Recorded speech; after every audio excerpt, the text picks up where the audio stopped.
and receives. I'll skip a paragraph and then go to the end.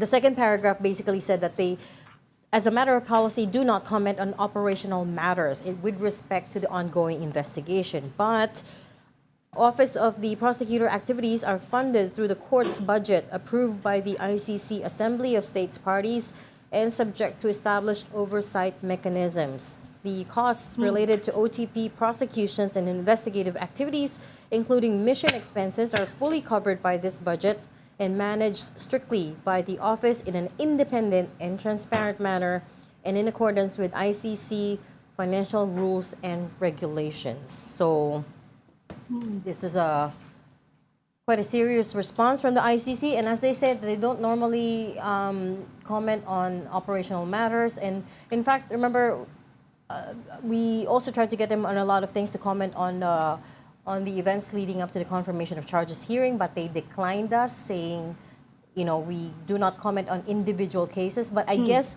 yung noise around this has gotten to a point where they felt like, okay, we have to address this now. We have to respond. So, ang pinapoint out ko lang dito is how unusual it is for them to respond to something like this, to respond to an accusation.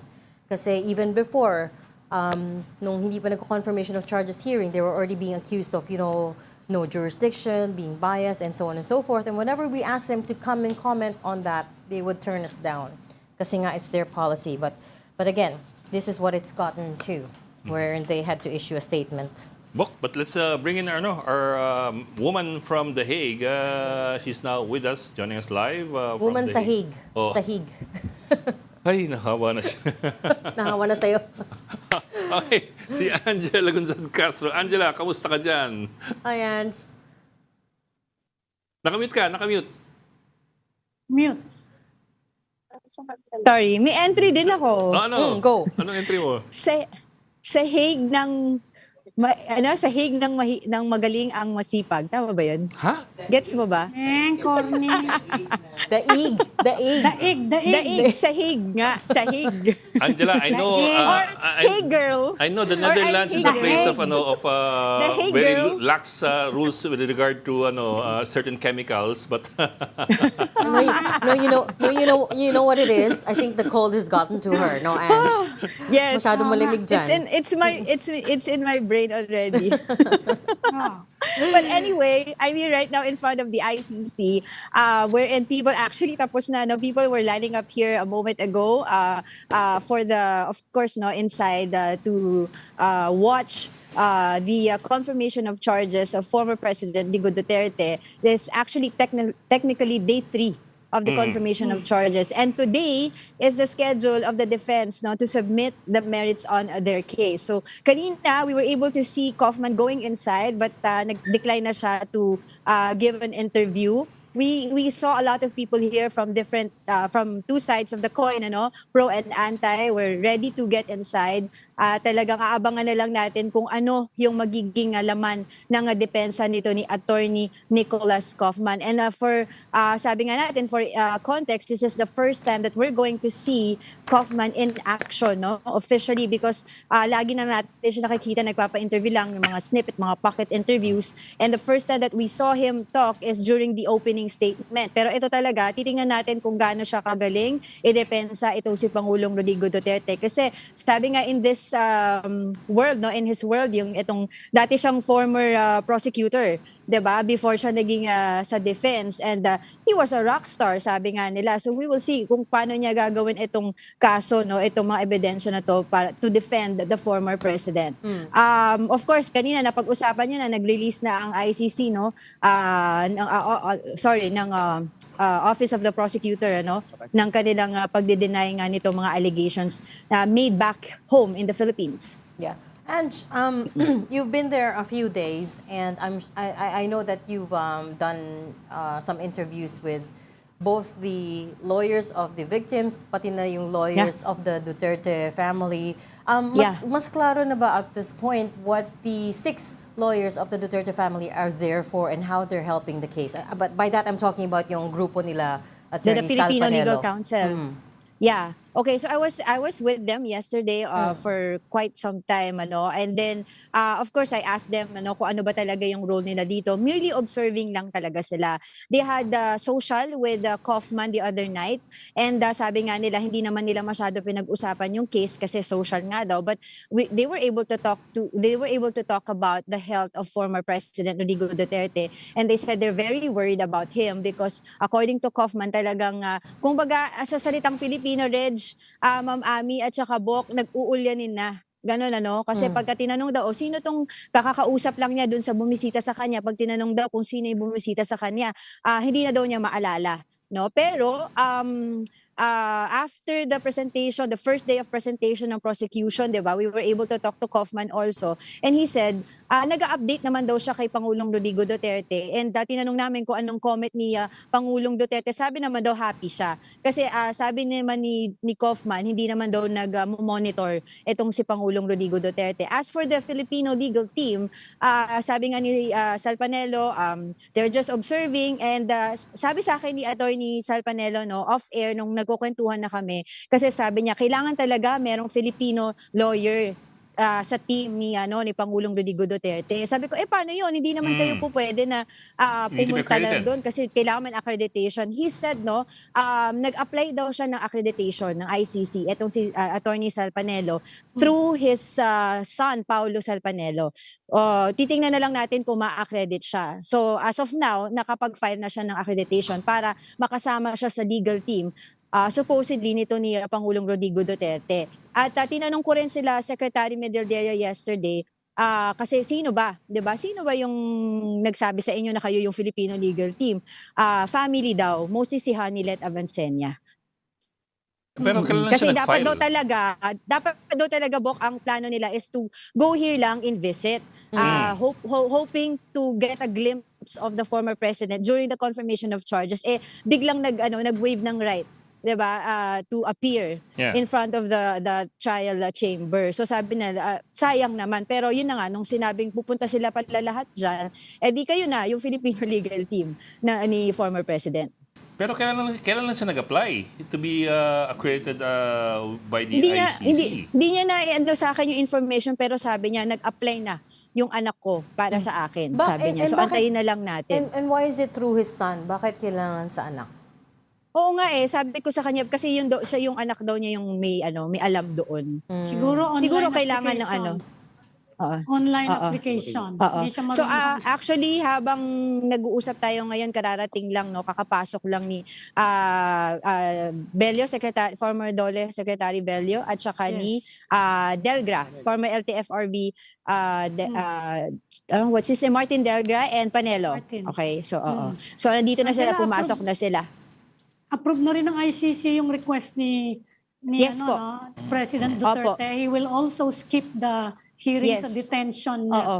Well, that's kumbaga parang inaasahan na rin natin yun kasi according to Cristina Conti rin, Attorney Cristina Conti, kung pinayagan nila na hindi mag-appear dito for the duration of confirmation of charges, what more pa dun sa 1 hour na detention review. So most probably approve nila yan. So yesterday at around 4 in the afternoon or 4:19 in the afternoon, to be specific, Hague time, naglabas sila ng statement dun sa GC namin para nga maipalabas namin itong kanilang decision. Marami yan pumapasok dyan sa likod mo. Ayun, Yes, oo. tao. Kasi magsisimula na siya in about 30 minutes ang confirmation of charges. So mamaya, after ko kayo kausapin, I'll go inside para makapakinig din ako. Kasi kami, di ba, advance kami ng 30 minutes para makakuha ko ng information. I'm looking at the basic eligibility requirements to be included in the ICC registry of the list of counsel. The minimums are you have to be a lawyer, you have to be lawyer of good standing in a national bar, 2 years of relevant experience in criminal and international criminal law, and international humanitarian law, and in human rights law. Pero kasi parang hindi ata ganun si Kung sa practice Hindi ganun si meron. Hindi ko sinabi yun, ikaw Pero nagsabi sa nun. human rights, we don't know that. Hindi siya sa international law, hindi ba? Oo. I mean, hindi human rights siya. Hindi. Hindi rin Si humanitarian law. Si Attorney Harry Roque pa, ang di ba? pwede. Yes. Harry oo. Roque pwede. And Yeah, you pero kaso hindi siya po pwede dito. and you should have no serious criminal or disciplinary record. He doesn't have a hindi criminal pwede. record. I'm not implying anything. I'm just giving you the requirements. Ange, Ange, I was curious about the crowds, both the supporters and both those who are protesting against the war on drugs, the rallies. Kamusta naman? It's day 3, day 4 now. Day 4 now, is it- pero is- day 3 mas- technically sa confirmation. Is it growing? Are the crowds growing, or is it the same number, or mas kumukonti na ngayon? Ngayon walang protesters on the ground, no? Very clear ngayon ang paligid namin. Ang meron ngayon dito yung linya nga papasok ng yung public entrance para makapanood ng confirmation of charges at basically while we were talking to the people here, mix na siya ng pro and anti-Duterte na papasok inside. Kasi dito pag public view through public entrance ka papasok, first come first serve basis. Kaya kanina maaga pa lang may mga linya na hindi katulad namin na meron kaming ID, so anytime we could go in and out. Sorry, isipon na ako. Yung public, Angela, kailangan mag-apply pa online. Hindi ba nag-a-apply sila? Para lang hindi magkasabay-sabay ng pasok dyan. Opo. Ganun po yun. Pero pa rin siya, first come first serve basis. Okay. Ange, go ahead, Ami. Hindi, tatanong ko lang kung ano yung capacity. Parang maliit yung chamber for for an audience. For observers. I'll let you know about it. Tatanungin ko muna. Pero kasi doon sa Yung side capacity, namin, binilang ko, doon sa side namin, sa may media gallery, kasama namin kasi yung, of course, yung Filipino Legal Council ni PRRD, tapos yung media, tapos yung ilang kaanak ng biktima, tsaka ilang mga human rights advocates, sila Attorney Cristina Conti. Siguro mga more or less mga 50 yung side na yun.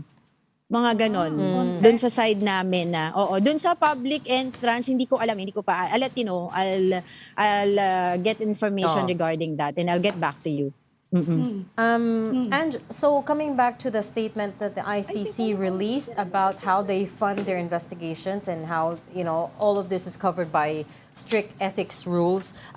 We were saying earlier that yung ICC doesn't normally comment on operational matters, right? Yes. Did you get any backstory as to what got them to this point na feeling nila they have to issue a statement in regards to how they conduct investigations? That's true, Reg, pero feeling ko kasi na-bombard na sila ng media ng Pilipinas eh. Lahat kami nag-message kami kay Caroline, ang spokesperson ng ICC.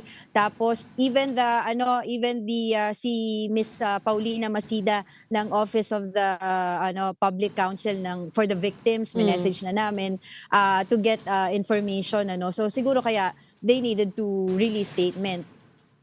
Yun ang nangyari. And kasi these are very serious allegations being made by the Camp Baligo, graft and corruption, and yesterday dumagdag ang bribery.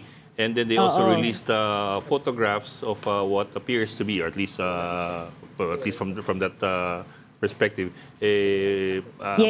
mukhang itsura ng isa sa mga ICC investigators. Exactly. So pero wala pa silang ICC is also under fire from other countries and other quarters. For integrity issues, no? Simula dun sa kanilang chief prosecutor hanggang mga yung ibang member. Actually, I was answer that question. That's true, kasi nga talagang the whole world is watching ICC in this procedure. Pero kahapon nung kausap ko si Attorney Salpanelo, natanong ko siya regarding this sabi niya he strongly believes itong mga allegations, itong mga accusations na sinasabi nila Attorney Baligod pero tinanong namin siya, pero paano yun kasi isa sa mga sinabi nilang nakakuha ng pera si Congresswoman na Laila de Lima. At that time yata nung sinasabi nila na may bayaran, nakakulong pa siya noon. Sabi ni Attorney Salpanelo, yan ang hindi ko pa nakikita. Pero sabi niya, overall, he strongly believes yung mga allegations. When I asked naman Attorney Gilbert Andres ng Common Legal Representatives for the Victims, sabi niya, fake news yan and I believe na independent ang ICC at hindi sila ganun. Yun ang sabi niya. Fair enough. Okay. Okay, thank you so much. That was a great report. Angela Lagunzad Castro reporting to us Thank live you. from The Hague. Pasok ka na, Ange. Thanks, I know it's Angela. starting Yes. soon. Thank you. Thank you, Angela. Okay, you're watching Storycon on One News. We just need to take a very quick break. Please stay with us. We'll be right back. This is the Story Conference Group or the Storycon Group.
You've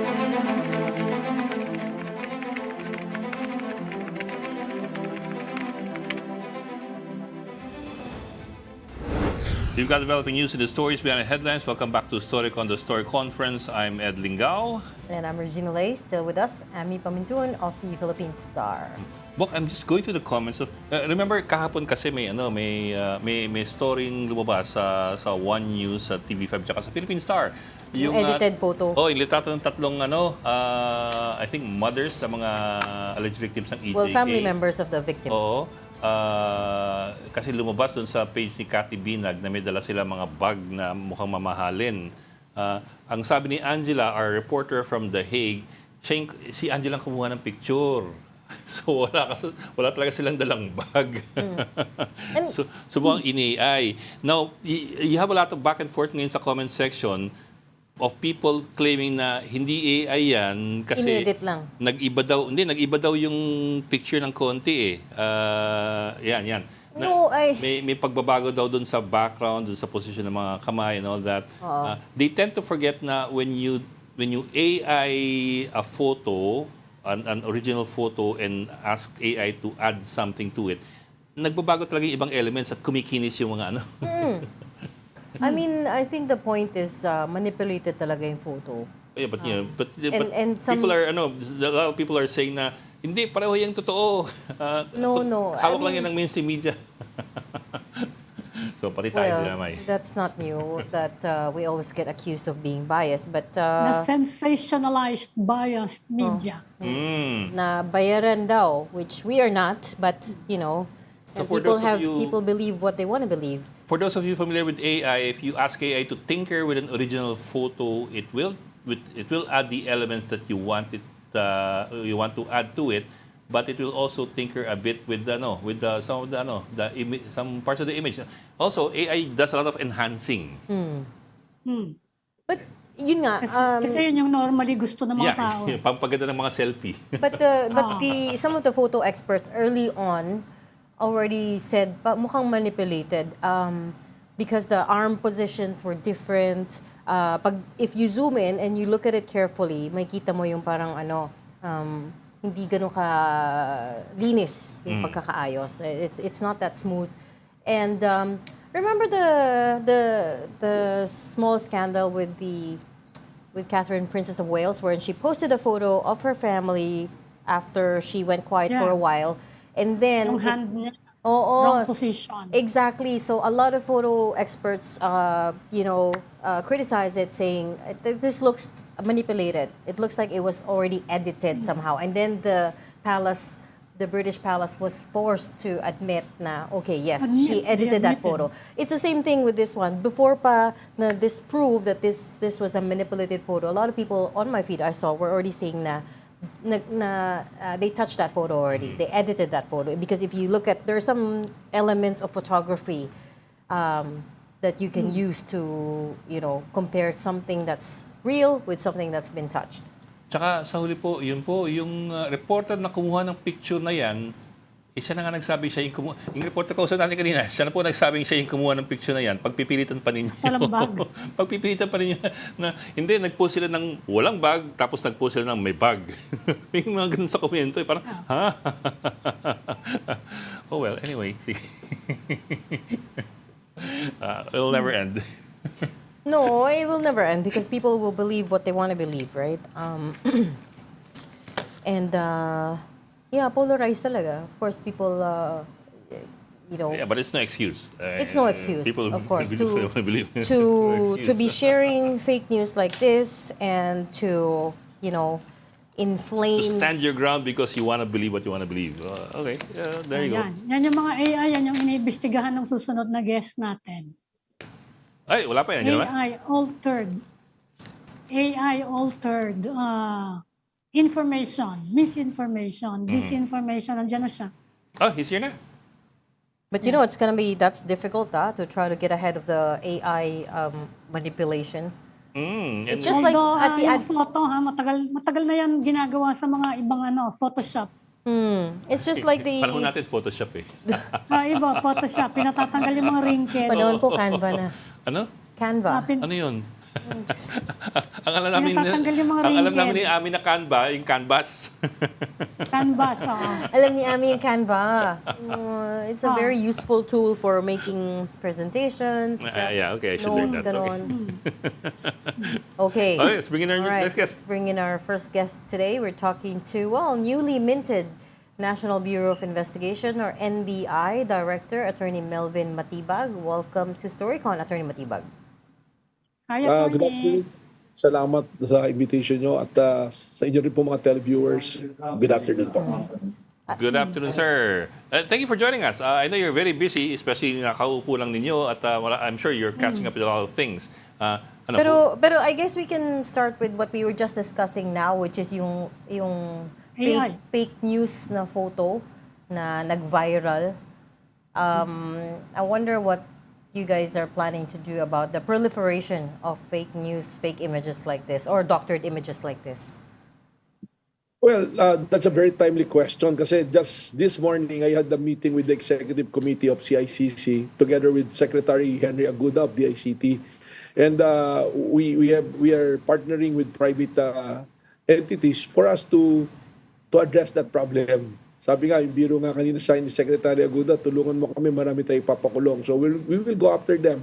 We will be using modern technologies also para mahabol namin yung mga tao na nag-proliferate niyan. And speaking of fake video and fake news, recently we just filed cases to those individuals na nagkalat ng fake na medical certificate of President Bongbong Marcos. So kinasuhan namin 3 individuals, and we will target everyone who will proliferate the fake news. Kailangan namin ma-address to. Yung si Sir Jack, di ba? Yung si Jack Argota, Sir Jack Argota, parang ganun ang pangalan. Jason Sa and Celis and Edwin Celis. Anong charges, sir? Cyber libel? Yeah, cyber libel and also violation of Republic Act 154 is yung use of fake na mga news and fake na articles. There's a provision in the code na revised penal code article 154 na pag nag-publish ka ng mga na news or anything na which will create trouble, pwede ka maging responsible under the law. Attorney, marami ng ganyang case, no? At saka ang common na naririnig naming excuse, nung iba lang naman, hindi yung principal. Sabi nila, pinick up lang naman daw nila sa internet at nirepost lang nila. Kasi, syempre, pag nagre-repost, may mga nakukuhang mga, mga nagfa-follow sa kanila. Yun ang common excuse. Ano po yung masasabi niyo kapag gano'n ang excuse? Well, the Supreme Court already gave a guidelines on social media postings. Ano po? Kung ni-repost lang na walang caption and all, medyo defensible. Pero kung ni-repost mo at naglagay ka ng caption pa na it already violates the cyber libel law. Ito naman po yung revised penal code na 154 na yan, meron po kang document na inilabas, ginamit mo, ikinalat mo publicly, na it will create chaos or reaction na mali po. So, meron pong batas, and because of this, we will also be coordinating with our legislative body na magkaroon pa po ng mga laws to address this. May Ano po kayo? Kasi yung iba talaga, innocent talaga yung pagre-repost nila eh. Halimbawa, may nakuha silang interesting, kinakalat nila, tapos hindi naman private kasi yung nila, nagiging public, yun ang magiging violation. Pero yun ang sinasabi nila, interesting lang yan, kaya nirepost ko. Bahala na kung sino makakuha. Mahirap po yung ganyan depensa because from the point of view of law, it will boil down to the intent. Bakit mo ipinost? Hindi mo ba? Bakit mo ipinost yan? Like, let's cite the case of Jason Sa. Bakit niya pinost? It appears from the caption that he wants to create the political upheaval.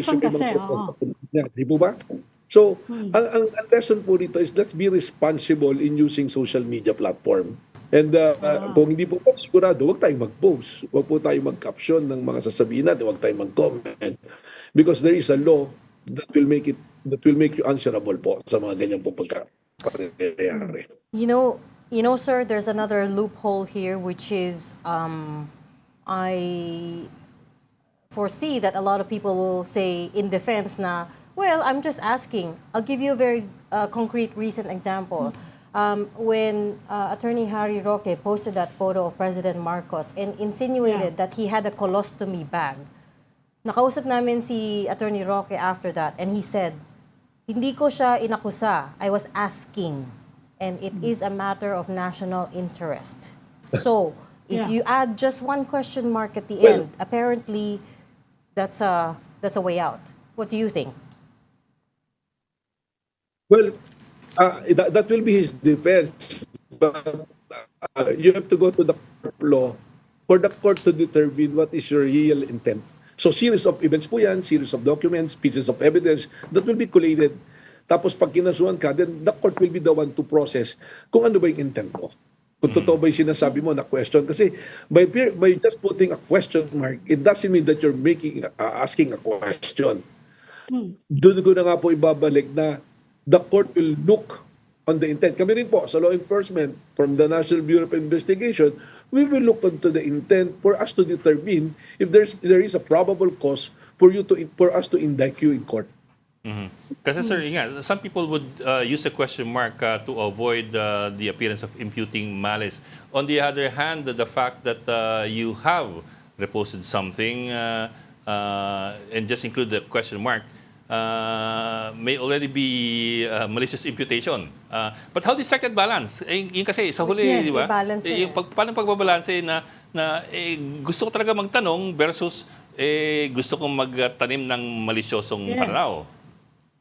Saka down the road, sa ganyan mga problema, Director, makikita natin, someone might challenge it on the basis of freedom of expression. May ganun pa. Nakikita ko yan. Yung ganyang mga problema, it will be a constitutional issue. Well, actually, no, because alam naman natin, there's really a freedom of expression. But corresponding for every rights mo, meron ka pong responsibility eh. Kaya nga po, the Supreme Court already laid down the rules kung paano yun sa posting. So if you feel, nakikita mo, it will violate that rules na sinabi ng Supreme Court, then malamang you're liable. Kaya nga po, ang pag-prosecute natin, it will start to investigation, then there is a determination of a prima facie or a probable cause for you to indict that individual for doing so, then it's the court who will determine if it's beyond reasonable doubt na you're guilty of cyber libel or any law na ikinaso po sa'yo. Saka lalo na kung government official ang involved eh. Di ba mas malaki yung leeway doon ng mga tao, ordinary people, yung freedom of expression ng mga tao, hindi ba? If you are criticizing, kahit malicious yan eh. It's a public official eh. Depende po yan. It goes down to that. Let's take for example, a person, alam naman niya na ngayon pwedeng mag-fake ng mga video without you verify ipinost mo. Tapos sabihin mo, hindi, binigay lang sa akin to, freedom of expression, I want to inform the public. To be responsible enough before po i-post yan. Sa tingin nyo, we need additional legislation kasi alam ko sa Singapore, meron silang law doon na kapag sinabi ng gobyerno, yung pinost nyo yan, hindi totoo, you better take it down. It's called At hindi mo tinake down, you are liable. Dahil talagang sinabi na ng authorities, fake yan eh, nagkakalat ka ng fake news. Pero tayo meron bang ganon? Well, it's called the do you need additional legislation? Well, that's the one that I'm saying earlier, that we will coordinate with our legislative body for us to come out with a better set of rules, probably based on what the Supreme Court have already been laid down in the case that they decided for. Yung law na yun, sir, is called POFMA, Protection from Online Falsehoods and Manipulation Act. Again, coming back to yung question mark, there's another way that people reframe it, right? So, for example, in the example that we were just talking about, yung photo of the relatives of the victims of EJK na may hawak na mamahaling bag, in the blurb, in the caption, she wrote, if true. You know, again, may qualifier, if true. So, yeah, there you go. Hindi ko mabasa yung full caption. But again, you know, how are you guys planning to handle that? Well, as a primary investigating body, we will go to the source po. Sino yung nag-post, mahanapin natin ano ba yung original na picture talaga, paano minanipulate. So wala pong pinag-iba yan sa mga deepfake na nilalabas na titingnan mo, nakala mo totoong-totoo, tapos gagawa ka pa ng parang event para sabihin mo, ito, ipapakita ko sa inyo na may ganitong ginawa tong individual na to. Only to find out, pag tinest ng forensics, ano pala, fake pala. Pero yung pagsabi mong if true, at yun naman pala, manipulated pala, yun ibig sabihin, you should be responsible enough na bago ka mag-post, na chinek mo talaga kung authentic or talagang may pinanggalingan yung iyong pinopost. Mhm. Well, sir, you made reference earlier to, I think, Article 154 of the Revised Penal Code. That's the article on spreading false news that makes it punishable by law. I'm also wondering kasi it's a 1930 or 1950 law? 1932, di ba? Revised Time Penal to Code. update it. Long time ago. Oh, no, I think 1930. It predates pa the The Constitution. it predates the Philippine Republic. Sila pa po. Pero sir, what I mean to ask is this kasi exactly how do we define fake news or false news na ginagamit dito eh? How do we define false news? Kasi there are also times when, well, like it or not, there are times when government lies. I hate to put it that way. But, Or di ba? they There are times push- when or they push their agenda. there are times So when nagsinungaling talaga eh. But this is a medical record. yes sir, that's fine. That's fine. You know that there is an implication. There is an implication because kung sinasabi ni ma'am kanina na pwede kasi public official, you should also be sensitive enough. The public official may responsibility rin. That is yung health niya, binilabas mo, tapos peke pala. Yes, sir. Di sana pumunta ka muna sa St. Luke's, tinanong mo, ito ay talagang medical issue ninyo. Validated ba ito na ganito? Yes, sir. Pero alam naman po natin, and you go back to their old, yung mga old na postings nila, alam mo na there is a political undertone doon sa ginagawa po nila. Yes, sir. Siguro, I know what it you mean. will be differently if an ordinary individual na nagtanong, I came across with this medical certificate, is this authentic? Totoo ba to? May nangyari bang ganun? Hindi. Magkaiba eh. Magkaiba po. So sabi nga, we all go back to the intent. You go back to the intent nung pong naglabas po nung dokumento at nag-post po. I'm not talking, sir, about the specific case dun sa Medical Harry Roque certificate. case about the supposed colostomy bag. I'm talking in general. How do you strike that balance between, kasi like I said nga, there really are times when we catch government officials not telling the truth, and that's part of our job.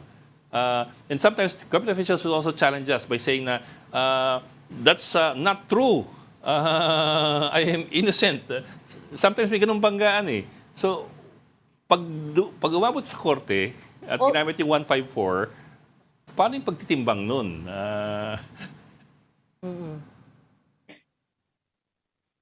Well, the court will look into the veracity of the document. So malalaman din po 'yon, di ba? Kasi it's easy to spot manufactured evidence eh. Makikita naman po natin 'yun eh. So let's say anong document? I am citing the example, ang pinakanadaanan natin yung St. Luke's medical document nga. You can spot if it is fabricated or mali. Hindi po ba? So you will be afforded, will be afforded sa court na ano. Ngayon, kung iba naman po yung nagsisinungaling talaga yung government official, because if it will be subjected to investigation and trial, makikita na po ron, nagsinungaling ka pala talaga eh. So, totoo naman pala yung sinabi. Pero at the end of the day, if we go to the libel law, whether it's wrong or right, totoo yung sinabi, if there's a malicious imputation it's material. of something, mananabit pa rin po eh. Hindi po ba? Truth is not a defense in libel. Yeah. Are you... Oh, it's the intent. Yun nga po yung sinasabi ko, you go to the intent. Malis ang ano. Malis Yun po yung test sa libel. Opo. Yung intent nga po, ma'am. Yung intent nung Oh. Okay? Isn't there a danger here, sir, as well, na you end up going only after the enemies of the current administration? Because you keep bringing up the case of yung fake medical report. That's just one case out of how many? Thousands, hundreds of thousands of online falsehoods, right? How are you going to prioritize here? I'm citing that example because that's the one that's happening, but it doesn't mean that we're only going after. Marami po kaming cases dito ng mga ordinary citizen. Every day, may mga nagpapile and we process it every day. It so happened that that's being publicized. That's why that is the one being cited as example. Okay. Attorney, pahabol ko lang. I know you've been asked about it. Sabi nila, Apo. you've long been identified with the Duterte administration. Nagulat siya Yeah, mga tao. I was going there. Kung bakit kayo po kung kayo napulit para sa, napili para sa NBI. Can you tell us about it? Paano po kayo na-recruit? Well, unang-una po, meron na, yan, may malis na kagad na ako yung Duterte. Yeah, yun yung I've been in pagpasok government niya. service long time pa po. Since 2005, I've been serving the government. I served the government, the administration of GMA in the capacity of director in LLDA, general manager of the Manila International Airport. Then at the time of Pinoy, I was consultants in several agencies. Tapos kay PRRT po, yun na nga, nag-transco ko and naging cabinet secretary. And I will be the one to mention na Secretary General ako ng PDP Laban. So politically connected to the Dutertes. And I think I'm the one who served them well. Kaya nagkaroon ng away yung action ng Coco Pimentel at ng Duterte. I was the lawyer for that and I'm speaking for them. Pero ang sa akin po rito, siguro, I better be judged on my track record rather than to sa sino yung mga nakasama ko. Because if I will be judged sa mga nakasama ko, long line of list po yung mga nakasama ko eh. In fact, I have to say this. Noong 2016, hindi naman po ako nag-campaign kay Pangulong Duterte. I was campaigning for Mar Rojas at that time. So ang tinitingnan ko po dito kung sino yung tingin ko na makakatulong sa atin at makasama. Tayo po, public servant. When I was recruited to be part of the Marcos administration as the NBI director, ako po tingin ko, ang tiningnan naman doon is my track record. And besides, hindi po pwedeng sabihin ng mga tao na ako ay sumabilang ba ako. Dahil if you remember, in 2022, when the campaign period, PDP Laban is campaigning for the unity team. Yes. Bongbong Marcos and Sara Duterte, President and Vice President.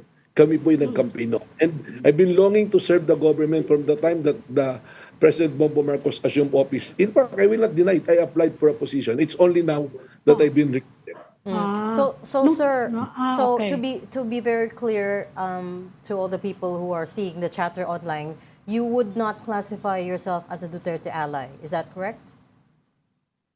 I served the government during the administration of President Duterte.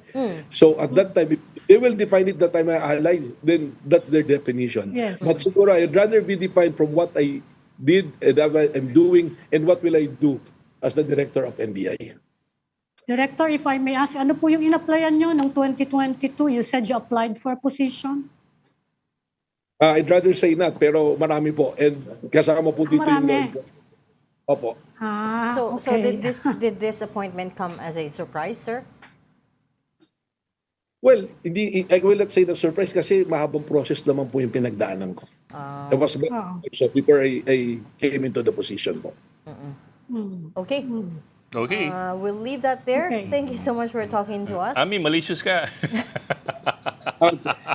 Well, Tinatanong ko yung tinatanong ng mga tao. pag-usapan natin, sir, yung involvement ng media here. But anyways, another day. Thank you so much for talking Thank to you, us sir. today. National Bureau of Investigation Director, Attorney Melvin Matibag.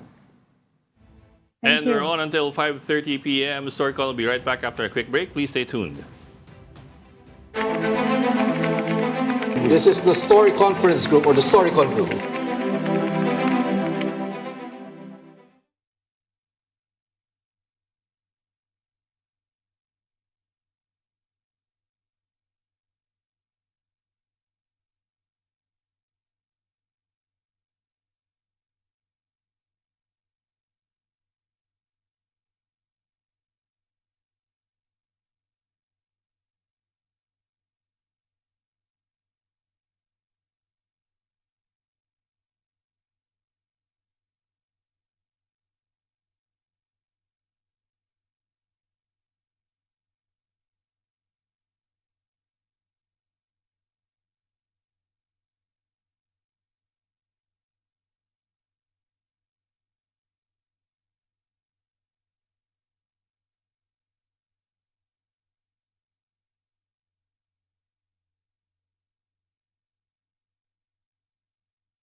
Welcome back. This is, we're in the last stretch of the program. This is Storycon. I'm Regina Lay. I'm Ed Lingao, and of course, with us, Sami Pamintuan of the Philippine Star, and also joining us this afternoon, former Congressman Mike Defensor. Congressman Mike, thank you for joining us. Welcome back to Storycon. Yes, Ed, thank you so much for having me. And of course, Ma'am Ami, Regina, magandang hapon po sa inyo. Good afternoon, sir. Good afternoon, sir. Congressman. Sir, ang sinasabi ni Claire Castro, isa kayo dun sa mga nag-organize nung press conference ni Gutesa at bahagi Hindi kayo? lang ikaw, hindi lang yon, but that your Ador Mawanay 2.0 and the so-called boy wonder. Clearly, she was not very flattering. Yes, well, first of all, yung Ador Mawanay, it's a wrong spin. I'd like to address that to you, Sir Claire. Kung gusto lang i-spin yung story, I think that's a wrong spin because I was never involved in the Ador Mawanay issue. I think nami-mistake nila dun sa Udong Mahusay issue because there was an instance before in the past na yun nga, yung supposedly na kinidnap si Udong and yun na yung issue. So that's a different issue altogether. Walang involvement of witnesses in that particular case. Now, in the supposedly I was involved, siguro masasabi ko, hindi ako involved in a sense na I spoke to the soldiers. I know I was involved in the affidavit o yung kwento nila. No. But yes, I'm helping them out and I will continue to help them. And I believe in what they're saying because precisely, ito yung sinasabi ni Gutesa. So ako personally, nung narinig ko na lalabas itong mga sundalong to, nabanggit ko kay Attorney Levy that I will help out. And I will continue to help them because what they are saying is correct. Now, in particular, dapat ang tingnan nila is the real issue. Totoo ba itong mga delivery? Ang daming pictures, pati yung picture ni Gutesa nandyan. Teka lang. Delivery ng mga pera. So, ito yung mga dapat i-address nila. Sir, before we get on to the deliveries, the implication there is that you're more than just helping out, that you're actually one of the ones behind this and organizing this. Is there any truth to that? And secondly, when you say helping out, ano po ibig sabihin nun? Do you mean you're funding it? Do you mean you're helping with logistics? Do you mean you're coordinating with the 18 gentlemen? What is it? I will help out in whatever way I can because what they're saying is true.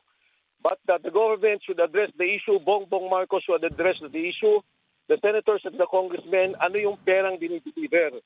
Yung ICC should be addressed. Yung in-address ni Senator Trillanes that did not come from me but the soldier. So, kung ang tanong lang mastermind ako, hindi. Dahil wala naman akong alam sa kwento. Hindi ko alam yung mga delivery, hindi ko alam yung mga pictures. Pero kung tutulong ako sa kanila para ilabas ang katotohanan, I will continue to do that.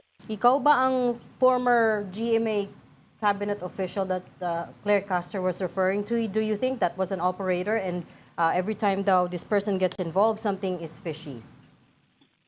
I don't know what you're saying. I think the issue should be addressed. Kung may hindi totoo sa sinabi ng Marines, edi sabihin na hindi totoo, may fishy. Then I will tell the Marines, ito yung issue dyan, ito yung problema. But as far as I'm concerned, I will continue to help them and those who will come out in the future na magsasalita sa korupsyon sa bansa natin, I will continue to help them as much as I can. Pero sir, may ilang naging problematic na instances. Like for example, this morning si Baligod, si Attorney Baligod, said the inclusion ni Laila de Lima dun sa maleta receiving case, maleta receiving accusation, may have been an oversight on his part. Actually, confusing pa nga pagkaka-interview sa kanya kanina kasi sabi niya, it's an oversight on his part, sinabi lang si De Lima dahil nakikipag-meeting siya sa ICC. Pero sa huli, inulit naman ni Baligod na tumanggap si De Lima daw, hindi ng maleta, pero ng paper bag. Although yesterday sa atin, sinabi niya na maleta. Oo, so which parang one nag-iiba talaga? Hindi naman may iba po yun, Mamami, Regina, kasi Ed, dahil nasa affidavit na pinirmahan na yun sa notaryado. Kung magkamali man ng paliwanag. Sir. Hindi po siya, it wasn't signed and it wasn't notarized. We asked No. There's already a signed affidavit. Was that yesterday? Sabi ni Atty. Baligod. Can I just finish the story? Sinabit siyang ombudsman. Can I just, so si Atty. Baligod, ayaw niya maglabas ng signed affidavit. Ang ginawa niya, sabi niya, after I give it to the ombudsman, doon ko lang ibibigay. So yung lumabas na yun, yun na yun. Ang sinabi ni Atty. Baligod, yung kay De Lima kasi nakalagay na congresswoman. Hindi naman sa congresswoman nung binigyan siya ng pera. So, maganda yan para ina-address natin yung issue, magtawag sila ng formal hearing, magsasalita yung mga sundalo. Kasi alam mo, madaming mga tumatawag sa akin mga congressmen na nagsasabi, nagtatanong, ano ba yung sinabi? Wala talaga akong alam. Now, pag Yes, tinanong sir. ko kunyari, I will not name the particular person, sinabi ko, totoo ba itong nabigyan ninyo ng ganito? Totoo daw. Nakita nila, pumasok doon sa town hall, sila yung nagdala ng envelope. So maganda yan, maghaharapan.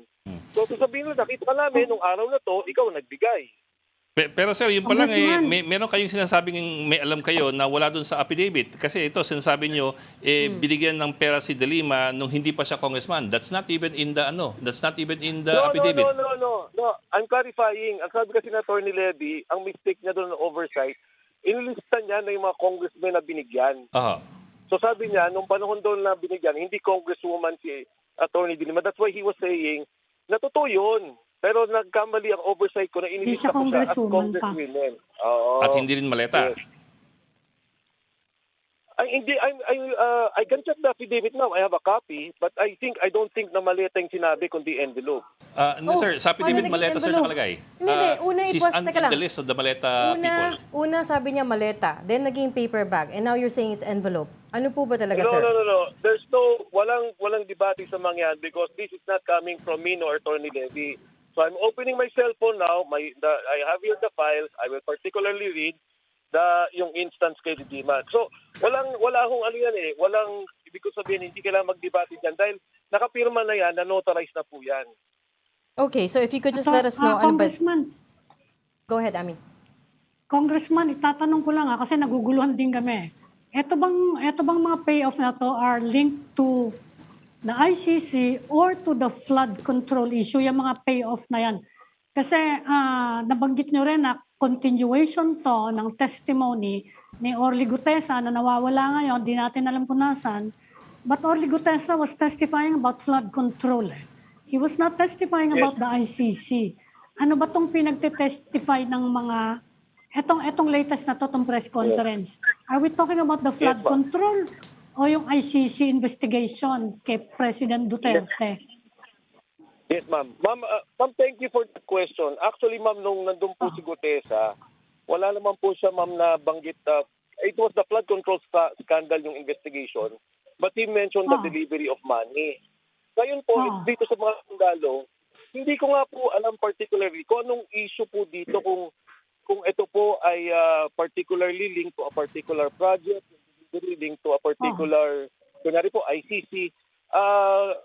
Yun lang po, ang batayan lang po talaga natin would be the timeline that they mentioned all these things. So yung ICC po malinaw, pero yung mga delivery ng envelopes and maletas of money, wala pong particular na issue or particular situation that they were discussing except yun din po pala sa sa Quadcom and dun po sa ma'am, yung isa pang issue was the Quadcom and the impeachment, yun. Kasi ang insinuation, yung flood control corruption money was used for the effort to investigate Rodrigo Duterte para ibigay siya sa ICC.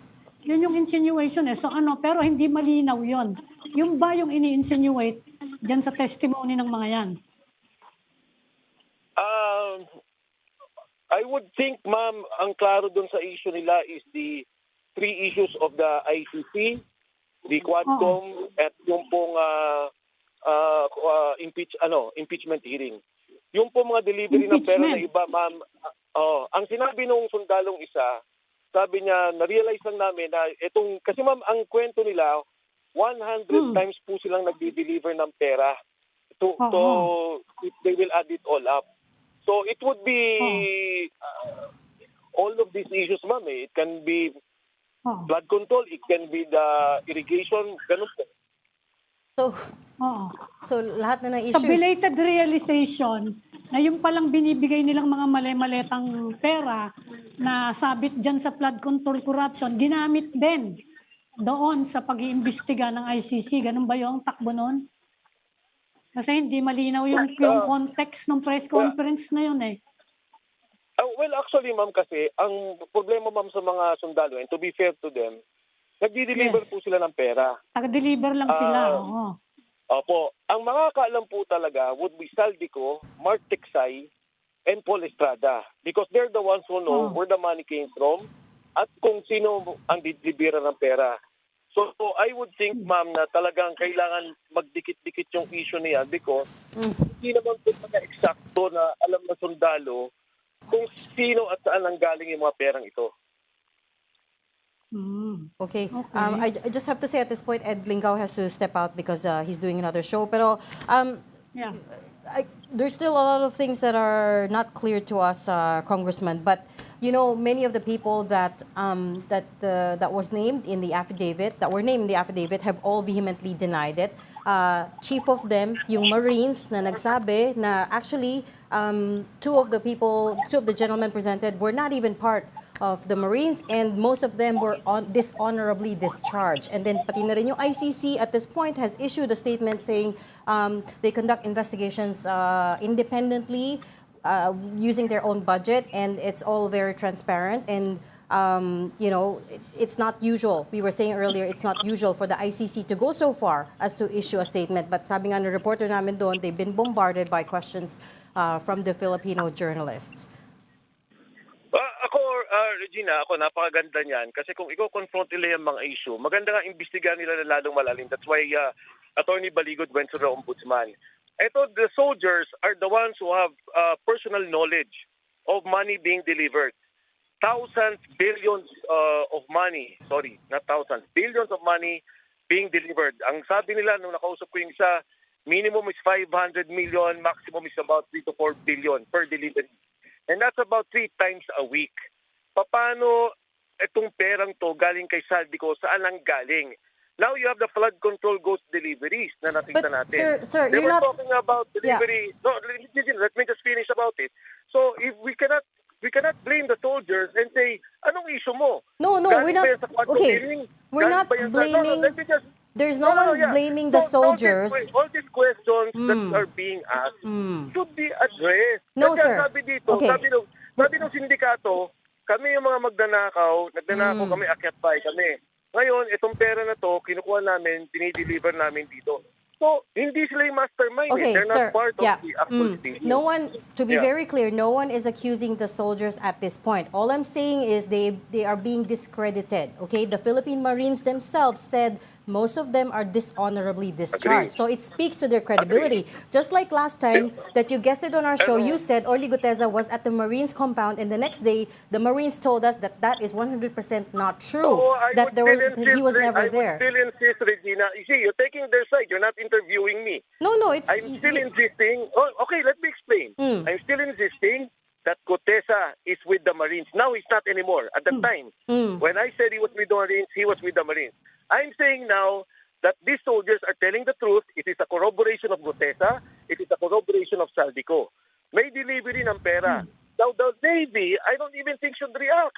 What's the point? It's not a military operation. These are retired people that are already civilians. Ang sinasabi ng mga tao, nagdi-deliver kami ng pera, di ba dapat interest ng gobyerno, interest ng media, at interest ng bayan na malaman ang katotohanan dito? Kung nagsisinungaling itong mga taong to, so be it. Sabihin nyo, nagsisinungaling, may pagkakamali, pero may pera talaga nag-deliver, hindi ito kumita, and they are saying that this thing happened and we have to fight on it. Sir, even back then, the Marines said it's what you were saying was not true. I spoke to Captain Marisa Martinez myself. She said there was no way that they could have smuggled someone like him inside the compound. Yun yung sabi niya. Okay, if they're saying that, I think it's immaterial if they're saying that. Okay, I'm saying, okay, tapos na ang issue. I already acknowledged, Gutesa already made a affidavit na dininay niya na lahat, and they even took a video of it. I'm already saying that. The affidavit that he mentioned in the Senate has already been altered, has already been amended. Tapos na yung issue na yun. Now you have soldiers again talking about it. Congressman, alam niyo ba kung nasa na si Orly Gutesa? Kasi everyone's looking for him. Hindi malaman kung nasa na siya. Actually, ma'am, narinig ko po nitong maybe 2-3 weeks ago. Meron namang naka-access sa kanya. He's okay. He's much, much better than what happened before. Yes, ma'am. He's alive and the family is safe. Nung nawala po kasi siya, we immediately took the family, yung mga kasama na, not directly, I'm not personally involved, But I told Yes. those helping na itago na natin. So sa ngayon, ma'am, the message I got was he's okay. He's alive and he's okay. Is he overseas? Pardon? Is he overseas? He's abroad now? I'm not sure, honestly. Okay. We were also getting reports of that, but we'd love to talk to you more about this, but unfortunately we have to cut this now because we have to cover the ICC confirmation of charges hearing, so I'll end it there. Thank you so much for talking to us today. That was former Congressman Mike Defensor. Salamat, sir. Thank you, Salamat po. Congressman. Okay, unfortunately, that's all the time we have for today. Thanks for joining Storycon. I'm Ipamidon, Editor-in-Chief of the Philippine Star. Join us again tomorrow, 4 p.m. for Storycon. I'm Regina Lay, and as I said, please stay tuned to this channel because we are carrying the continuing coverage of the Duterte confirmation of charges hearing.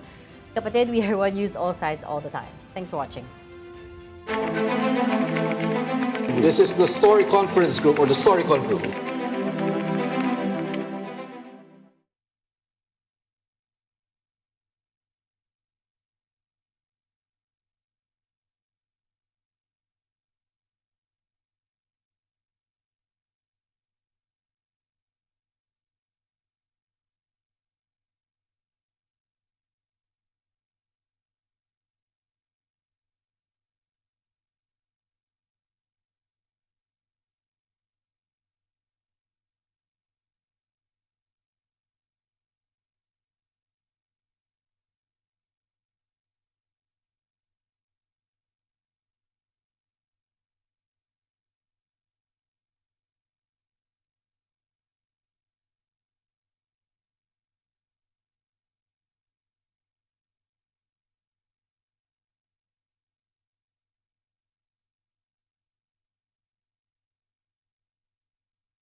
The historic legal battle of former President Rodrigo Duterte at the International Criminal Court continues today. We'll be giving you the latest as the hearing unfolds. I'm Regina Lay, and this is Duterte sa ICC Confirmation of Charges hearing, a special coverage. We begin this special coverage with updates on the ground. We've got our reporter, Angela Lagunzad Castro, joins us live from The Hague. I just spoke to her a few minutes ago, but this is getting too close now to, with the confirmation of charges, day 3 would have started already. Angela, how is it going so far? Yes, Regina. Yeah. All right. So katatapos ko lang galing ako sa baba, no. Ongoing pa rin yung ongoing pa rin yung confirmation of charges. Nag-start na nga na magsalita ang defense, nanguna dyan, of course, si Attorney Kaufman ng legal defense ni Pangulong Rodrigo Duterte. And of course, he started his speech by making a general comment addressing, of course, the mainstream media reporting the case, and sabi niya, I hope they comment on yung mga comment daw na lumalabas. He reiterated na sabi niya, whatever it is na mangyayari today, sabi niya, does not regret or neglect any of the deceased or the victims in any case dito sa kaso na to. So he addressed practically he addressed sorry, maingay dito he practically addressed the victims before moving on to the merits of the case. At kasi parang sinasabi niya, it has been request, parang nakikita sa media na parang iba yung mga messages na iba yung mga messages na nakikita sa media regarding, pero ni-reiterate niya yon na hindi niya binabaliwala ang mga buhay na nawala in this case. I mean, he did say that already on day 1, diba, Ange, when he mentioned that he feels so it's the media that's sensationalizing this story. But Ange, we'll leave that there for now because the actual hearing has started. We'll dip into the live feed now, but I'll get back to you later on once the hearing gets underway. Ms. Masida, thank you. Good morning, Your Honor. It is the same team as Monday, not Tuesday, but Monday. The presiding judge, thank you very much. We can now turn to the defense. Mr. Kaufman, good morning, Madam President, Your Honors. It is the same lineup as previous days. I will go no further than that in French. The presiding judge, thank you very much. We can now move on to the defense and their submissions on the merits. Mr. Kaufman, you may address the court. Now, before I start, I would like to make one general comment, and it's a comment which every defense counsel who appears before this court is obliged to make. So if the mainstream media in the Philippines and the NGOs reporting on his case today report anything about the defense's submissions, I hope that they will at least communicate the following faithfully. The defense does not disrespect the soul of any deceased person, nor does it make light of the loss of life. Any criticism made by us today will not be leveled at the loved ones of those such as the tearful relative who I saw in the gallery here on Tuesday. The defense's criticism will be confined only to the prosecution's document containing the charges, which governs these proceedings, not what has been reported elsewhere in the media. It's not the defense's role to give an alternative narrative, nor to give an explanation for the facts and figures presented by the prosecution. The defense's role is simply to persuade Your Honours that Mr. Rodrigo Duterte should not remain in detention for years to come, simply because the prosecution cannot make out substantial grounds to believe that this individual committed the crimes with which he is charged. Now, Mr. Julian Nichols confidently said the other day that you can ignore Rodrigo Duterte's speeches. Disregard every speech ever made by Mr. Duterte, he said. Throw them all out. There is still ample evidence of the substantial grounds based on the other evidence. That's transcript T4, page 45, lines 5 to 6. Helpful advice from no less than the day-to-day prosecutor in charge of this case, because we will show that the evidence is not substantial, rather totally inadequate. But in any event, since I can leave no stone unturned, I now turn to those speeches. Now, if there's one thing that I've learned from the domestic media coverage of this case, it is that journalists and their editors have a tendency to fixate on the salacious elements of a person's speeches while ignoring the less interesting parts. And so it was with Rodrigo Duterte. The prosecution has had its opportunity to show you a selection of these speeches and seems to believe that the more they show, the greater the chances of convincing Your Honours to confirm the charges. But what the prosecution has not told the public is that in its document containing the charges, which governs these proceedings and nothing else, it has only supplied 20 of these speeches as proof of criminal intent. And as I mentioned in my opening statement, 10 of these speeches, including 2 referred to by the deputy prosecutor, actually contain an exhortation to the use of lawful self-defense. Thereafter, we found a further 35 speeches, which will be found at tab 9, 11 to 26, 29 to 35, 37 to 41, 43 to 46, 137, and 152. Now, this is obviously not a competition. The point we really merely wish to make is that relying on the former prosecutor's speeches as a means of proving criminal intent is impossible. Now, I'd like to go back to that one speech which I promised the other day to show you. This is a speech, the second speech that the deputy prosecutor referred to in his opening statement. And this refers to the responsibility that Mr. Duterte said that he would shoulder, promising to shield rogue officers from prosecution. If we may, the first of these speeches, and I quote what the deputy prosecutor read from this speech.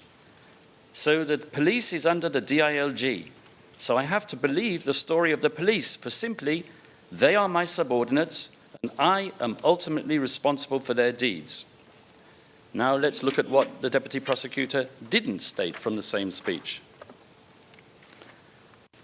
And the order is simply this: go out, arrest them if you can, but if there is no peaceful method of doing it and you are presented with violent resistance, thereby placing your jeopardy in your life, you shoot, well, the son of the bitch. Mr. Duterte's language, obviously, but nevertheless an exhortation to lawful self-defense. Let's have a look at another one of the prosecution's speeches mentioned in their pre-confirmation brief.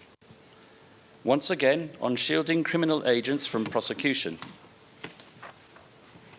I quote, this is, I apologize, PHL OTP 00001127 at page 5. And I quote, but if you do your duty, do not worry about cases. I'll protect you. Believe me. That's why I will protect them. And if there's somebody who will go to jail, it's me. I will assume full legal responsibility.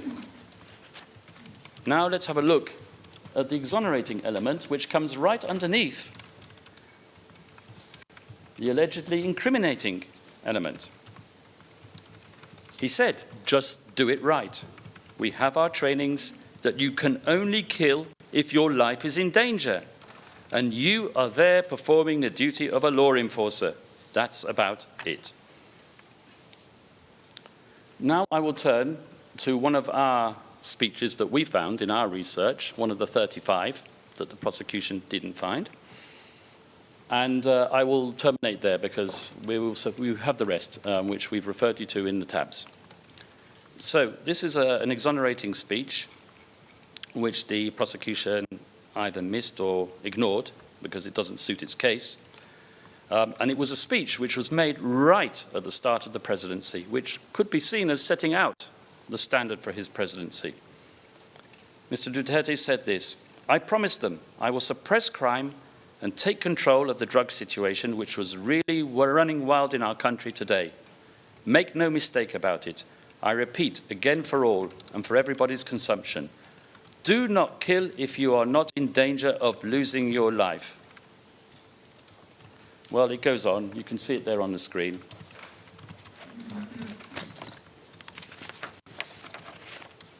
Well, of course, the prosecution knows that we are going to argue that many of these speeches, in fact, the majority of these speeches, I would say, contain this exhortation to the lawful use of self-defense. And the learned counsel, Mr. Edward Jeremy, for the prosecution, tried to get around the problem by inventing the novel concept of the elastic mouth, which out of one side emanates the nasty truth, while out of the other side issues the supposedly disingenuous advice for the police to act in self-defense. But I ask your honours and the people of the Philippines listening in today, how many times did you hear the former president state at the beginning of any address that he had the speech of 2 pages prepared, but to his regret, it didn't come from the heart? And then he would proceed to speak at length, sometimes for an hour or more, in his own uniquely colourful and crusty language, exposing his homespun theories on crime control, swearing a bit here, boasting a bit there, and generally delivering a speech more akin to Finnegan's Wake than a Gettysburg Address. That does not suggest crafty design, hinted at by Mr. Jeremy, quite the opposite. Mr. Jeremy's resort to the say one thing, mean another thing theory is complete supposition. It is not a legitimate argument, because it implies that one cannot rely on anything coming out of Mr. Duterte's mouth, and that does not help the case for the prosecution at all. Well, that's about it for the speeches. I'll now turn to crimes against humanity and the contextual elements. And here I would like to start off by addressing the requirement that the acts of murder alleged be committed as part of or in themselves constitute a widespread or systematic attack. The second requirement is that these acts of murder be directed against a civilian population. With respect to the unique ICC requirement of an organizational policy, I would suggest that this concept has been conflated with the common plan, and as such, I shall address the matter later in my submissions. So, to start by reference to the widespread or systematic nature of the attack, I would like to draw your honour's attention to the fact that Count 1 contains 9 incidents of murder in one city, Davao, hardly widespread. Ms. Robin Croft, in her submissions yesterday for the prosecution, Tuesday, told you that the widespread nature of Count 1 was evidenced by the multitude of bodies in a quarry, a mass grave. Well, the prosecution and the authorities in the Philippines have had years to continue its investigations since the judicial warrant was reimposed. I mean, they could have dug up the entire city of Davao, but all they have managed to bruise the prosecution on the matter is a reference to Leila de Lima in a Senate committee where she talks about the discovery of a few human remains which could have belonged to World War II Japanese soldiers. The same goes for another witness's outlandish assertion that bodies were thrown into the sea off the coast of Davao. Well, the whole Gulf could have been dredged, but not one executed corpse has surfaced. As for counts 2 and 3, Ms. Croft showed us some maps with coloured dots to indicate the magnitude and geographical spread of what the prosecution alleges, without, of course, proving that they were extrajudicial killings not countenanced within the 49 incidents. Indeed, For this reason, there is nothing to link the charged incidents, those 49 incidents, to the wider picture. According to the appeals chamber, which confirmed a pre-trial chamber ruling on the matter in Davao, filing number 432 in the case record at paragraphs 35 to 36, any factual allegations outside the charged incidents, in this case masses of generically alleged extrajudicial killings, must be proved to the required standard. And for this, NGO reports, academic statistics, and media articles are, as a rule, considered insufficient. Ms. Croft also screened images taken from the Duterte administration's PDEA report for the years 2016 to 2019, if we can pull that up now, which cite figures of the number of deaths of drug personalities in anti-drug operations without proving that they were illegally murdered, but she neglected to contextualize these numbers by reference to other parts of the same report which show that in comparison to the number of arrests and operations conducted, the number of deaths are minimal. Please, if you will, show a bar chart that we have helpfully prepared with the figures and a pie chart with the percentages. So, if I may just conclude, the only thing that is widespread here, or rather spread wide, is the utility of the prosecution's statistics. Now, turning to the civilian population, or the target of the attack, let me say straight away that the prosecution case theory, with respect to the definition of the targeted population, is, to put it extremely politely, muddled. In layman's terms, the prosecution has hedged its bets by presenting two alternative propositions, hoping that this pre-trial chamber will settle for one of them. From paragraph 17 to paragraph 20, inclusive of its document containing the charges, the prosecution argues that Mr. Duterte launched an attack on the entire population of the Philippines, pursuant to a policy to neutralize persons perceived or alleged to be engaged in crime. In paragraph 21, however, this so-called attack is directed not against the civilian population at large, the whole population, but rather against a considerably smaller and nebulous margin of society, namely the alleged criminals themselves. Let us start by dealing with the first scenario, namely that the former president, whose loyalty and love for his country is and has always been beyond question, launched a wholesale attack on the whole population of the Philippines, on the entirety of his nation, including the very same people who put him into power.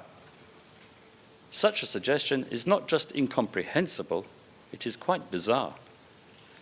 The reason for this rather strange assertion, so I submit, is grounded in the prosecution's latest brainstorm on the matter, which it set out last year in a brief appealing a decision of this very same pre-trial chamber in the El Hishri case.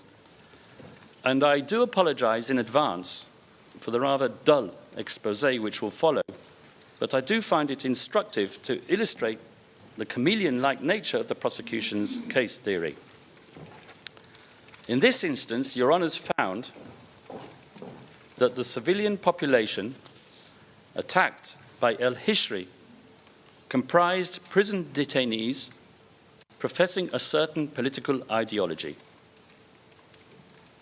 In so doing, Your Honours declined to issue an arrest warrant for El Hishri, where the victims of his crimes had been detained for totally unconnected and non-political reasons. Now, you might ask yourselves, why did the prosecution decide to appeal this decision? it was not as if it had been denied the arrest warrant for al-Hishri that it had sought? Well, a key to the answer, so I believe, is to be found in the chronology of the events. On 10th February 2025, the prosecution rushed out its application for Mr. Duterte's arrest, believing that a unique opportunity to apprehend him had arisen. In this application, the prosecution defined the attack perpetrated by Mr. Rodrigo Duterte as being aimed at the entire population of the Philippines. Let us now fast forward to 10th July 2025.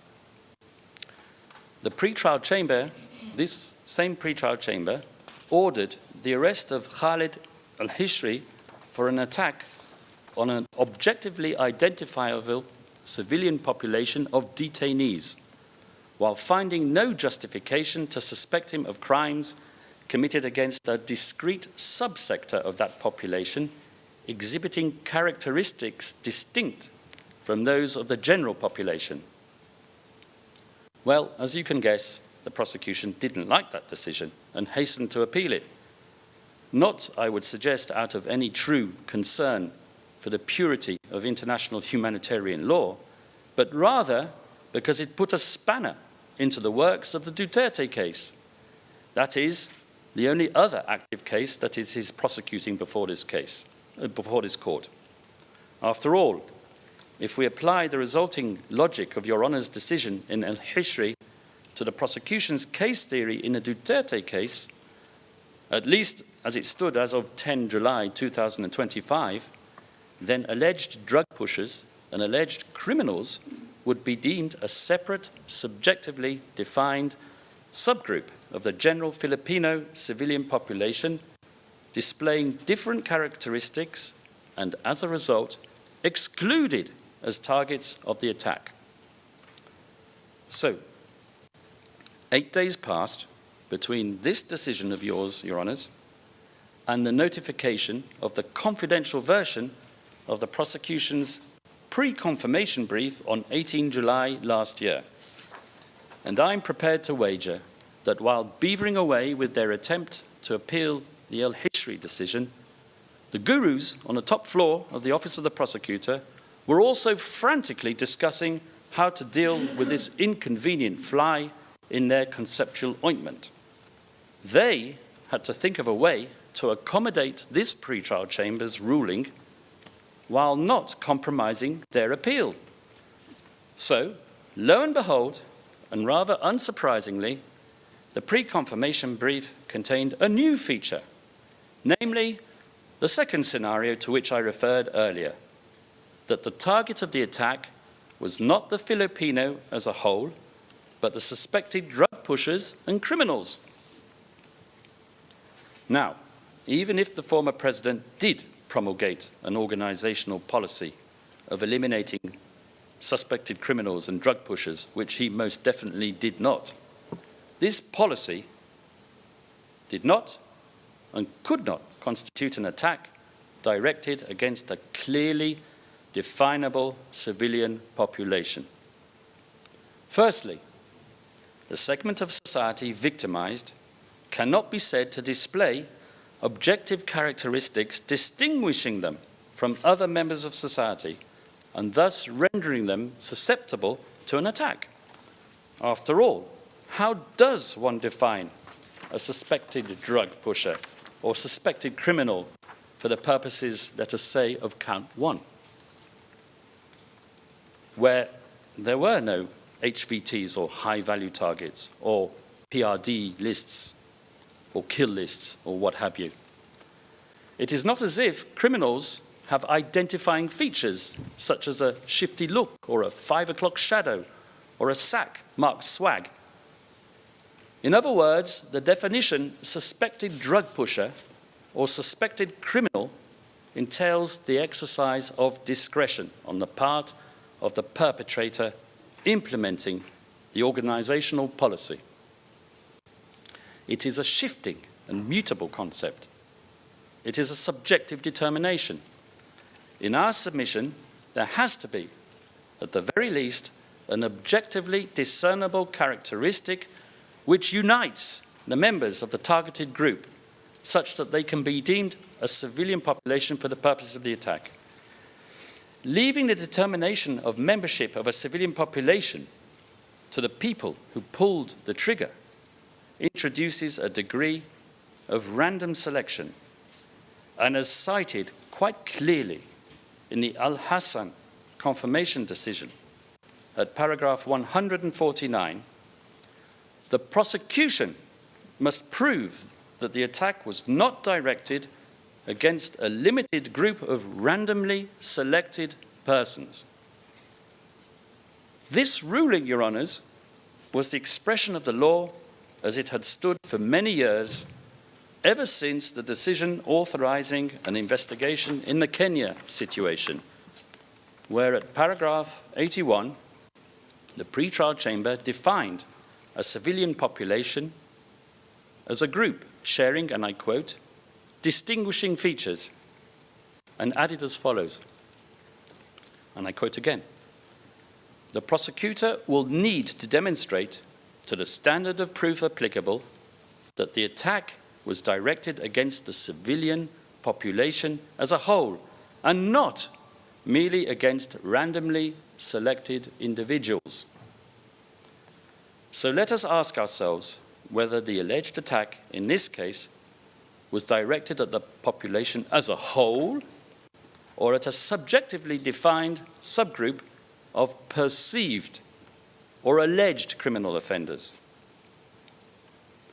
The minute the distinguishing features of the civilian population in question are defined through the application of subjective criteria, the targeting process becomes completely random.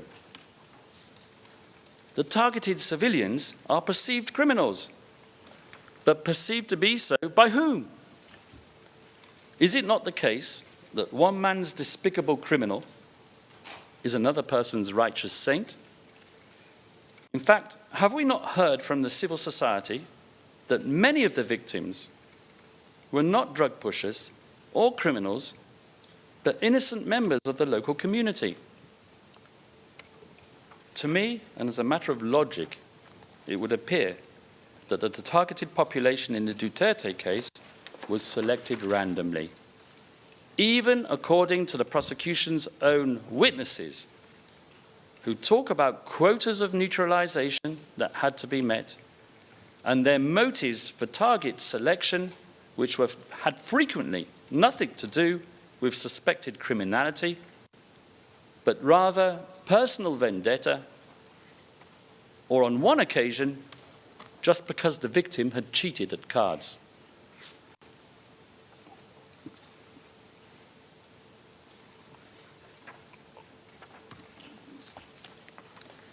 With that, Madam President, Your Honours, I conclude the chapeau or contextual requirements of crimes against humanity. And I will now turn to the modes of liability or means of perpetration. Now, I have racked my brain for many a month pondering one question. If Rodrigo Duterte was so shamelessly brazen as to broadcast his murderous intent in public ever since he was the mayor of Davao, why did it take the ICC prosecution almost 4 years to open an investigation after Rodrigo Duterte pulled his country out of the International Criminal Court? After all, why did the ICC prosecution not just save itself all the hassle of its jurisdictional problem, a fundamental issue that still plagues it and remains to be resolved by the appeals chamber? We won't talk about that today, obviously. But why did the prosecution not seek to initiate its official investigation within the 1-year withdrawal period, especially given the fact that Mr. Karim Khan, the victim's representative embedded in the role of chief prosecutor, had received judicial authorization to interview at least one of the criminal cooperating witnesses substantiating the crimes of the Davao mayoral period. Well, for me at any rate, it didn't take too long for the penny to drop. As I mentioned in my opening statement, the prosecution knows that it is not enough simply to assert that Rodrigo Duterte said outrageous things and that deaths occurred, and so, as a result, he must be criminally responsible. There is a requirement for what is called a causal nexus. The prosecution has to show which one of Duterte's statements, orders, or commands were given to a specific individual who then went out and pulled the trigger or communicated the command to someone else who also went out and pulled the trigger, killing one of its 78 identified victims. That would have been the classical way to prove a causal link between stuff that came out of Rodrigo Duterte's mouth and the deaths pertinent to the case. That would have been ordering under Article 25(3)(b. But the prosecution cannot show such a causal link. They've never been able to do that.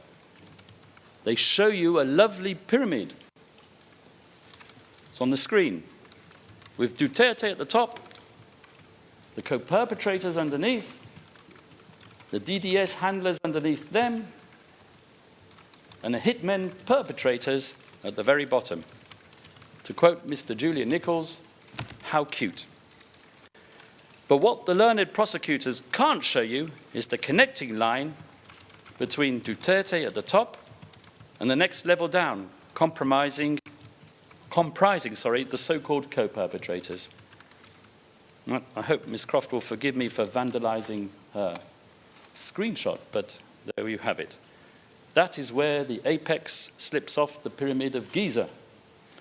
The most they can do is allege that their cooperating witnesses who pulled the trigger and whose credibility is about as worthless as a devalued peso, understood that killing is what Duterte would have wanted, or that they had no choice but to comply because that was what was expected of them by their handlers, or other such similar expressions of a totally subjective sense of obligation.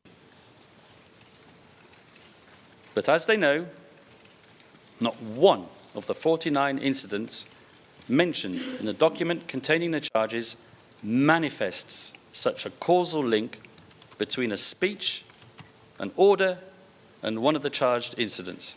I will state it for the record. In fact, I will state it a number of times during my submissions. There is no smoking gun in this case. And that is not for want of a desperate attempt to find one on the part of the prosecution with all their leading questions when they interviewed their criminal cooperating witnesses. Not one witness relevant to any of the 49 incidents with which Mr. Rodrigo Duterte is charged will testify that he received a direct order from the former president to go out and kill someone. Let us just digest this. All those speeches where the former president made various threats to kill, but not one demonstrable incident set out in the prosecution's document containing the charges, which details an act of murder committed as a result of a direct order given by him. This, in and of itself, should be sufficient to convince any reasonable bystander observing the conduct of these proceedings that Rodrigo Duterte is innocent of these charges leveled at him. It is for this reason, and because of the complete lack of reliable cooperating witnesses, that the prosecution has alleged not one, but a plethora of theories as to the means of perpetration, to link the crimes allegedly committed to the person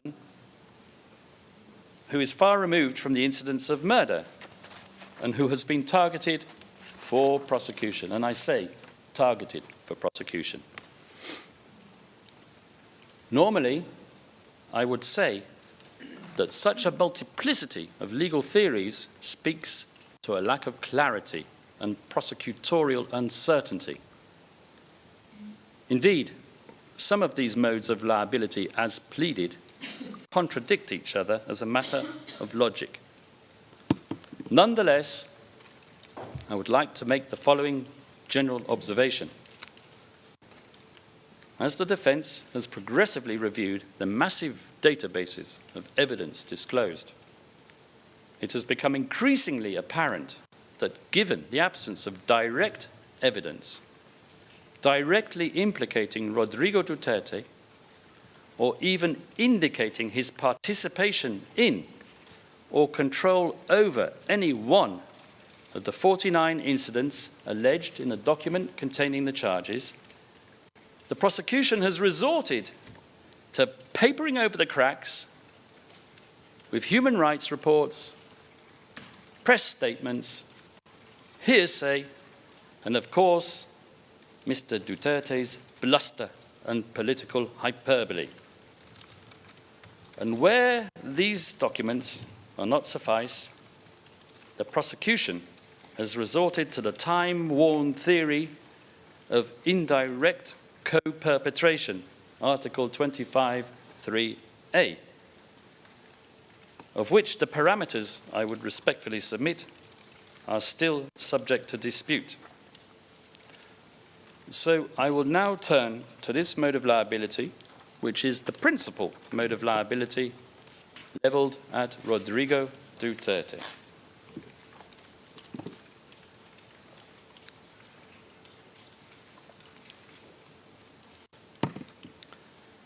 As we all know, in order to prove criminal liability through indirect co-perpetration, there is a need to show a common plan upon which the suspect and his co-perpetrators, because you need co-perpetrators for indirect co-perpetration, a plan on which they mutually agreed. And that common plan must, without exception, have a criminal element. As I have already stated, the only plan in play was not just totally legitimate in nature, but was, in addition, wildly supported by the Filipino electorate, which ensured that Mayor Rodrigo Duterte's governance of Davao City throughout the years would thereafter put him into the Malacanang. According to the prosecution, the criminality of the common plan expressed itself as follows, and I quote from their documentation: an agreement to neutralize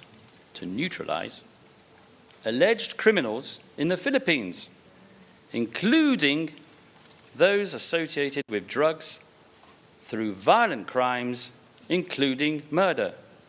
Well, they really covered all options there. The existence of such a criminal plan is, of course, entirely preposterous, and, I should say, totally denied. I would suggest that the prosecution cannot point to any particular point in time where there is direct evidence indicating that even two of their so-called co-perpetrators actually met to agree to such a preposterous scheme. As such, the plan cannot be described as common to anyone.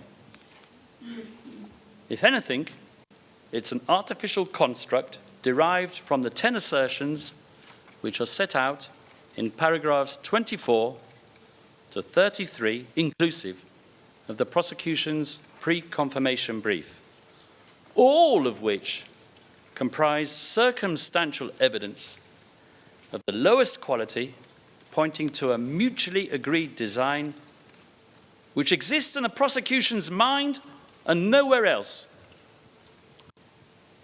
Of course, there is nothing wrong with construing the existence of a common criminal plan from circumstantial data.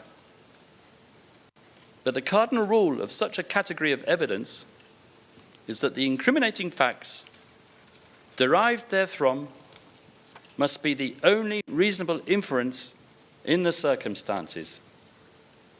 What we can say with a degree of certainty which reaches more than a substantial degree of certainty is that no inference can be drawn from the comments of crime-based perpetrators.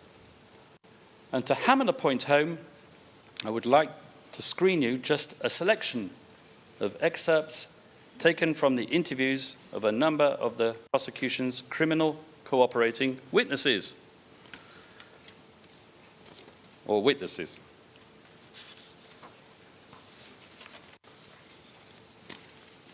Where are they? Number one.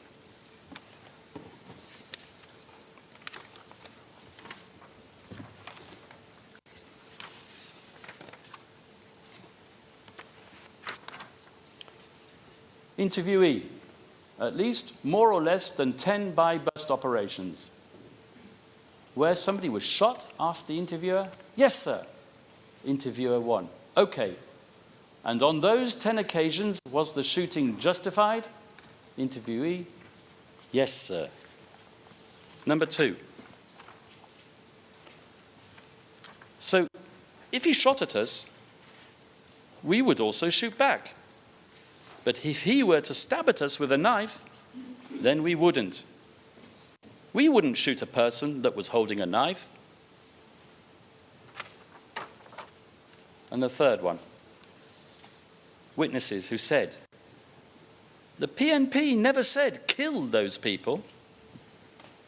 Another quote, from what I recall of the incidents that I was at, all of them had guns, and they were pointing them at the pusher-buyers, or they were pointing their guns at the pusher-buyers. At the operations I was at, I'm talking about the operations I was at, the reason that they were killed was because they were pointing their guns at us, or they were firing their guns at the pusher-buyers. That's from the prosecution's own witnesses. Now, let us analyze the other circumstances as set out in paragraphs 24 to 33, inclusive, to see whether a meeting of minds between co-perpetrators is indeed the only reasonable inference in the circumstances.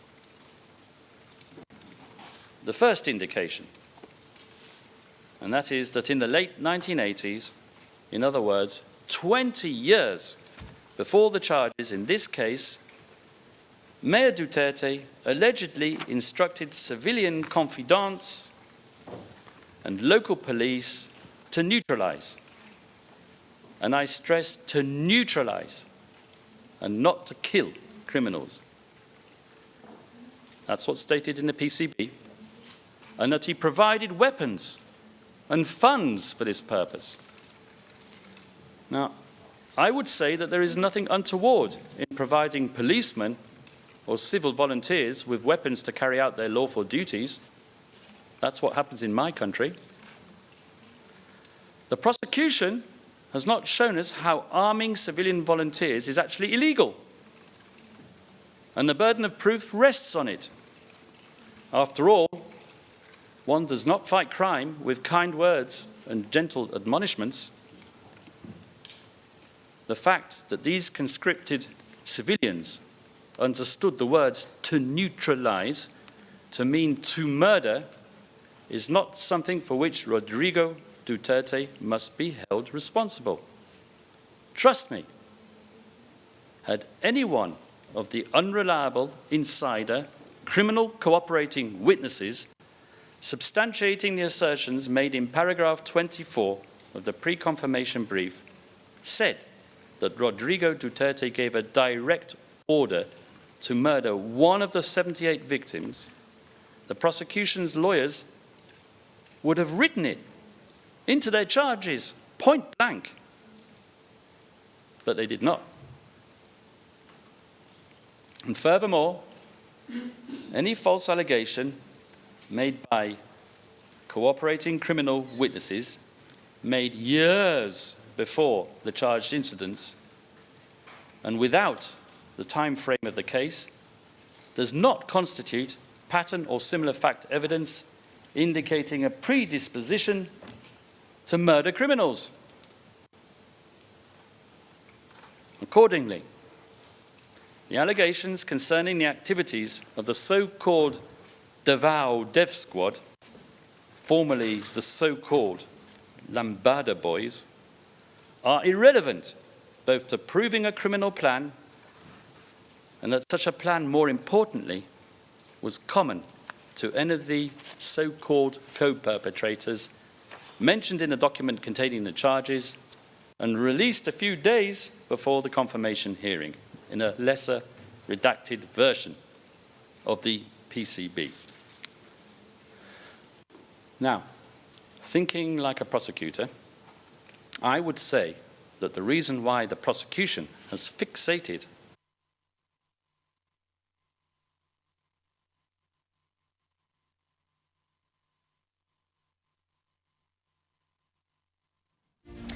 We lost the feed there for a little bit. That was, of course, defense counsel, lead counsel, I should say, Attorney Nicholas Kaufman, during the defense's submissions on the merits of the case.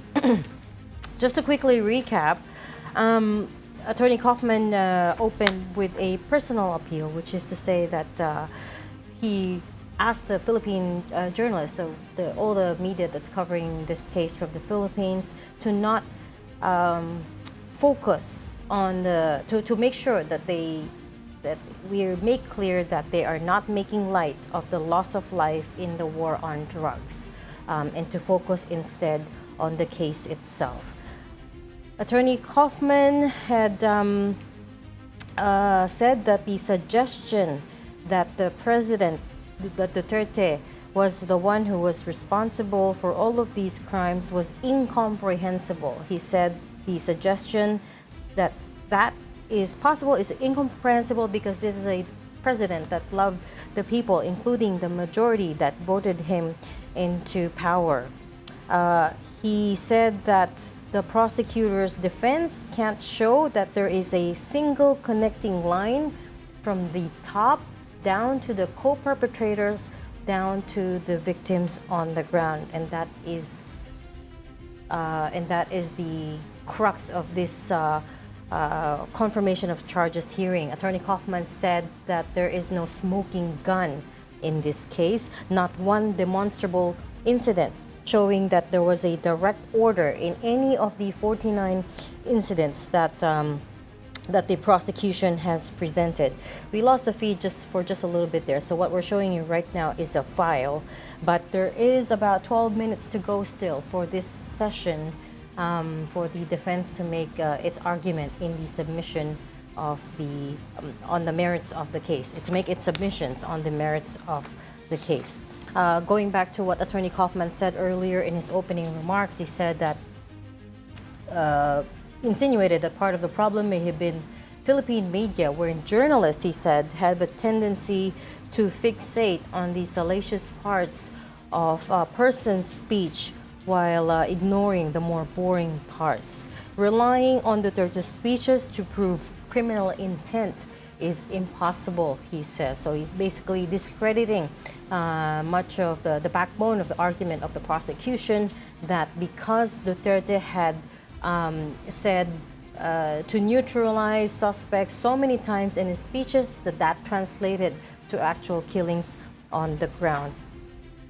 He said that he qualified Duterte's speeches by saying that what the former president really meant, and which he sometimes did include in his speeches, was that the police officers can kill if their life is in danger. And that is a qualifier that Attorney Nicholas Kaufman kept coming back to, saying that it wasn't an order to kill suspects on sight or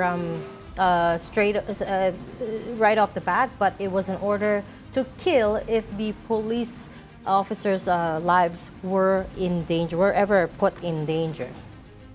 The fact that the officers took the phrase to neutralize to mean to kill should not be Duterte should not be made responsible for that, because that is their own interpretation.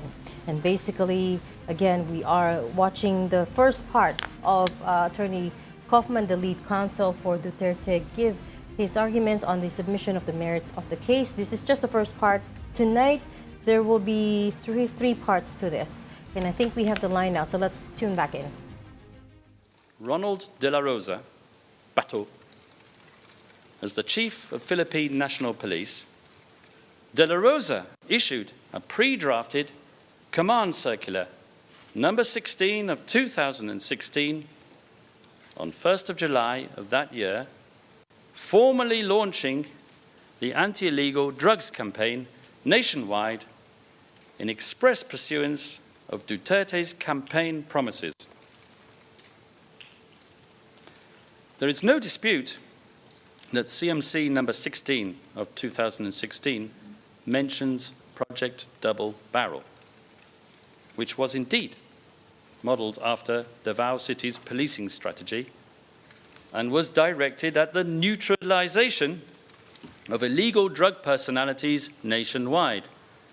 But here we come to the crux of the prosecution case. The manifestation of the criminal plan in writing. Neutralisation as a euphemism for murder. Ms. Robin Croft certainly thought so when making her submission on behalf of the prosecution, highlighting the word in bright red and presenting us with a slide where the word neutralisation forms an integral element of the common plan.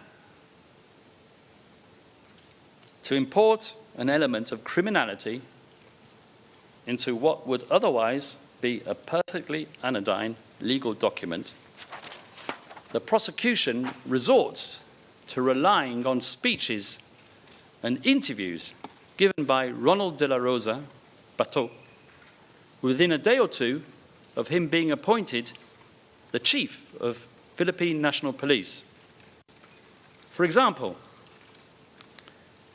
in an interview relied on by the prosecution at footnote 136 of the pre-confirmation brief, De La Rosa explains how tok hang means knock and plead, and that it is a totally legitimate police strategy. However, the citations relied on by the prosecution to infer that tok hang was a criminal modus operandi are completely taken out of context. I shall just cite one question and answer from the media interview on which the prosecution relies at paragraph 27 to prove that De La Rosa, when talking about instilling fear in the hearts of drug users, was actually proposing a policy which was anything but criminal and totally supportive of the main tenet of the defense, namely that the only use of force would be that envisaged by way of self-defense. And I quote, question, "Sir, you mentioned about instilling fear. When you instill fear, how do you ensure that you do not violate human rights?" Answer, good question.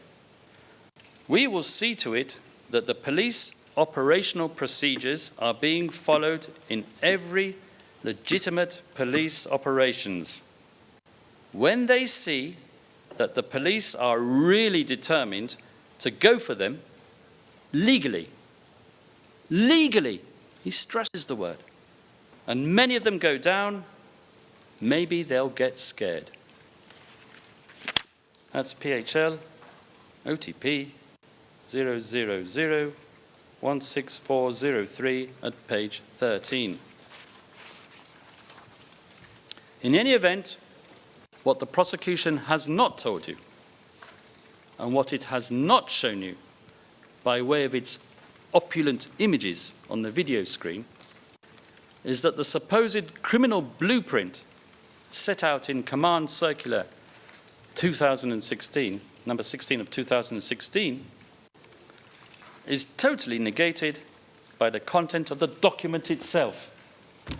Let us take a look at paragraph 8E and F of the very same Command Circular, number 16 of 2016, which states quite clearly that all operations should strictly observe the rights of the accused enshrined in the Philippine Constitution, as well as international law and human rights.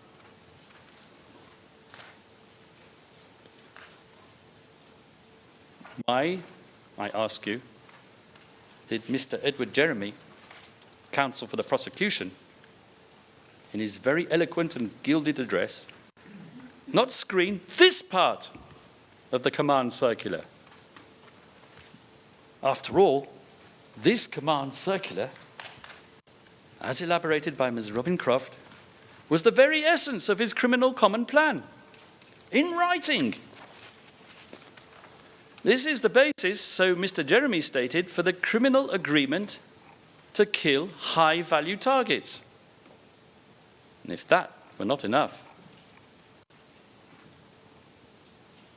the lawfulness of Command Circular 16 of 2016 was reiterated 3 weeks later on 22 July through the initiation and issuance of PNP Investigative Directive number 12 of 2016, which set out additional policies and guidelines in the conduct of double barrel. I think there, Madam President, if I may, we can take a break, obviously with your permission. Bien sûr, Maître, je vous remercie, Kaufman, je vous remercie beaucoup. Thank you, Counsel. Thank you very much. If you can also indicate the numbers of the documents that you have referred to, that will be good. Thank you very much, says Judge Motok. We will take a break now and resume at 11:30. Thank you very much. Again, that was the first part of day 3 of Rodrigo Duterte's confirmation of charges hearing. Today on the schedule, as you heard, it was the turn for the defense. They had their submissions on the merits of the case. And of course, the person you heard speaking just then was Attorney Nicholas Kaufman, the lead counsel of former President Duterte. Not much more different from this last part when he said he gave as evidence, he's rather submitted as evidence, conversations between Duterte and I believe some police officers, wherein he said, we will make sure police procedures are being followed in every legitimate police operations. When they see that the police are really determined to go after them, legally, that word legally appears twice, maybe they'll get scared. And there was Attorney Kaufman making the case that, again, it was not Duterte's directive for the police officers to kill directly. It was only that they can kill or that they can shoot suspects if their own lives are in danger. The term to neutralize was never meant to kill, is the case that Attorney Kaufman was trying to make there. To help us break down what's happening with that first part, let's bring in our first guest now. We're talking to Attorney Ruben Carranza, Senior Expert at the International Center for Transitional Justice. Attorney Carranza, thanks so much for being with us. If you are still in New York, then it will be very early your time. Thanks for making time. You're welcome. Happy to be here. Okay. You obviously watched that submission on the merits of the case from Attorney Nicholas Kaufman. What were your big takeaways? What did you think? There was nothing unexpected or even innovative about his presentation. Remember, this is the presentation on the merits, so this is supposed to be in contrast to the opening statement that he made, and so that the expectation should have been that the presentation that he made today on the merits fleshes out and expands on the opening statement. Unfortunately, the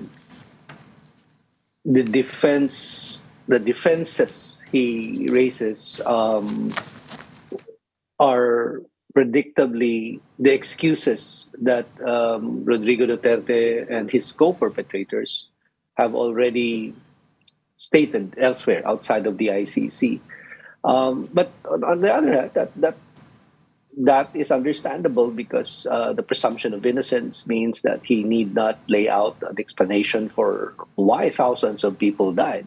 But one key thing, he said that the statements of the criminal cooperating witness, in other words, the insider witness that he keeps quoting, together with the statements of Rodrigo Duterte that were also used by the prosecution, he said that these are circumstantial. And he did acknowledge that circumstantial evidence is has been used at the ICC in previous cases. Jean-Pierre Bemba, Tomas Lubanga. So, the first case, as well as one of the more recent cases in which, in fact, Kaufman was the lawyer for Jean-Pierre Bemba initially. He did acknowledge that in those cases, the ICC, the trial chamber, accepted circumstantial evidence, but he says that circumstantial evidence in this case, he claims is low quality, and that there are other conclusions that can be made from the circumstances. I don't know if he will address it in the resumption of this presentation, but the problem is that his problem in defending Duterte is that the outcome is thousands of murders. So you might have other conclusions. They were joking, they were instilling fear, they were planning something else, but then the outcome is thousands of murders. So that, I think, weakens his argument that there are other possible conclusions to make out of these statements. So his defense, at least in this first part, was predictable and nothing came as a surprise to you. But one thing that struck me is when he said there is no smoking gun in this case. There is not one demonstrable incident that shows that there was direct orders to kill in all of the 49 incidents that the prosecution is using in this case. What did you think of that? I thought that was pretty powerful to say, because that is exactly the question that we're trying to answer here, right? Is there enough grounds? Is there substantial grounds to move this case to trial? He did sort of make his own interpretation of the persons watching now should remember the characterization of Rodrigo Duterte here is indirect co-perpetrator, which means there are direct co-perpetrators. And as Kaufman mentions it, the ICC uses different modes of liability, meaning different theories of how persons can become criminally liable, can be convicted, can be found guilty. And one of them is the concept of indirect co-perpetration. There are others, and maybe not now is not the time to do it, but joint criminal enterprise, command responsibility. So there are various other theories, modes of liability that the ICC and other international criminal tribunals have used in the past. One of the important elements of indirect co-perpetration as a mode of liability, as a way of convicting a person, is that there is a common plan. And Kaufman acknowledges that there is, the prosecution has tried to prove that element here. But one of the other important elements is that the direct co-perpetrators, including insider witnesses, including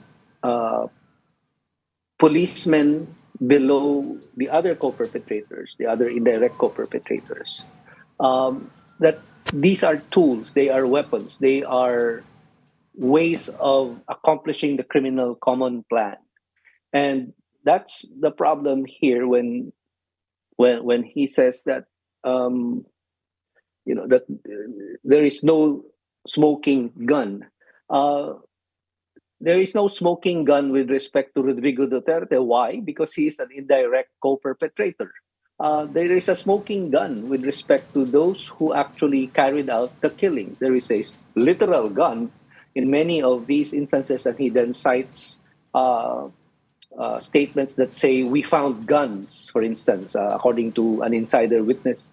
And of course, those quotes that he makes are extracted from the overall interviews. And so the ICC judges will, I am sure, look at the entirety of the interviews conducted by the ICC investigators and used by the prosecution, to which everyone has access, by the way, the defense, the prosecutors, obviously, and the judges. But that's the incomplete aspect of Kaufman's argument. There is no smoking gun with respect to Rodrigo Duterte because Rodrigo Duterte is an indirect co-perpetrator. I won't say only, because an indirect co-perpetrator is just as guilty as the direct co-perpetrator in this theory, in this mode of liability concept. Okay, so you can convict a person based on circumstantial evidence, and there's no smoking gun in this case because he's being charged as an indirect co-perpetrator. Is that a lesser crime than, I suppose, a direct perpetrator?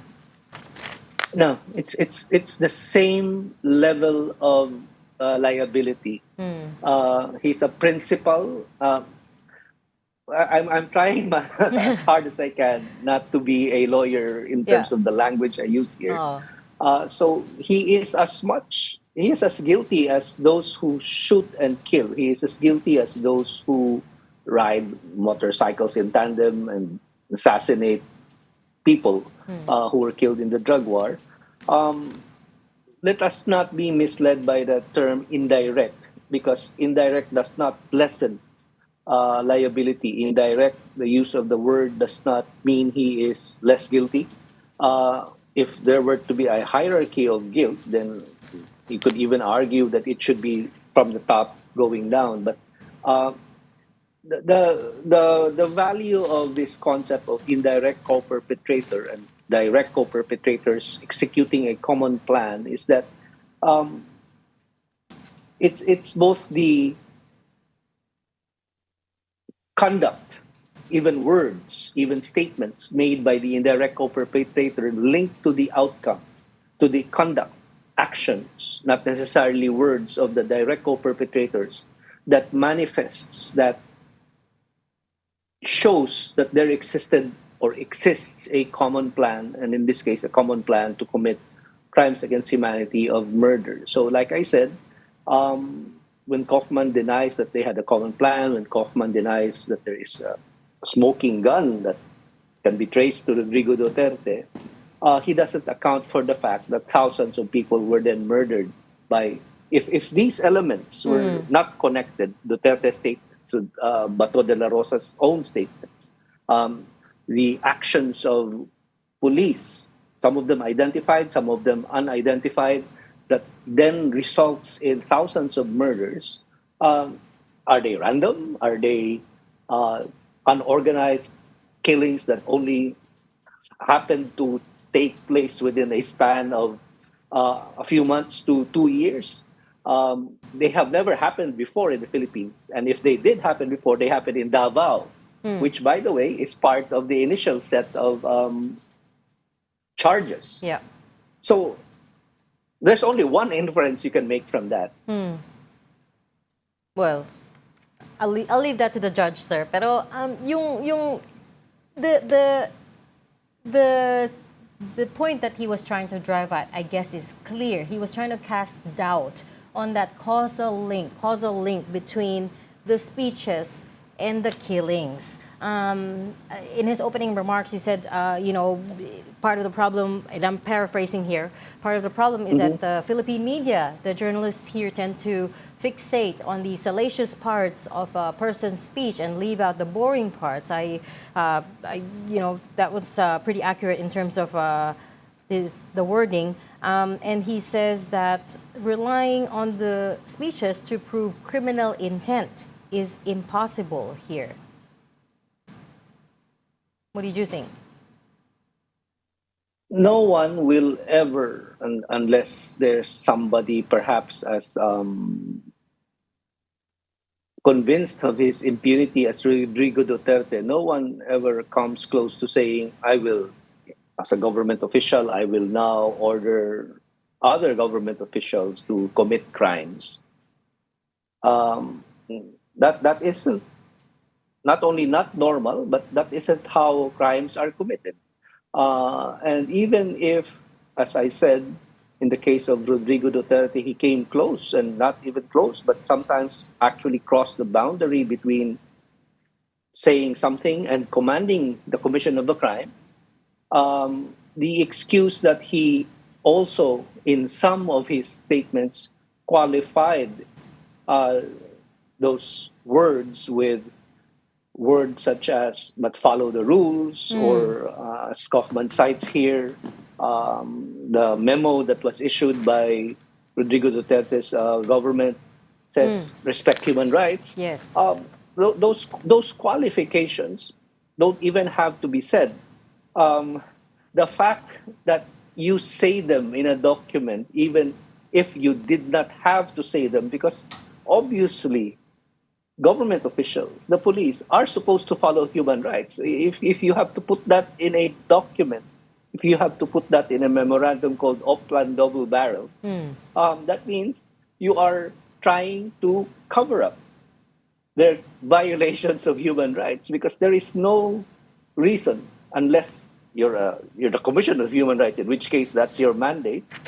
You say it and you specify it, but there is no reason really to have to say that unless it was something you already had in mind to use later on as an excuse, as a defense, which unsurprisingly Duterte himself also says. He says, I will protect you. He says, I could even pardon you. He says, I will make sure you are not prosecuted.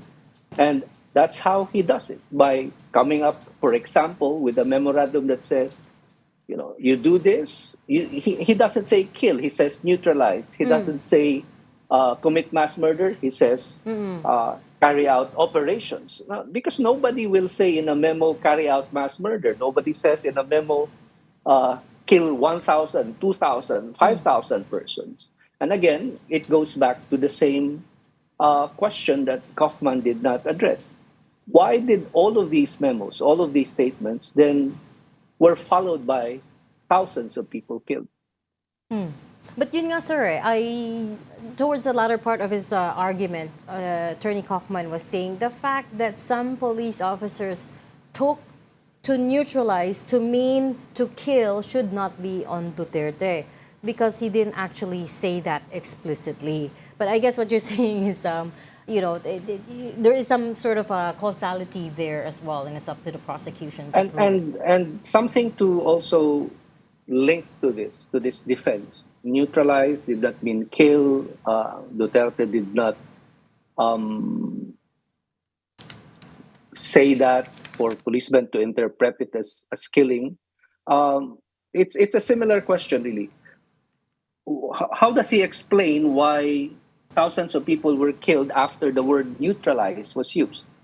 That is an example of circumstantial evidence. The ICC in past cases, Katanga case, a warlord in the Democratic Republic of the Congo claims he did not issue similar explicit orders, but that his subordinates killed people anyway. In that case, the ICC in fact said that the prosecutor and later on trial judges, if they convict the accused person, that they do not have to explain their logic every step of the way. They do not have to painstakingly explain why they arrived at a certain conclusion. Why? Because inferences are possible. The human brain is capable of sorting through and filtering among different possibilities connected with a term, a set of words, a piece of paper that can be interpreted in different ways, but that if you take all the circumstances together, and an inference is possible, and though no other inferences might be made that explain it, then that can be the basis of a conviction. So, neutralize, and this is the other point here, within the context of the Philippines, neutralize has been applied by law enforcement agencies in the Philippines, not just the police, but even the military, to mean to kill. Kaufman has been fond of excusing Duterte's speeches and conduct as part of the culture. Many of Duterte's own mouthpieces are fond of excusing him by saying he's just Bisaya. He's just speaking in his language. Bluster. Back in Davao. I grew up in Cebu, and I know I speak the language and I understand the context. And so I know what persons who use the language mean when they say something in place of something else. And that's exactly what Duterte is doing here.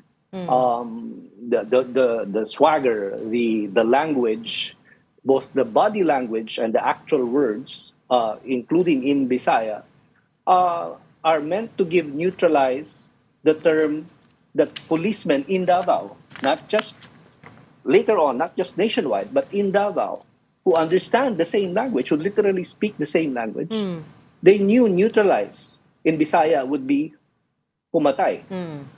So you cannot have you cannot have one interpretation and say he was just joking, he wasn't serious, and then on the other hand say don't take it out of context. You cannot say don't take his jokes out of context in one hand and then say here take it for the context it is in. The word that he often uses is bluster. It's just bluster.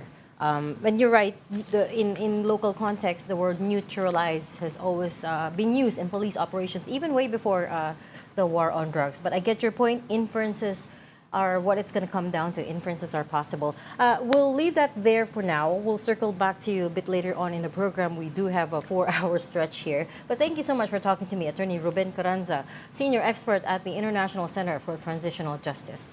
We'll come back to you. You're welcome. At this point, we're going to get more reactions, this time from a so-called Duterte ally. Joining us is former PDP Laban senatorial candidate, Attorney Jimmy Bondoc. Attorney, good to see you again. Good evening, ma'am, and thank you for having me. I apologize for my current circumstances. Now I'm in transit. Oo nga, mukhang you're in the car. Yes, but I couldn't pass up the chance to talk to you and to at least represent an alternative point of view. Thank you for taking our call, and that's exactly what we want to get at, which is the alternative point of view here. I don't know how much of what Attorney Carranza's perspective you heard, but I guess you heard towards the end what he thought about the argument that to neutralize. The fact that it was was interpreted as to kill should not be on former President Duterte. In any case, what did you think of the defense's first part of the submission on the merits of the case? I was more pleased about today. Well, the first day was good enough for me. I think Kaufman did a good job. But the difference is that today I was very happy to hear about his emphasis on the issue on jurisdiction, because I really think that is something that we have to ask before we argue about law and before we argue about guilt or innocence. I think we have to be candid about the first aspect, which is there's a question that we all have to ask. No, are we still capable of judging ourselves as a nation? No, because I think the outsourcing of justice is a very dangerous precedent, and this will be very damaging to our sovereignty. Now, Nicholas Kaufman finally addressed the issue on why did the ICC take 4 years not to initiate the investigation.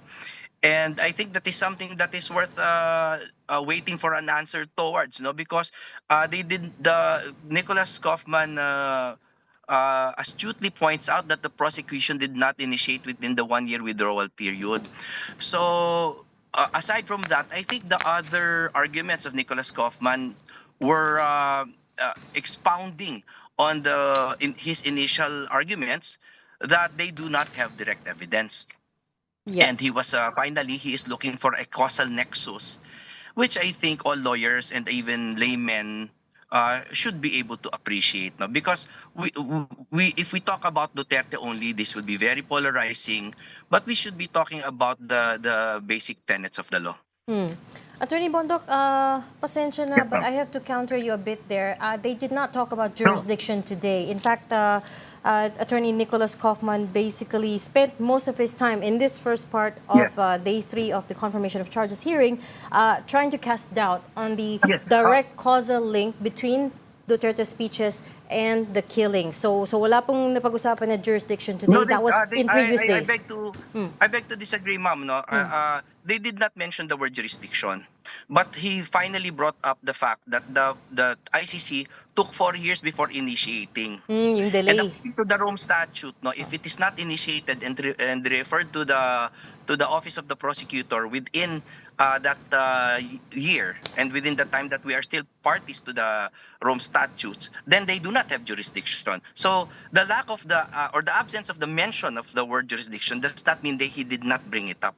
He actually brought up or laid the predicate. He laid the predicate, no, of the argument of jurisdiction. So it was just a peripheral mention, but again, he spent most of his time at the start. That's the very core of jurisdiction. Yeah, In fact, the argument of the Duterte allies, no, is really because it was not initiated within the correct. withdrawal period. Yes, yeah, With I due understand. respect, I understand, sir. But I watched the whole thing, and he only touched on it very briefly. The bulk of the presentation was about the causal link nga between the speeches and the killings. But anyways, I agree with that. I agree with that. Yeah, so yun nga, I mean, I listened to the whole thing. But anyways, since you brought up the issue of jurisdiction, the thing is that the pre-trial chamber already decided on that. I know it's in appeal, pero in October of 23 of last year, they already issued a formal decision on the jurisdiction challenge, saying that because we were bound by the Rome Statute from 2011 to March 16, 2019, they can investigate crimes that happened during that period.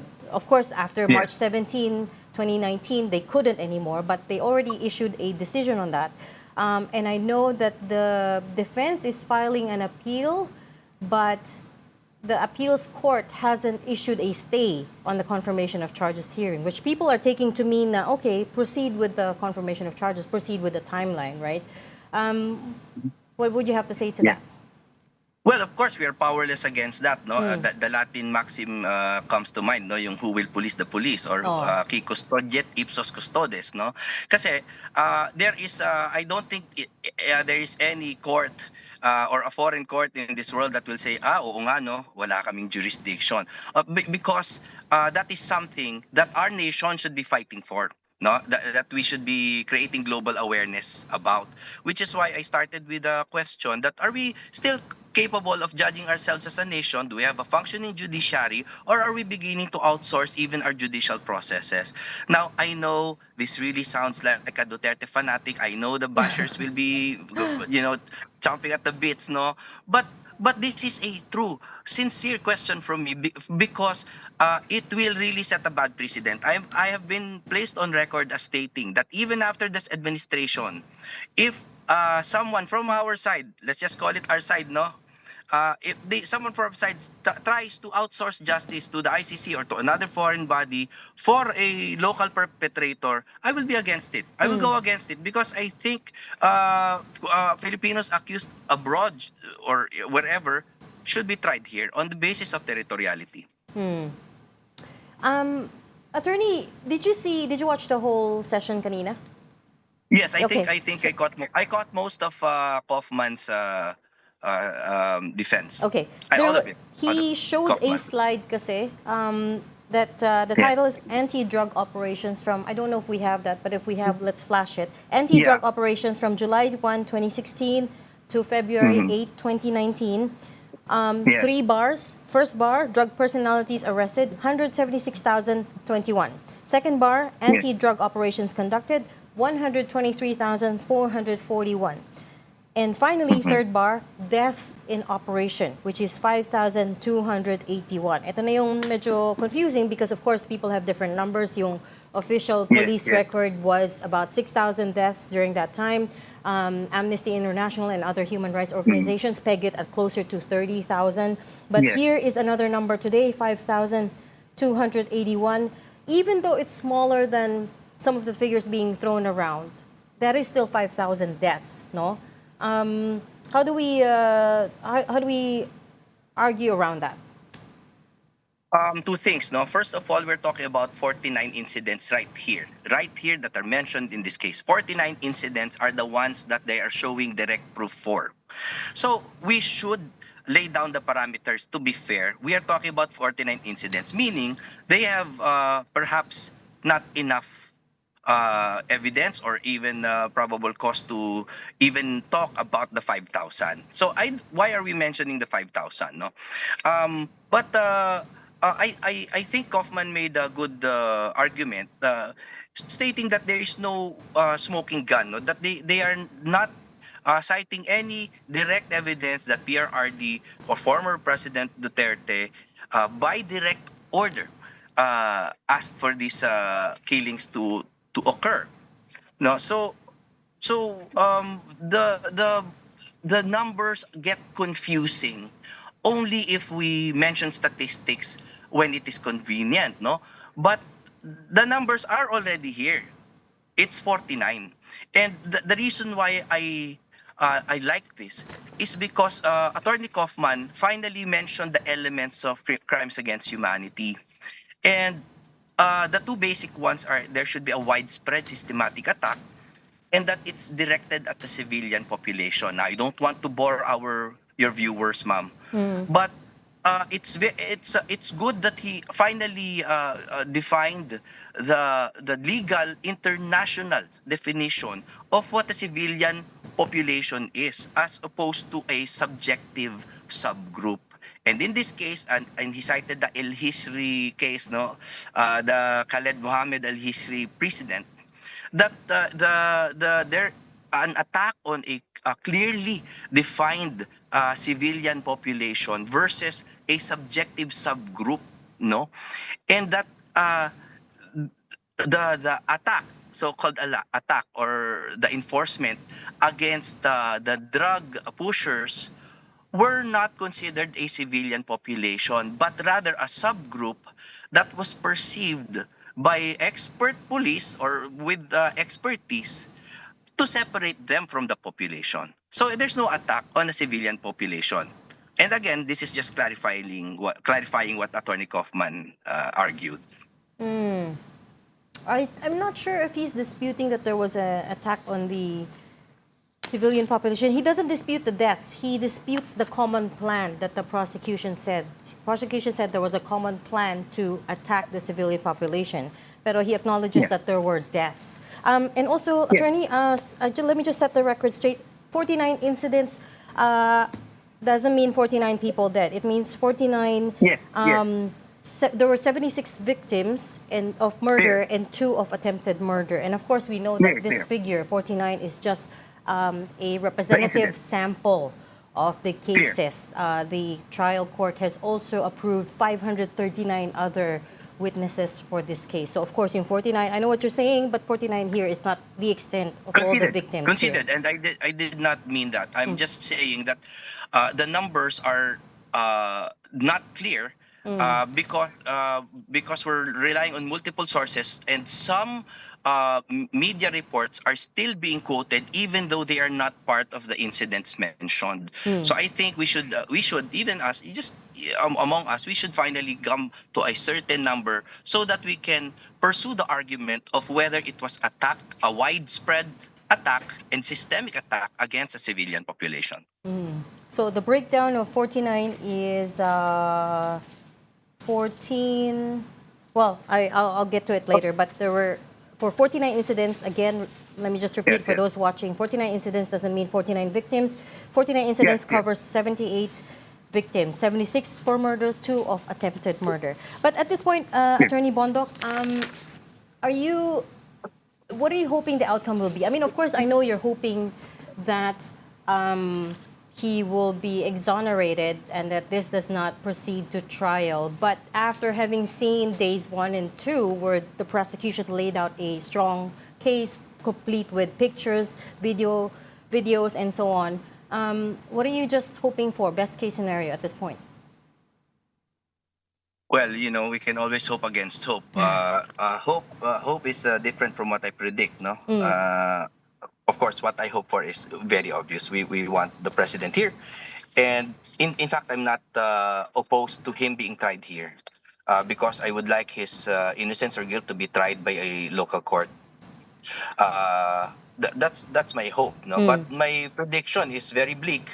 And I think this is a irreversible damage to the Philippines, no, to the Philippines, and that's very hard to believe from me right now. Completely conceded, but I think somewhere down the line we will find ourselves agreeing on this point that this is a damaging turning point in our history as a sovereign nation. What happened? Why is your prediction a lot more somber?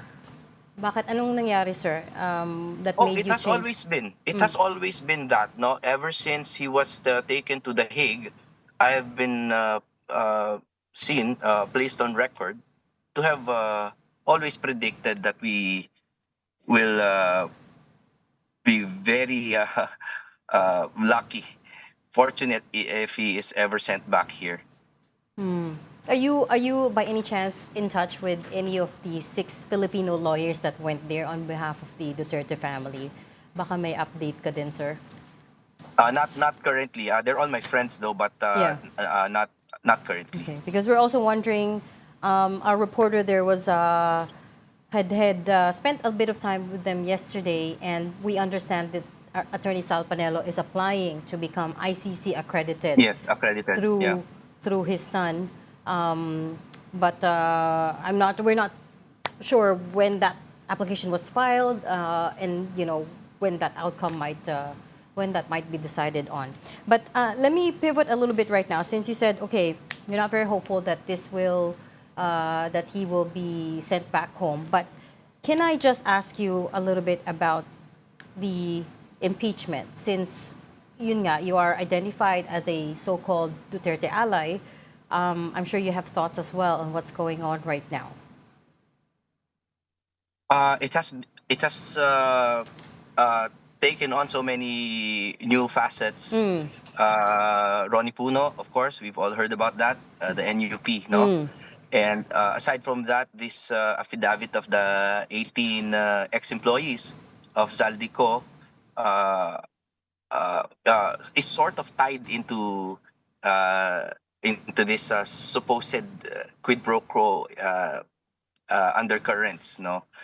I think the impeachment, ito mas hopeful ako. Mas hopeful ako that I think there will be an end to it soon, but I think I'm just being hopeful. But I really think that it has been affected by the pronouncement of the VP. That's one. Number two, the seeming lack of enthusiasm from big players in Congress. And three, I think the fatigue of the nation it's just very palpable. Everybody's just tired of impeachments. Are you hearing from some insiders, sir, baka in terms of the appetite for Congress for another impeachment? Kasi we've also been asking a few of our sources. They do say that there is a little bit more hesitation this time around. But anyways, by the way, before you answer that, let me just correct the record as well. Yung 18 gentlemen that you're talking about, it hasn't been proven that they were former employees of Zaldico. We're trying to get a hold of the ombudsman and other officials to finally confirm this. but we haven't we haven't had any luck so far. But all we know at this point is that they were allegedly Marines, although two of them weren't, apparently, according to the Philippine Navy. But go ahead, sir. Yeah, fair point. Although in the affidavit, it clearly states in the beginning that some of them were Marines, some of them were not, some of them were well, it doesn't say that they were dishonorably discharged, no, but they never claimed to be all Marines. But I posted earlier saying that I think that's beside the point. No, doesn't matter if they were ex-Marines or whatever they were. They could have been whatever. What we need to prove is that they were indeed employees of Zaldico and that they had personal knowledge of the things that they have stated in the affidavit. I think that's all that matters. But again, I'm not saying that that's going to definitely affect the impeachment proceedings, but we're being pragmatic here. And what we're saying is it could affect the impeachment. Taken together with the pronouncement of the VP and the hesitation of the congressmen that we mutually know, and big people, big parties declaring that they are not in favor of impeachment, it truly lessens the weight or the fervor towards impeachment. Plus, again, the fatigue, the very palpable fatigue of the people. Some critics say it's like a Damocles sword hanging over people's head in Congress, with the implicit, a sword of Damocles. Damocles, with the implicit message that be careful, if I win, then I'm going to remember who you guys are. Do you think that's accurate? That's what some of the critics are telling us. I think there are two swords here. No, the impeachment has been a Damocles sword, the sword of Damocles over Sara, and then her pronouncement has just put up an active defense. So I think there's two swords here. But I think, kahit sino po ang magmarunong ngayon on the outcome of this will definitely be wrong, because there's just too much at play. Okay, and then finally, Attorney Bondoc, just very quickly, are you running for office? There are rumors that you might be interested in a higher position, though. No, I mean, I ran for the Senate, and I have been severely traumatized by that. No? I remember we interviewed you during the campaign period. Yes, which I still appreciate to this day, ma'am. And it's always an open. I'm not one of those people who would be coy and whatever. But I'm truly hesitant this time, and I must listen to the rumblings and to the politics now. But ultimately, I am not ashamed to say that I will wait for the not instructions, but the suggestions, of our dear Vice President Sara. You're waiting for suggestions from her. Yes, because that's the political aspect, and I don't hide these things. With her support, there's just an increased chance, no. Meaning, if she tells you to run, then you say yes. Yes, because the political capital is obviously with her, and I'm here to help through her. On my own, I don't think I have much political capital, to be quite frank. Well, you're pretty influential online, but we shall leave that there. Thanks so much for talking to me again, Attorney Jimmy Bondoc, former senatorial God candidate. bless everybody. Salamat, sir. Thank you. Okay, we are now going to tune back in to the second part of today's confirmation of charges hearing against former President Rodrigo Duterte, again, still with the defense's submission on the merits of the case. Implementation of Operation Double Barrel. The document also included an exhortation to monitor human rights violations perpetrated by PNP operating units. The term neutralization itself is, of course, not defined anywhere in any of these documents as meaning to kill, a point the prosecution itself conceded at that moment in time when it was seeking the opening of an investigation. And I refer, Your Honours, to ICC 01 on 21, document number 7. So, the prosecution, throughout its pre-confirmation brief, invites this chamber to find by inference that neutralization means murder, and even carves it in stone as its formal statement of the common plan. But we, the defense, can show that the term neutralization can only mean the use of self-defense where officers' lives are endangered. For this, the text of the circular must be read in the context of the governing framework and other PNP directives. It is our submission that across the political, legislative, judicial, and law enforcement contexts, the consistent articulation has always been that neutralization denotes lawful restraint. At the executive and operational level, the Chief of the Philippine National Police, Ronald de la Rosa, Bato, publicly clarified in 2017 that neutralization means arrest. Furthermore, in an official transcript dated 28 October 2024, the former Chief of Police, De La Rosa, testifying before the Committee on Accountability of Public Offices and Investigations, testified that the term neutralization was anchored in the PNP Operational Procedures Manual, where it is specifically and strictly defined. Let us just have a look at what he said. And for your ease of reference, we will also display the said passage in the PNP Operational Procedural Manual to which De La Rosa referred, which incidentally was published in 2021. Neutralization, and I quote, "A police intervention in strict accord with the use of force continuum and/or principle of proportionality on the use of force purposely to contain or stop the unlawful aggression of the offender. This may include an arrest, capture, surrender, or other acts to subdue the suspect."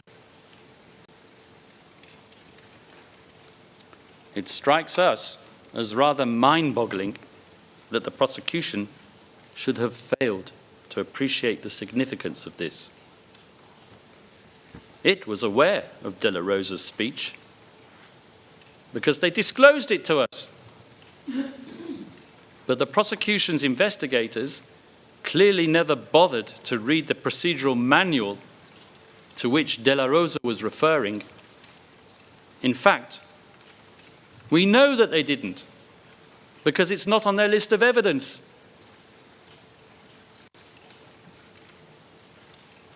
Within the judicial sphere, when the terminology was examined before the Supreme Court of the Philippines, in petitions challenging aspects of the anti-drug campaign, the government defended the circulars on the basis that they did not confer a license to kill.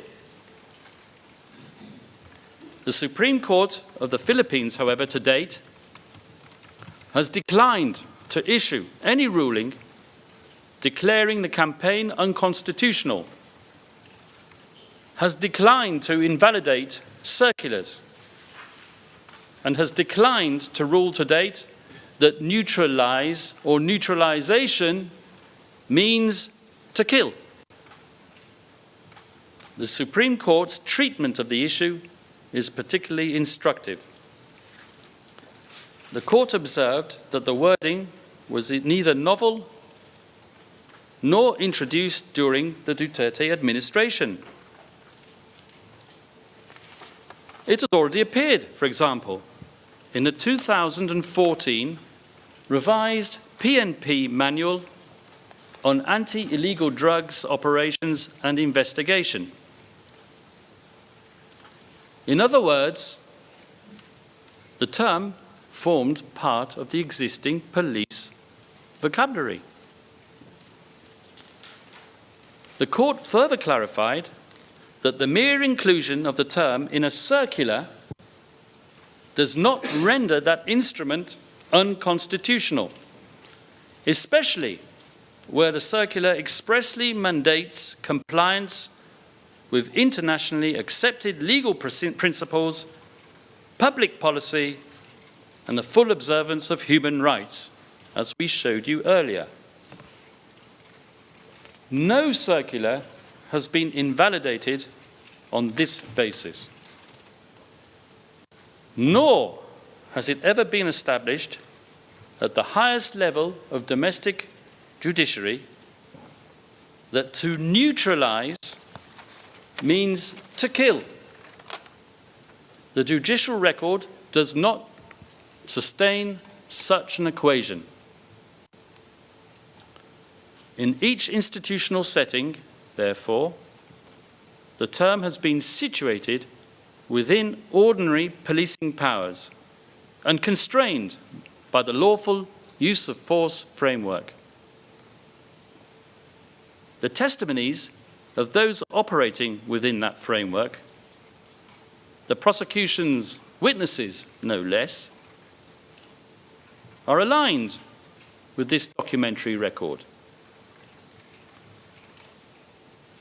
For example, witnesses P1158 and P1170 explained that neutralize means to arrest or to incarcerate through legal means. It did not mean to kill.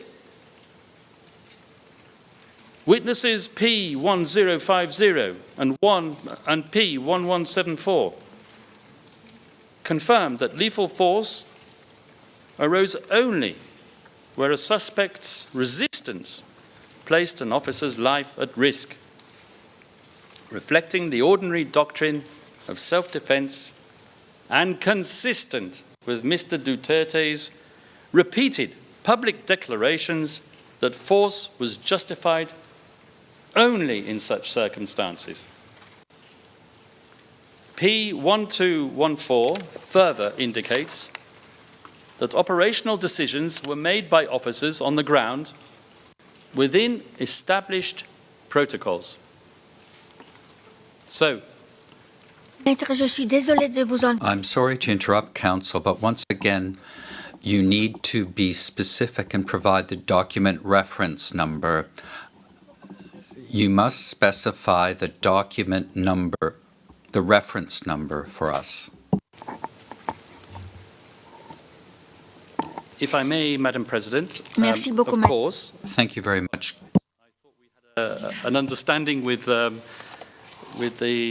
Learned Chamber's legal officers that we would be able to provide references after the hearing. But of course, the document that I was referring to is PHL OTP 00090518-R01.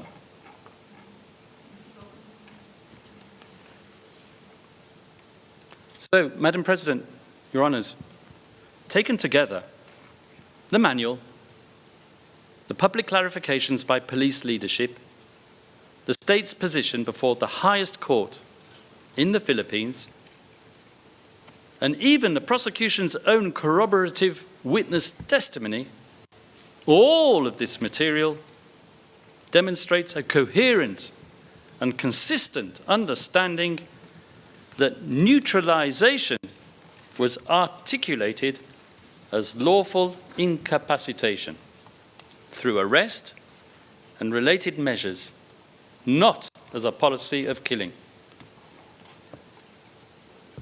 And if the prosecution's case for the common plan in counts 2 and 3 is based on Command Circular number 16 of 2016, we might as well pack up and go home because Mr. Duterte is simply not guilty. However, for the sake of completeness, I continue.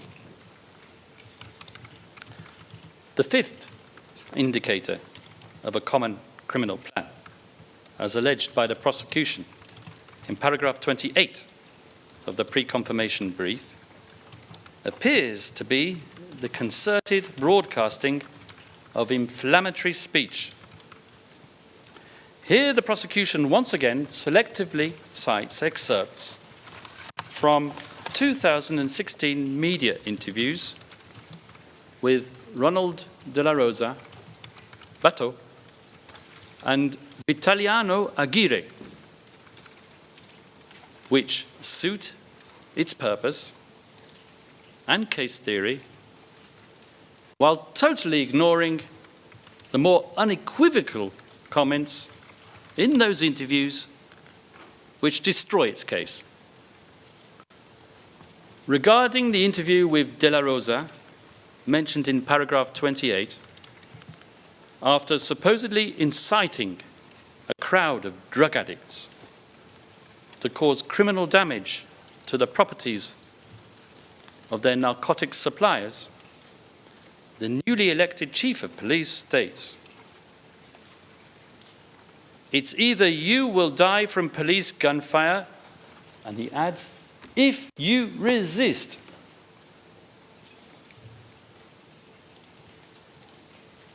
That's PHL OTP 0000849, page 2.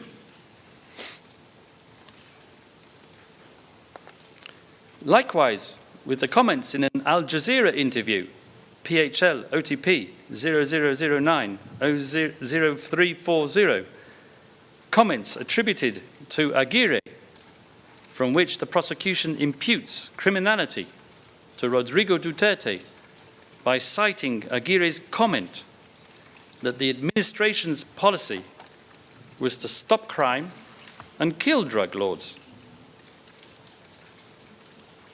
Such throwaway comments reflect on Aguirre alone. And God forbid we're not alleging that Aguirre did anything wrong. Especially when, in the very same Al Jazeera interview, Aguirre states, not once, but twice, that the policy of Duterte himself was for the police to use lethal force only in self-defense. We can display that on the screen, and the part that I want to read is highlighted. And President Duterte was very clear on this matter, he said, Aguirre, that there will be no killing of unarmed offenders, meaning to say that you use force only when your life is in danger. Later on, in the very same interview, Aguirre would repeat the same theme which exculpates Mr. Duterte, PHL OTP 00090340 at page 4. And I read out the relevant passage which is highlighted once again. They are supposed to arrest them, but when they fight back, then the president has instructed them that they must first protect themselves.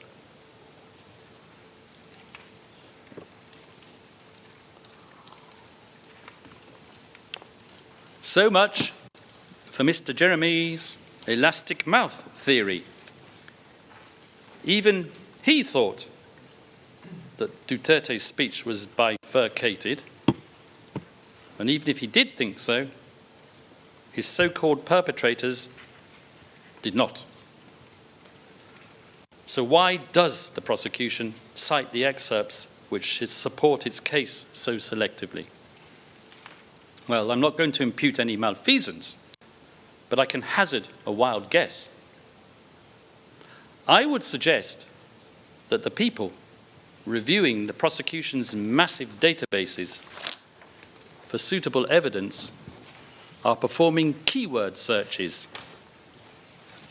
Most likely, some of the most utilized operands were the words kill and perhaps sometimes neutralization or neutralize.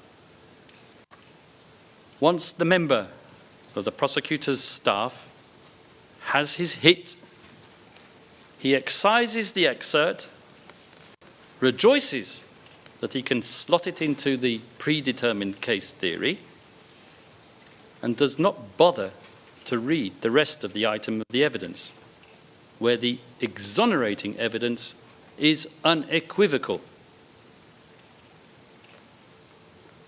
Turning to the sixth indicator of the supposed criminal plan, as set out in paragraph 29 of the pre-confirmation brief.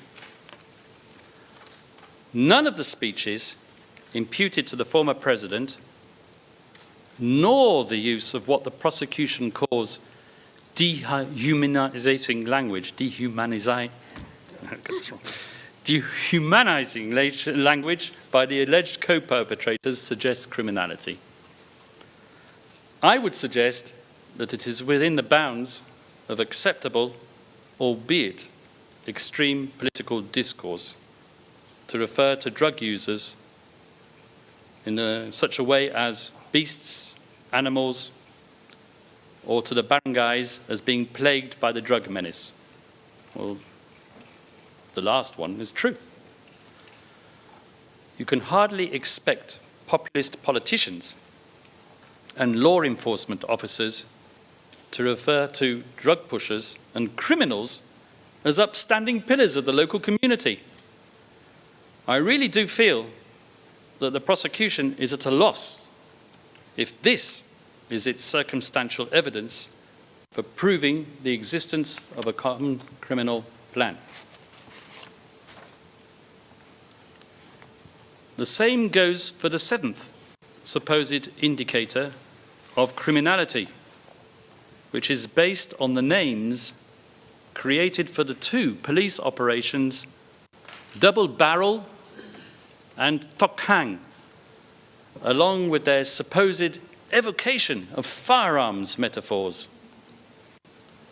While the source for this particular gem, witness P1207, a self-confessed murderous villain, might have guns perpetually on his mind and insert their imagery into his daily speech, it does not mean that those who formulated the anti-drugs policy were acting under a similar caprice when they devised the nomenclature for these two particular police operations.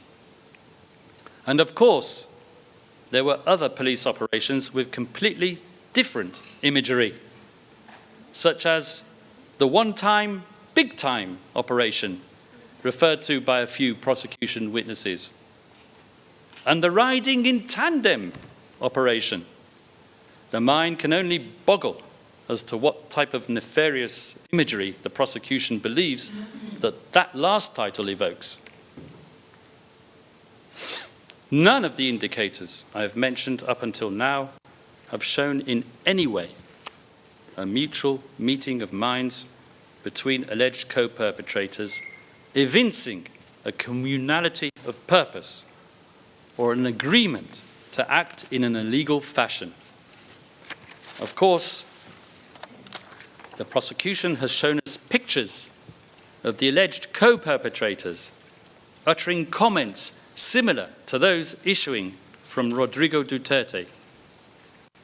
But this does not indicate a meeting of minds, as I will elaborate shortly.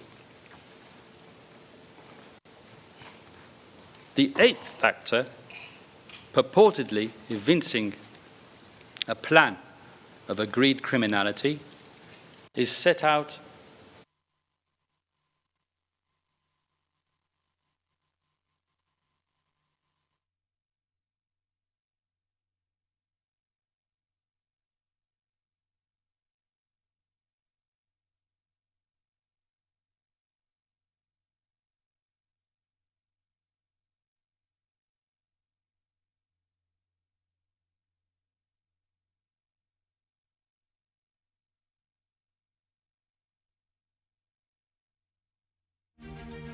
We seem to have lost the line again. We're going to try to get back in, but the line is a little bit patchy. But of course, that was Attorney Nicholas Kaufman, lead defense counsel for former President Rodrigo Duterte. Today is day 3 of the confirmation of charges hearing. Today is the day that was given to the defense. What he was doing there was part 2 of the defense's submissions, I should say, on the merits of the case. As with the first part of today, Attorney Kaufman repeated some of the his arguments, which is to say, which is centered around the language, the terminologies that were used in during the time of the Duterte administration. He made the case that neutralization does not mean killing, which he has already said before. But again, he said neutralization in this instance only means self-defense if the police officers' lives are in danger, and it does not mean to kill outright. Neutralization, in the language of the legal documents, says that it may include capture, surrender, or other acts to subdue the suspect. All right, let's tune back in to catch the rest of his presentation. Category of circumstantial proof for a common criminal plan. The prosecution relies on what it believes to be the Duterte's administration's unabashed publication of statistics recording the number of deaths occasioned in the context of the so-called war on drugs. But let us just look at how and where the statistics relied upon were being published. In 2 government reports, the first of which being the Duterte administration's year-end report for 2017, totaling 63 pages, covering every sector of government and the economy, and of which just 2 pages are devoted to policing activities. We can give you the document ID number shortly. It's on the screen. While the deaths of 3,967 drug personalities mentioned are indeed recorded, as Ms. Robin Croft so helpfully pointed out in her presentation, and are not insubstantial, these deaths comprise a fraction of the 118,287 total arrests for drug-related activities, especially when the government is conducting special operations in a concerted drive to curb the narcotics problem. Such statistics are certainly not indicative of a wholesale policy of murder designed to supplant the process of law. If they were, then certain Latin American state parties would have regularly equaled or exceeded the Philippines in the number of law enforcement killings per capita of the population. What is quite egregious, however, regarding the prosecution's reliance on the 2017 Key Achievement Report is the way in which it glosses over, or rather ignores, those pages which do not suit its case theory. Take, for example, pages 28 of the document, which highlights the fact that 1,900 drug-related investigations had been carried out against law enforcement officers in the preceding year, with 375 police officers being dismissed, including the 2 policemen involved in the murder of Carl Arnaiz, who were later convicted and sentenced to life imprisonment.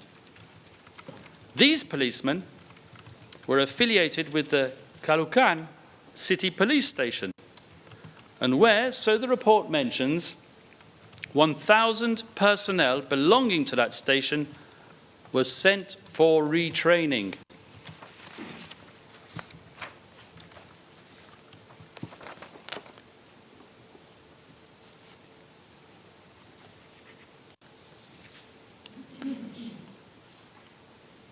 To conclude,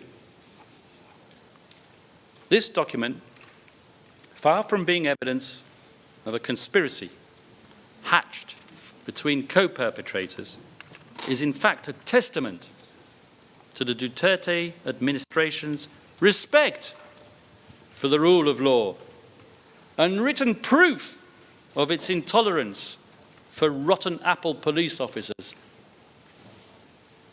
As for the second official publication, which is supposed to substantiate the criminal plan, we turn to the 2016 annual report issued by the Philippine National Police. The statistics are quoted, with all respect, in a misleading fashion. The tables used by De La Rosa, and particularly the pie chart, show a remarkably low incidence of deaths in comparison to arrests and voluntary surrenders. Obviously, the misleading aspect of that is the prosecution's representation of the statistics, not De La Rosa's. So, coming to the 10th and final source of circumstantial evidence, supposedly supporting the mutually agreed nature of the criminal plan. And this is the fact that the extrajudicial killings, to quote the prosecution's words, followed the same patterns and modus operandi, with the perpetrators covering their tracks. But here, let me ask a question which begs an answer. If the Duterte administration was so barefaced as to openly declare its intent to kill drug users and pushers and celebrate this, as the prosecution argues, in official governmental publications, why would it encourage the perpetrators to go to such lengths to disguise such an intent? I mean, of course, anything's possible. But I'm just pointing out the internal contradiction in the prosecution's case theory.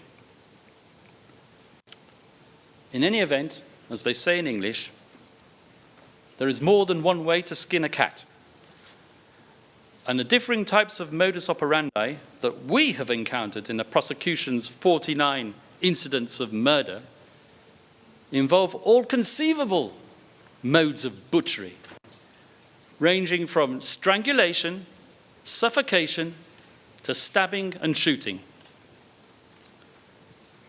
Now, assuming that the prosecution can overcome the hurdle of proving the existence of a common criminal plan, how has it shown that the so-called co-perpetrators coordinated between themselves to reach a mutual agreement to execute it? Well, it hasn't. All it can do is show a selection of comments made by Mr. Duterte's closest colleagues in government, and all of which take their rhetorical cue from him. The prosecution then artificially defines the intended individuals, the identified individuals, as a collective of co-perpetrators. Now, common law jurisdictions, such as the one I come from, are familiar with these issues in the context of the law of conspiracy. The federal rules in the United States, for example, allow the statements of co-perpetrators to be used as circumstantial evidence, one against the other, to establish the existence of a conspiracy, but require that these statements be made during and in furtherance thereof. Narrative venting, which is what all these supposed co-perpetrators did, the ones identified by the prosecution, does not further the criminal objective.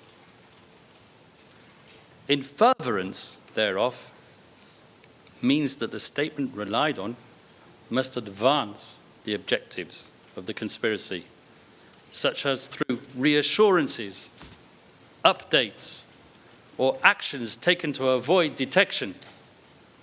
Now, I do realise, Your Honours, that there isn't too much jurisprudence on this matter, but let us look at it logically. Where can one really draw the line if it is sufficient to infer a mutual agreement to execute a criminal plan if we rely only on the statements of the people in the vicinity of a criminally verbose suspect because of the same quality of verbosity it alleges? This is what could be called bootstrapping logic. Building on limited information with the very same information in an attempt to validate that information or to create a structure there without. Put simply, the prosecution has advanced its cart before its horse.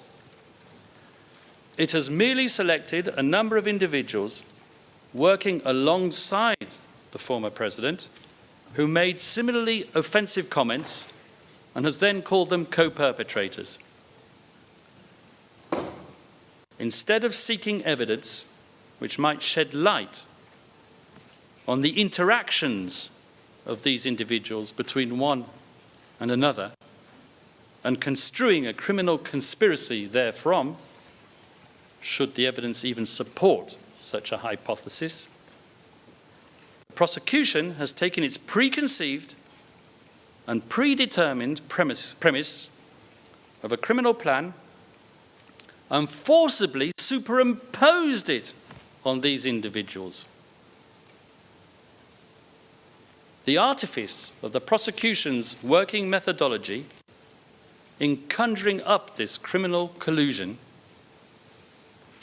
becomes even more apparent if we examine the evidence emanating from the crime-based perpetrators themselves on a granular level, especially from the prosecution's own star witnesses, 2 of 3 of whom supposedly formed the hardcore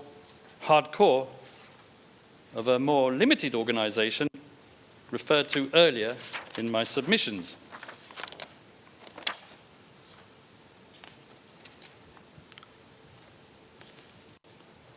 I'm trying to comply with redactions. P1, for example, a self-confessed murderer whose recruitment by the prosecution will be examined elsewhere,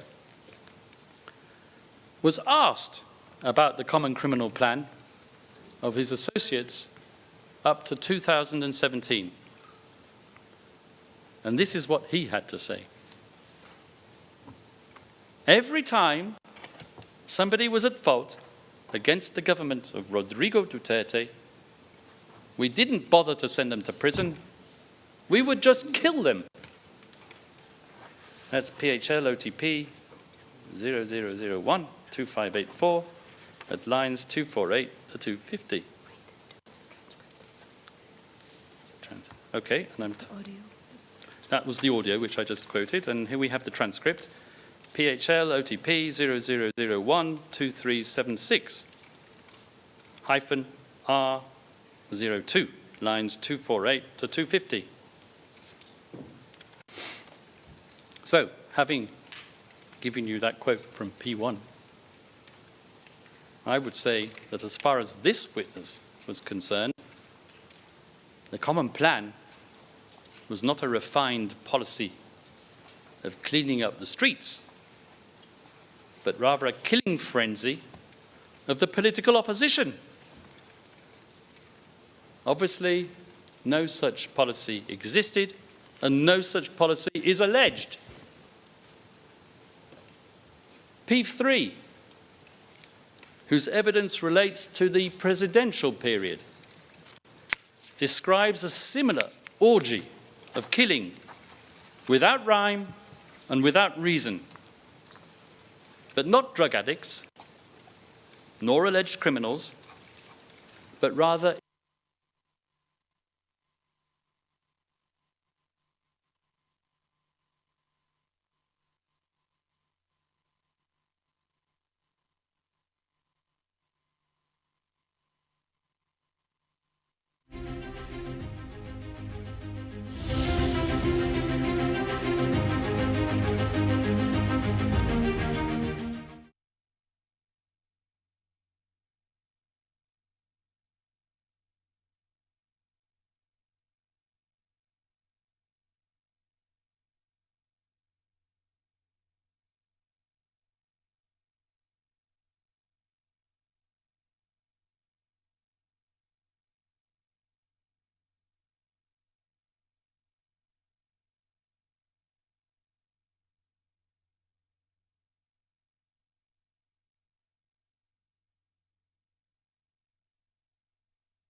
Welcome back. This is the special coverage of Duterte's confirmation of charges hearing at the International Criminal Court at The Hague in the Netherlands.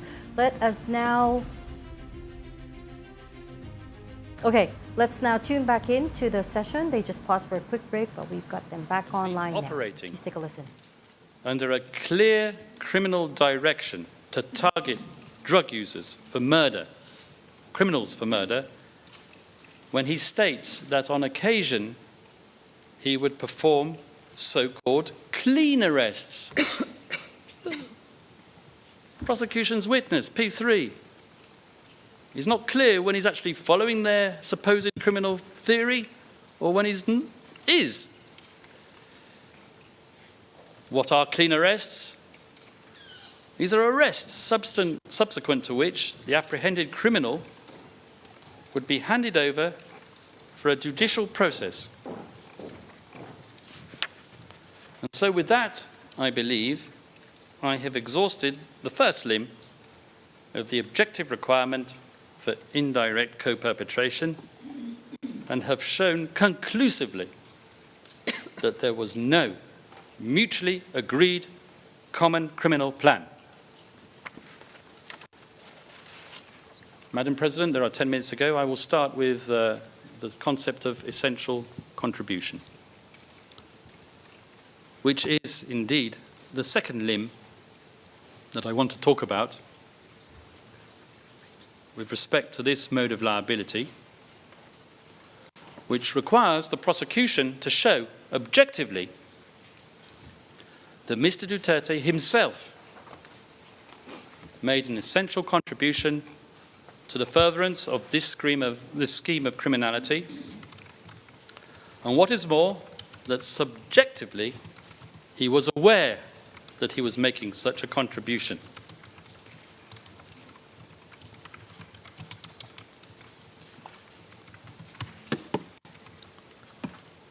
This is what us Latin-speaking lawyers, would call the sine qua non test.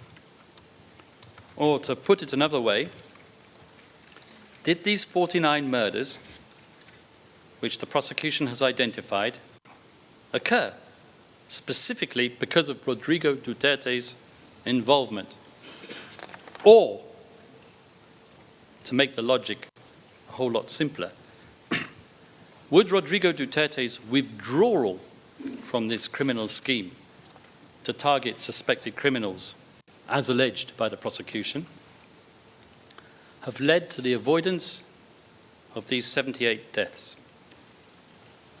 Let us see where this test is set out in the Ali Koshaib trial judgment. Paragraph 796.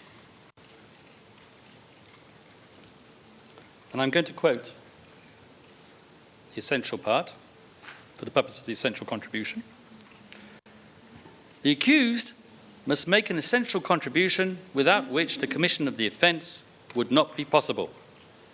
To hold an accused liable as a co-perpetrator under Article 25(3)(a) of the statute, it has to be established inter alia that he or she had control over the crime by virtue of his or her essential contribution to it and the resulting power to frustrate its commission. Well, here, I would like to show you the statistics pertaining to the rate of killings since the former president has left power and the responsibility for law and order has passed into the hands of President Ferdinand Marcos Jr. I rely on a report published by academics at the Third World Study Center in the University of the Philippines in the context of what is called the Dahas Project.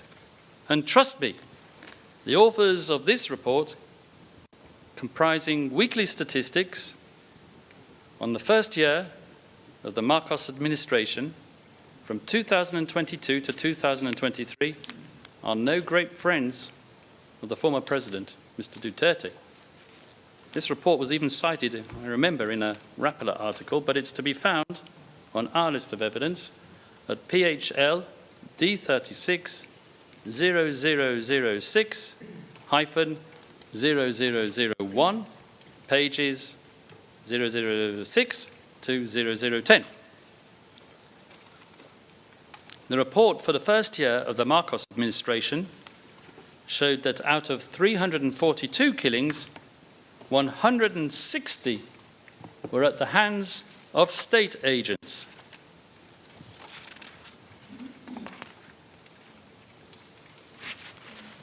And the figures and the statistics just kept on rising, with the second year of the Marcos administration, 2023 to 2024, showing an increase in deaths at the hands of vigilantes, albeit a decrease in deaths at the hands of law enforcement officers, from 46.8% to 34%. Hardly a statistic to be proud of. So, with all the prosecutions, fancy bar charts, I'm pretty sure that if they were to recreate them for the period of 2 years after Duterte left power, they wouldn't have room left on their computer screen. The numbers would be so sky high. The conclusion is that there is no reason to believe that Duterte's disappearance from the political scene would have frustrated the ongoing incidents of murder at the hands of state agents or vigilantes. Clearly, I'm forced to ask myself whether anyone on the other side of this room has thought of investigating the Marcos regime and the related phenomenon and holding someone accountable. Why are my colleagues sitting to their right, the victims' representatives, not clamoring for accountability for those deaths? Or is it of no consequence now that Mr. Duterte is sitting in the ICC detention center? I've reached a natural break, Madam President, in my submission. With your permission, I would like to continue after lunch. Judge Motok. Thank you very much, Mr. Kaufman. We will suspend the hearing now for 90 minutes to resume at 2 p.m. Thank you very much.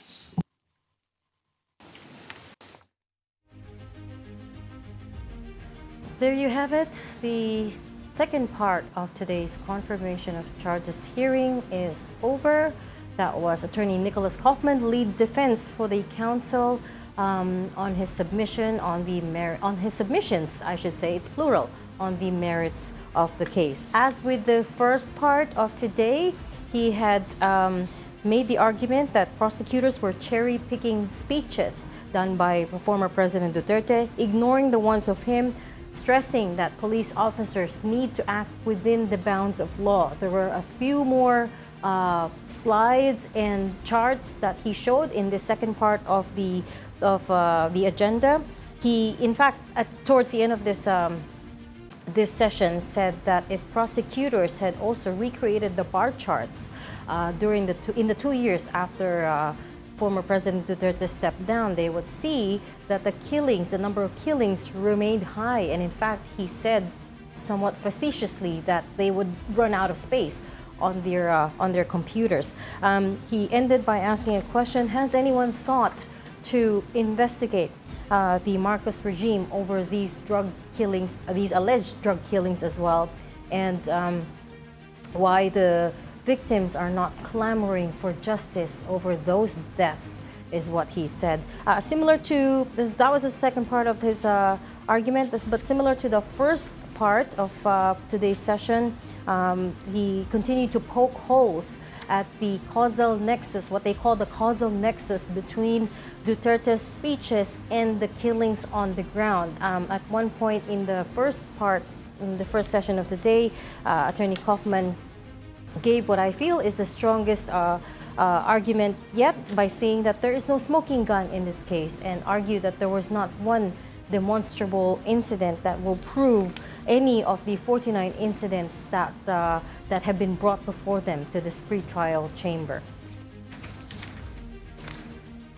Attorney Kaufman also at one point showed a graph that showed what that he said showed that there were only 3% deaths out of thousands of police operations that were conducted during the Duterte administration. It was a pie chart with a very small sliver of red that he said, well, in comparison to the number of arrests and operations conducted, the number of deaths is minimal, he said. And if he can say the only thing that is widespread is the utility of the prosecution's statistic, basically arguing that the prosecution used skewed statistics right there.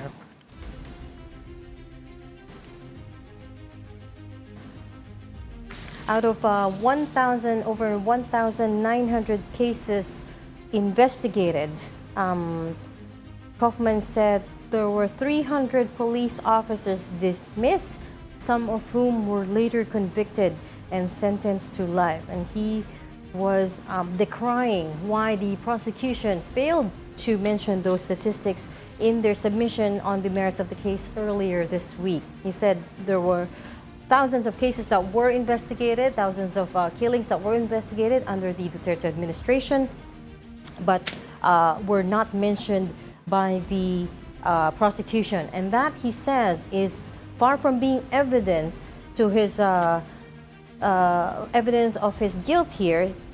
That is testament to Duterte's respect for the rule of law and disdain for rotten police officers, is what Attorney Kaufman argued. And again, more bits about how the prosecutors were cherry-picking cases and cherry-picking videos in order to make the case that his speeches is what caused them to kill. There was much about the term neutralization once more.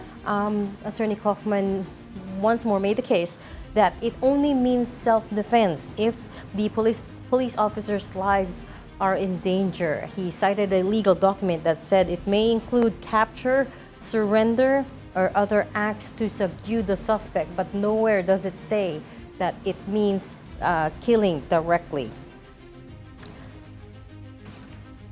He also questioned why, earlier in this program, the ICC prosecutors did not just save itself all of the hassle of its jurisdictional problem, a fundamental issue that still plagues it, by investigating the cases sooner, and why he was questioning the delay in the investigation of the deaths into the drug war.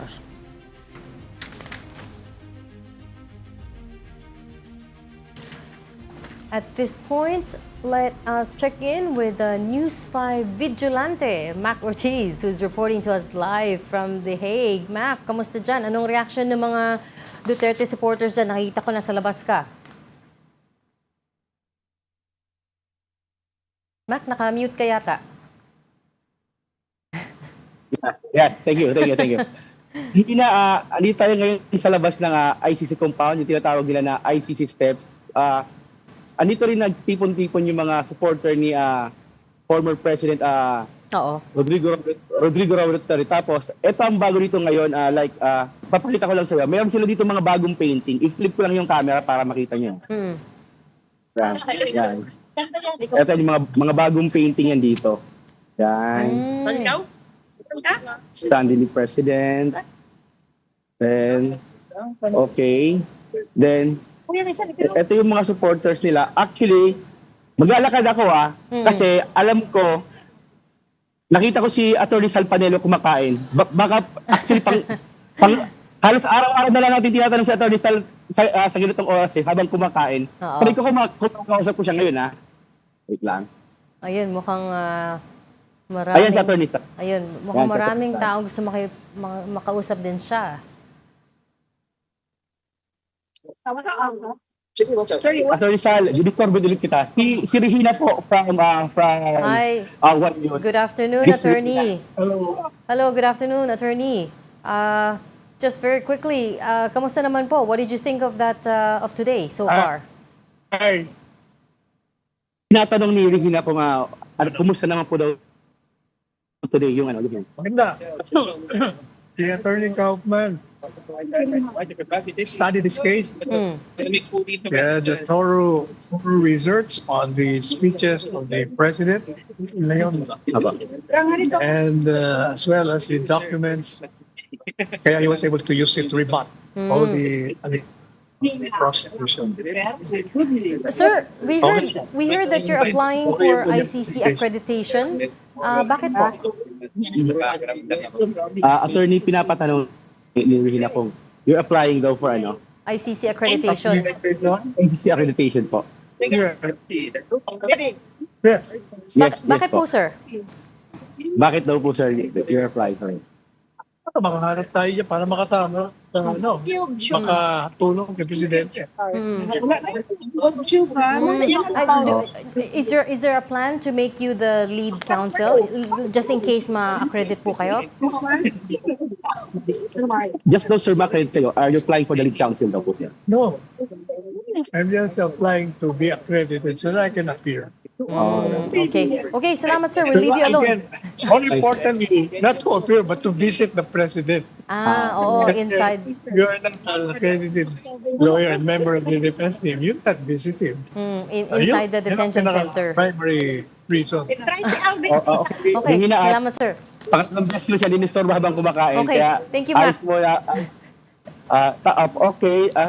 Sa ngayon, marami pa rin tao ngayon dito. Patuloy pa rin dumarami yung mga supporters ni former president. Andito yun sa ICC steps. Tapos, kanina bago tayo mag-live, yung doon sa part, parang lunchtime, doon kasi minsan nagitipon-tipon yung mga anti-Duterte supporters naman. And sa pagkakaalam ko, meron sila dito na candlelighting mamaya around 5 p.m. Yung muna latest dito, Regina. Mac, anong sinasabi ng mga supporters sa'yo? Hopeful pa ba sila na hindi matutuloy sa trial itong kaso by the end of the week? I mean, of course, hindi pa magde-decide sila end of the week, pero what are they telling you? Actually, marami tayong nakausap ng mga pro-Duterte supporters. Hati sila.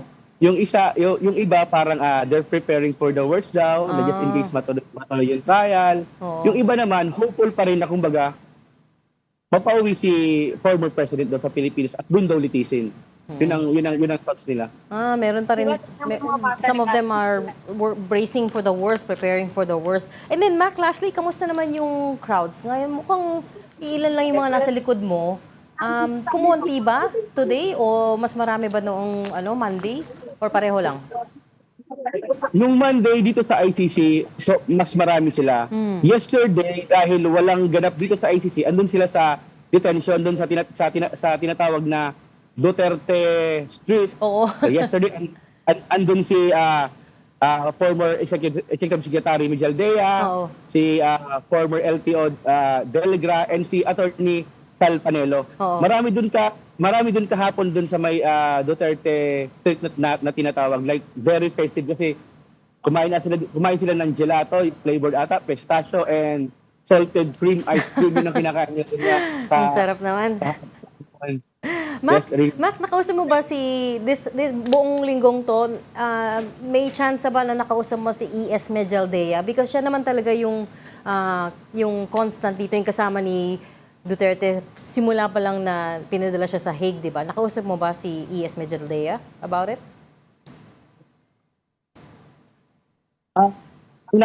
Nagkausap kay Executive Secretary ay si Angela. So nag-interview dun yesterday dun sa ano. Okay.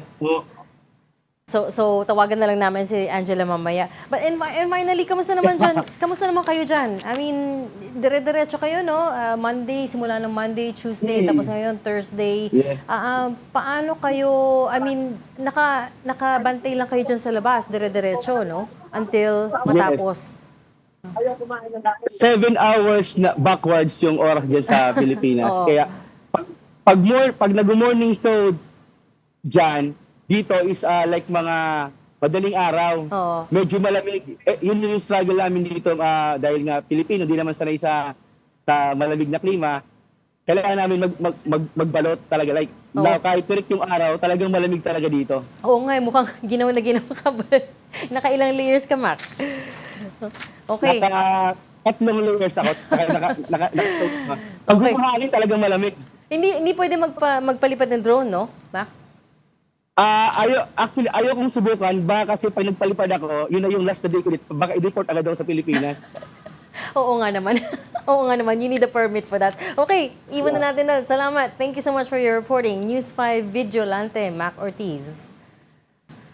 Okay, well, let's now revisit the series of events that led Rodrigo Duterte, once dubbed the Punisher, into the hands of the International Criminal Court. Mobile journalist Amy Atienza has that story. Rodrigo Roa Duterte. That's my first middle name is Roa. His surname is Duterte.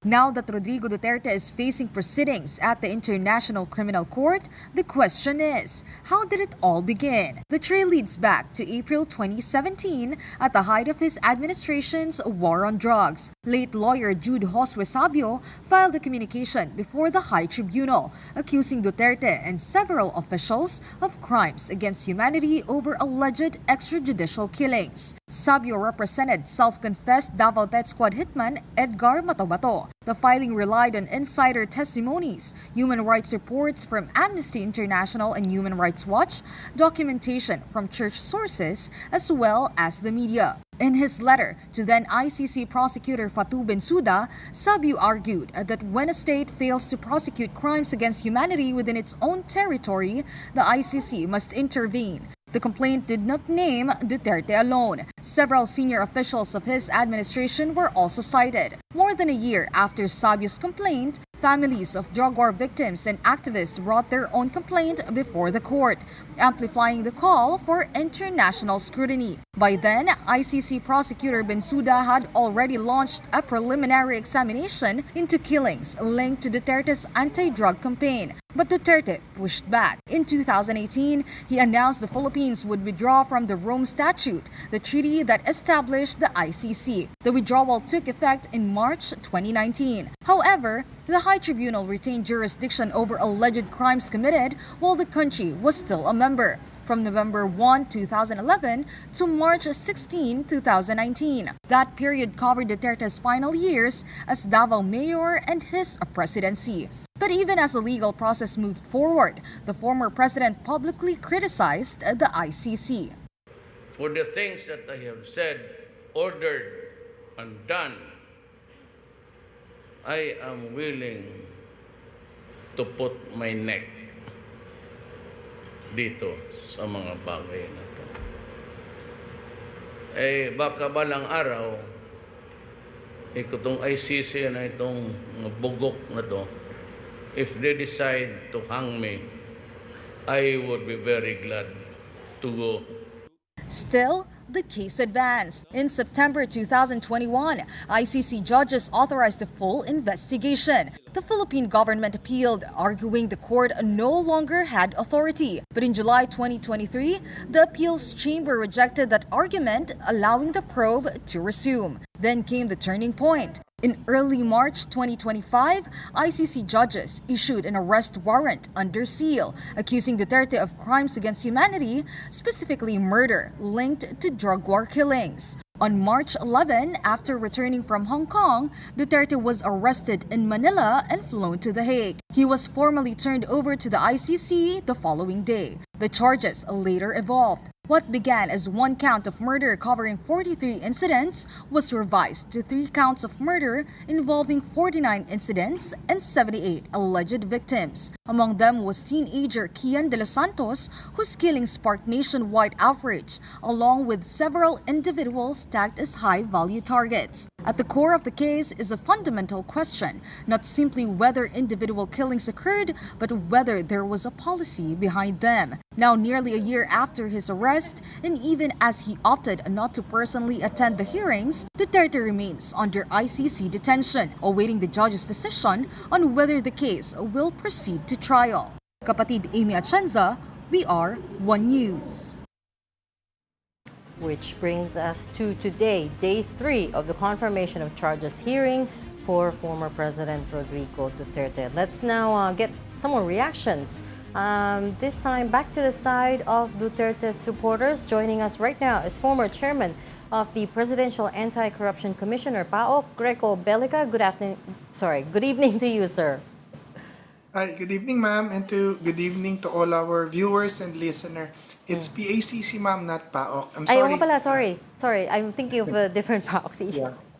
Yung Yeah. PAOK yung nag-investigate ng Pogos. PACC, I'm sorry. Sir, are you attorney? Are you a lawyer? No.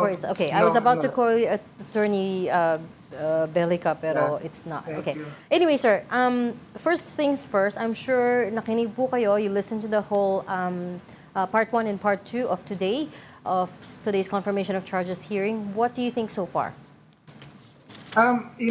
Nakakalungkot dahil listening to the hearing, bakit doon ginagawa? All those hearings could have been done here. In fact, more of the truth could have been taken up if it was done here. For example po, the ICC, after the revelations of the Marines, we learned that the witnesses was spoon-fed by Senator Trillanes na ginamitan pa ng corruption money. So, paano mo makakuha talaga yung side kung it was politically motivated and politically influenced? Number 2, ano ang pagkakataon ng ICC malaman kung ano talaga naging sitwasyon dito sa Pilipinas pre-2016 before President Duterte came. So ang ganda po sana nung idea na malitis, I have nothing against being charged, a case being filed, pero bakit doon where it's so hard to fear the truth? And all the questions that were being asked and how the hearing was being conducted can all be done here. Bigyan ko kayong concrete example, ma'am. I remember bigla na yung kaso mismo, similar case ni President Ferdinand Marcos Sr., EJK 3,200 deaths. Sabi po, ang allegations was 30,000. 35,000 survivors ng torture and 70,000 incarcerated. And these were all politically motivated, mga political dissenters.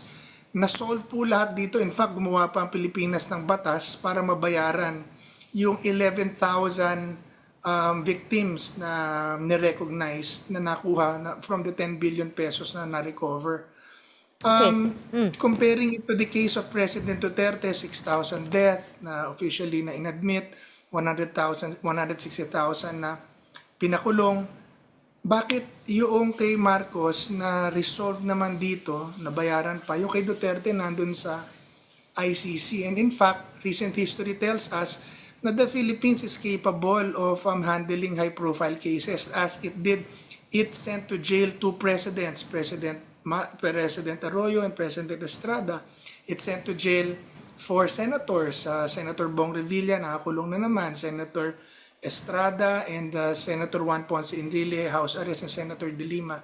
So, ang point, the Philippines justice system is slow, but it is working. So, yun lang po ang aking pananaw doon, na nakakalungkot at the same time na bakit natin isinurrender ang ating soberenya bilang isang bansa. So, now the Philippines is ganito na ba tayo ngayon na we are now ruled and governed by another set of law, even by a court that is not even a state by itself and we're no longer member of. Yun lang po. Okay, there's a lot to unpack there. First of all, the thing that you were saying that former Senator Sonny Trillanes spoon-fed the witnesses and paid them with corruption money, that hasn't been proven. By the way, that's just an allegation. I just want to make that clear. Pangalawa, 6,000 deaths is still 6,000 deaths, sir. That is still a lot. Kahit na i-compare mo pa po sa ibang periods of time. Kahit isa nga lang, ma'am. Yes, exactly. Ito na yun. Yes, correct. But ang sinasabi ko lang po, ang kaso ni Ferdinand Marcos Sr. is similar to the case of President Duterte that was tried here. Okay, but... Ayun lang po ang point ko doon.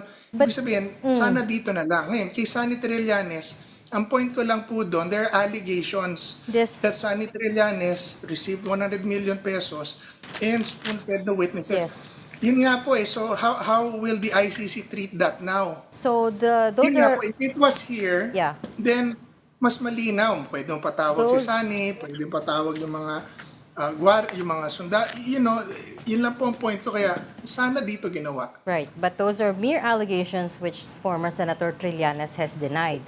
Now, about your question... You're defending kasi Trillanes. No, I'm just saying, I'm just saying, iba yung allegations of facts. Sana si Trillanes na nagsabi nun You're interviewing No, we have interviewed him. Para maging patas. We have interviewed him. Yung President Duterte, allegations din yun Okay. So dapat i-try dito. That's the point. That's allegations with proof as collected by the human rights organizations. Pero wait lang.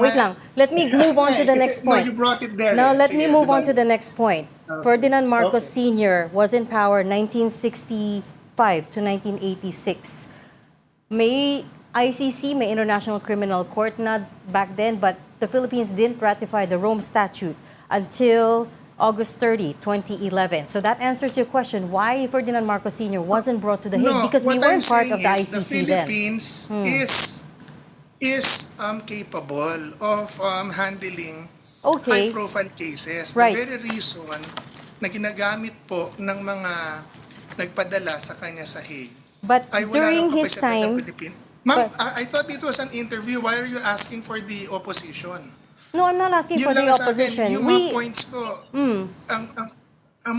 I don't know, bakit kayo sumasagot Hindi naman. for them? Yeah, I'm not answering for them. I just want to be clear what's an allegation and what are facts. And to answer your question about the Rome Statute, we didn't ratify it until August 30, 2011. But let's bring it back to today's confirmation of charges hearing. So my question to you wasn't about the jurisdiction. It was about what you thought of Attorney Nicholas Kaufman's defense. That's what I thought, ma'am. I thought that all the questions and all the hearing and how it was going could have been done here. Yun din ang proseso, it was here. So I have no problem with the president being charged and for investigation. Tama po yun kung yung mga nagreklamo. What I'm just saying is sana dito na lang para nasa korte natin at mas ma-fair out natin ang katotohanan dahil nandito lahat ng katotohanan Alam po ba ninyo, ma'am, maybe I don't know if you know this, but before 2016, ang sabi po, ang official reports ng PDEA po mismo 92% of all barangays in the NCR are drug affected. Number 2, that all 100% of all heinous crimes committed are drug related. Number 3, na nung pre-2016, mga police officials, police generals, politicians, media, what else, judges, were all part of the drug syndicate. Kaya po lumawak ng ganyan. So, does the ICC know that? And nung panahon po na yon, hindi naman kaila kahit kanino, nakakatakot naman po talaga maglakad-lakad sa labas dahil sa nababalitaan natin na patayan at krimen na nangyayari that were all drug-related. That was the reason na kaya nagkaroon ng drug war na kinoy ng media or yung pagpapatupad ng mahigpit sa batas. So, now, yun lang po. No, it's okay. I was letting you continue. Baka sabihin mo, I'm not interviewing you. But specifically about the strategy of Attorney Kaufman today, what did you think? Again, it's not about the jurisdiction, but he made some, today, he mostly focused on discrediting what they call the causal nexus, yung connection, the direct link between the speeches of President Duterte to the killings on the ground. What did you think of that strategy? I think that is the right strategy to take dahil you are finding and they're trying to find the direct link of President Duterte against the alleged state-sponsored killing. Ang point there was no state-sponsored killing. Ang mga nagpatayan po noon are those um, gangsters and police officials that were all involved in drugs. They started to clean up their mess. The president, even kahit po yung official na program, na drug program ng Pilipinas during that time was called Oplan Tokhang. Tokhang, yung kausapin, yung katukin, kausapin. Oplan Double Barrel. It was actually the media who coined the drug war. Na yun po ang pinag-uusapan sa ICC ngayon. But then, yun po. So, si Kaufman was explaining it that way, that the explanations were, hyperbole. Hindi siya hyperbole, hindi siya, ito patayin mo, na yun ang sinasabi naman po ng kalaban. So I think he explained it quite well. I hope he could have explained it better. But then, yeah, he did explain it correctly. But bakit naman he could have explained it better? What part specifically did you want him to explain better? Sa akin lang po, the way he was explaining it, parang he did not give the complete story kasi hindi naman nila ramdam yung how it was here.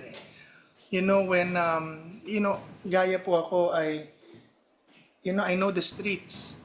And when I hear those words, I understand those words quite clearly. Na ingat kayo dahil you'll get in trouble. So it stopped a lot of people who were already in drugs, who were already pushing, who were already kahit pa small time pasali-sali. Yung fear na they might get in trouble, they might get picked up, really stop a lot of people from getting to drugs. And that kept the streets safe. Oh, they might get picked up or they might get killed as well, di ba? There was a real fear back then. Po yun. Oh. Yes, but the gangsters, the drug lords, and the drug addicts, and the policemen who were involved knew exactly what it meant. And that stopped them. That did the job. Pero yung para i-convict ka na ikaw ang nagpapatay, iba po kasi yung elements nun . It has to really be direct. But the order was not that. He was talking about, example, yung pag naglaban. So it was really self-defense. Okay. Pero I don't think the Europeans would understand it that way. Yun lang. I think if it was a Filipino judge, may intindihan yun. Like, hindi naman lahat ng tao rito, mas maraming mahirap. Hindi naman lahat ng tao mayaman. The judges are, well, only one of them is European, by the way, the presiding judge. Judge Julia Antonella Motok. But anyways, we'll leave that there. We've run out of time. But thank you so much for joining us today and giving your perspective. Former PACC, hindi na PAOK, PACC Chairman, Greco Bellica. Salamat, sir. God bless.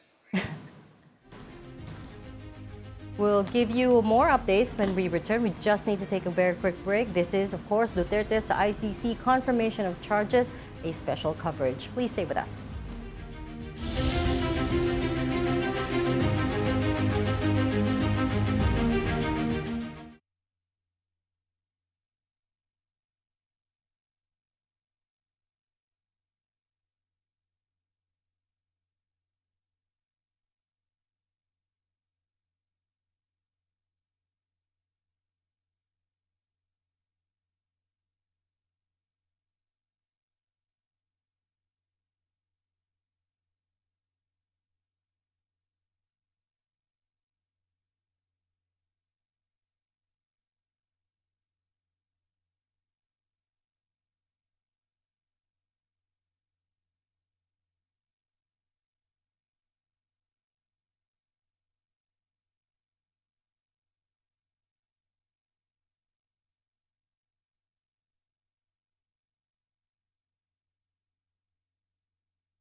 Welcome back. The defense continues to lay out its arguments on the charges being faced by former President Rodrigo Duterte in relation to the charge of crimes against humanity. At this point, let's get a reaction from some legislators. We're speaking to Kabataan Party List Representative Renee Ko. Good evening. Good evening, Congresswoman. Good evening. Maraming salamat po sa pag-imbita sa programa ninyo. Thanks for joining us so late. But I'm sure you were also watching the hearing all throughout this evening. First things first, what did you think? Well, the arguments of the defense are expected because, again, ample opportunity has been given to the counsel of President Duterte to lay down kung anong reason bakit hindi totoo yung charges, which is crimes against humanity, for his role as indirect co-perpetrator for the war on drugs, which killed 30,000 people, no, more or less, here in the Philippines.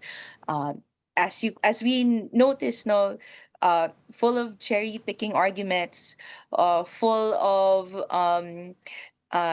defense saying that this is all tough rhetoric, no, not to be taken literally, but it doesn't hold water doon sa strong arguments ng prosecution, not only basing it on speeches, but holding internal documents, saying that there are targets and there are evidence to say that they are neutralized by the Davao Death Squad and later to be implemented on a national level, which resulted in the arbitrary killings of many victims of drug use, of drug war, that has spread fear among the Filipinos and their families. So for us, despite the fact that the counsel Kaufman continues to grandstand in this forum, I think this is a sigh of relief for victims who are, looking at the defense and not seeing any strong evidence. Sana po makahinga rin kahit papaano yung mga biktima sa kanilang strong case yesterday and moving forward.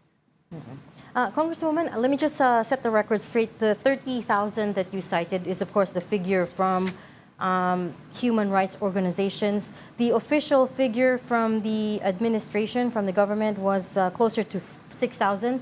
And in fact, today there was another figure that was thrown around by Attorney Kaufman, 5,281 deaths in operation. His point being, and I'm not sure if you remember, he showed a slide at this point, his point being the number of deaths in operation was only about 3% of the total police operations conducted, anti-drug police operations conducted in the period from July 2016 to Feb 2019. What did you make of that?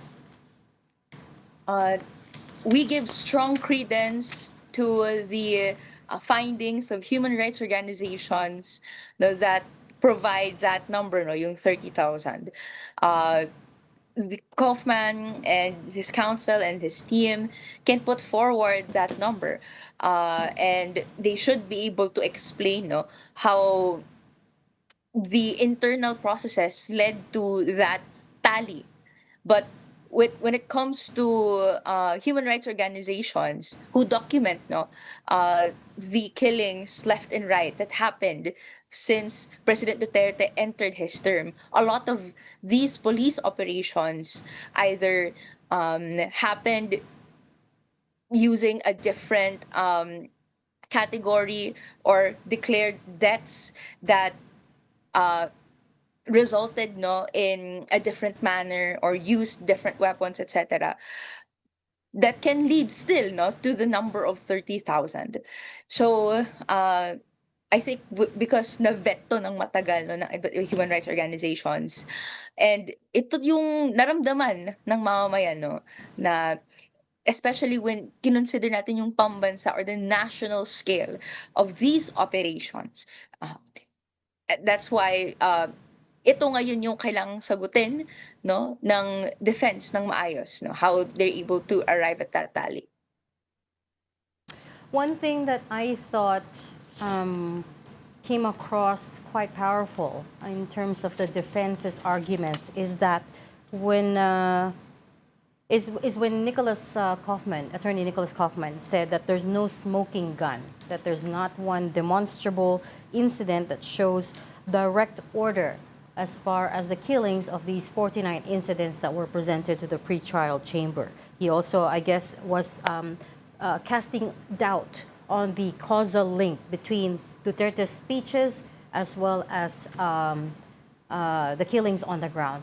Of course, I know you're not a lawyer, but what did you make of that? You didn't think that that was also a strong argument? Well, I am a lawyer, but I have I'm so sorry. practice. I totally missed that. I'm so sorry. It's okay, but I have no practice when it comes to international law. Pero as an I'm also- argument, does it hold water? I think that misappreciates the charge, no, of President Rodrigo Duterte, which is that he is an indirect co-perpetrator. No, so even though no hindi niya hawak yung baril, no, or there's literally no memorandum that goes, this person kill him. We have sufficient no evidence on hand to portray no the causal links that establishes that when there are speeches or even orders made by President Duterte, there are events and consequences that would occur, and internal records would shift and change. No, so because this causal link, no, is established, or at least the prosecution, no, provides that narrative or that establishment. I think you can't say that definitively strong yung argument that there is no smoking gun, and in many cases, no, in different jurisdictions, when we appreciate yung criminal liability of one person, syempre, in criminal cases here in the Philippines, no, may kabigatan talaga ng pagtingin no ng ebidensya. Na it's not just circumstantial evidence, but here no that causal link is not just circumstantial evidence. No, there are different records, etc., that tend to prove no that it exists. So for now, we will of course wait for the appreciation of the International Criminal Court. Paano niya tatimbangin yung dalawang yon? No, but for me, matibay-tibay no yung causal link na na-establish ng prosecution. The other point of contention was the word neutralization, or to neutralize. See, Attorney Kaufman made the argument that neutralization does not mean to kill. It means, it means self-defense if their own lives, if the police officers' own lives are in danger. He even cited a legal document that says it may include capture, surrender, or other acts to subdue the suspect, but it does not outright mean to kill. And related to that, the fact that na-interpret ng iba yung neutralize as meaning to kill should not be on former President Duterte. What do you think of that argument? Yes, there are different cases that has interpreted neutralize differently. I agree with different assistants to the counsel for the prosecution that a Supreme Court case would have helped the arguments of the prosecution greatly. No, but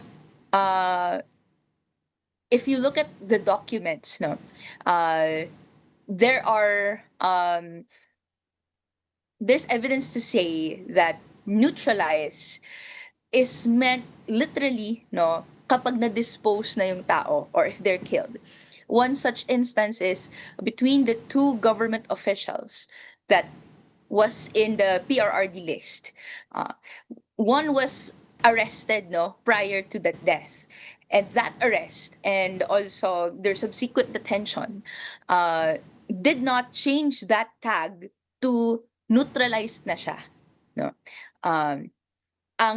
Nagbago lang yung kanyang pagkatag when that government official died, when he was killed.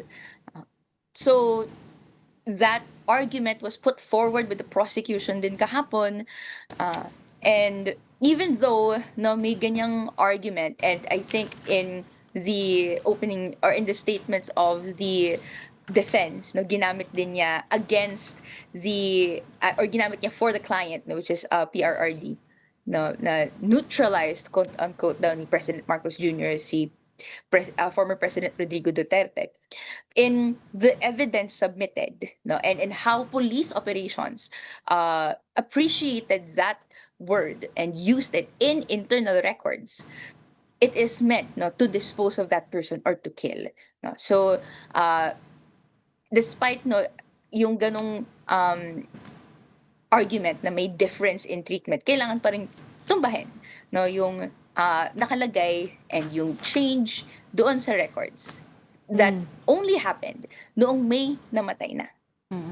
The issue, I think, is also that there's no document anywhere that says, if I say neutralize, it means to kill. Yes. I think that's the point that he was trying to make, Kaufman. But the other thing about it is, I don't know if you caught that tail end of Attorney Kaufman's submission on the merits of the case presentation.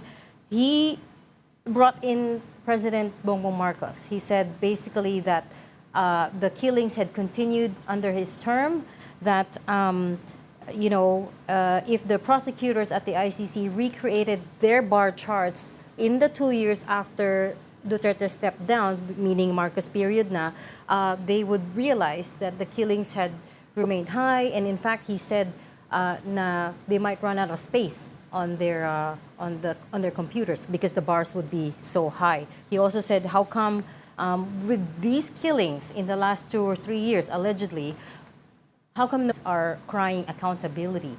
Could I have your reaction to that, please? Well, first of all, I think it's deplorable that argument is made in the first place, because it's also the observation of human rights organizations here. But that doesn't mean that President Rodrigo Duterte should not face his culpability over how he designed the war on drugs, how bodies piled on top, one on top of the other during the start of his term. For example, sa amin sa Makabayan, with the Makabayan Bloc, and even human rights organizations that we'd worked with, we can affirm that drug killings did not stop when President Marcos Jr. Started his office. No, it continued. And in fact, the killings of activists, killings of human rights organizations, environmental workers, environmental defenders, etc., they all continued. And that is our continuing critique with the administration of President Marcos Jr. But it doesn't mean that the critique of the killings, and we still stand by the great amount and the worst human rights record of President Rodrigo Duterte, should lessen or be judged differently because yung ating panawagan at laban para sa pananagutan kay President Marcos Jr. is going is not as different, is going differently, especially since under President Duterte's term, umalis din siya ng ICC. So, mahirap na ang recourse ay sa ICC when up until now, we have not rejoined, and President Marcos Jr. has made no efforts to rejoin. Although sa Makabayan Bloc, we have passed, or we have filed a resolution last week, we covered that. saying House that Resolution kailangan mag-rejoin 809. tayo sa international or sa Rome Statute. Nonetheless, House Resolution 809 urging the government to take steps to return to the Rome Statute, and rejoin ICC. You say that it represents a vital mechanism to ensure justice. But what do you say? The argument on the other side is that our local courts are capable of prosecuting these cases, are capable of handling high-profile PACC chairman, and he said as much. Our local justice system is more than capable of handling these cases. Pwede naman i-prosecute, but dito dapat the local court should be the one to handle it because he's a Filipino. What do you have to say to that? I think we have years, no, of evidence. We have years of practice and reality to show that that is not the case. No, our justice system is incredibly broken because these families have actually been clamoring, no, and filing cases, administrative and judicial, left and right, since nawalan sila ng kanilang mga mahal sa buhay. There are many reasons why it doesn't prosper. Either it gets dismissed at the administrative level, or matatransfer yung police officer in question to a different jurisdiction, making it more difficult to pursue, no, continuously yung pananagutan ng specific police officer na yon. They are bribed into silence, no? Our courts would take too long para mag-process ng criminal liability, etc. This is the talking point then of many of our victims who felt that they had no recourse other than to go to the International Criminal Court. And hindi naman basta-basta rin yung pagpunta nila doon, but rather they are pinpointing a specific figure in government who is designing, no, and in charge of the entire operation, which is President Rodrigo Duterte.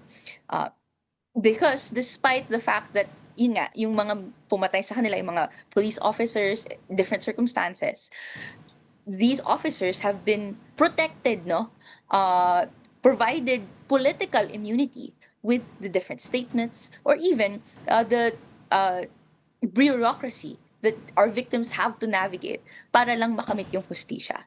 So, I disagree with the argument saying that kaya namang makamit yung hustisya through the local courts. It has been years since the victims started trying that, and they've been continuously failed, no, by our justice system, which is why, no, and at the end of the day, the Rome Statute exists because it is a testament to the different failures of judicial systems across the world that have failed to prosecute yung crimes against humanity and different types of crimes against peoples. So that's why, no, when we are actually for justice, for accountability, we still echo the court and be compliant as well with the different customary international laws on justice, as we should be. I see. I get your point, Congresswoman. There are some concerns, though, that if we do rejoin the ICC, if we do ratify the Rome Statute again, that instead of it becoming a court of last resort, that we, outsource all our high-profile cases to them. Anyone can make the argument that they don't trust the justice system here, that it's incapable of prosecuting those who committed wrongdoing. So it might set a precedent, is what some people are saying. Is there any concern about that at all sa Makabayan Bloc? If you actually look through the Rome Statute, there are safeguards so that the scenario being described does not happen. So there ought to be processes that have been started at the local jurisdictions. There ought to be showing that hindi yun nagiging sufficient, no? And only kapag nagkaroon ng ganito, and you portray that in the case, aakyat, no? Or not aakyat, a recourse, no? A last recourse can be made to the International Criminal Court. And the exact reason why prior to the through the reading of the charges, no, that we're doing right now, merong preliminary hearings on the jurisdiction of the International Criminal Court. Kailangang depensahan ng nagme-make ng case to the International Criminal Court na tama yung kanilang recourse doon. No, so rest assured actually na hindi basta-basta pwedeng umakyat lang at the International Criminal Court. No, kailangang may level of exhaustion pa rin na gagawin sa domestic judicial system na present sa inyong mga sa state nyo, and if available na meron ding mga regional courses, na for example at the level of the European Union. And if that doesn't work and if that fails, you can go to the ICC. So may ganong safeguards that the prosecution actually established in their case. Kaya tayo nag-proceed ngayon here. It's just unfortunate that up until now, may ganun pa ring argument, no?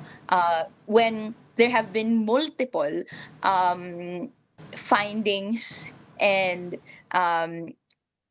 legal experts that have established that yes, the ICC has jurisdiction not only because yung charged of rather ay within the period na member pa rin tayo, but rather na meet nila yung requirements necessary for a case na ilapag sa ICC, which is that they have exhausted yung recourse at the judicial system domestically and wala silang nakamit.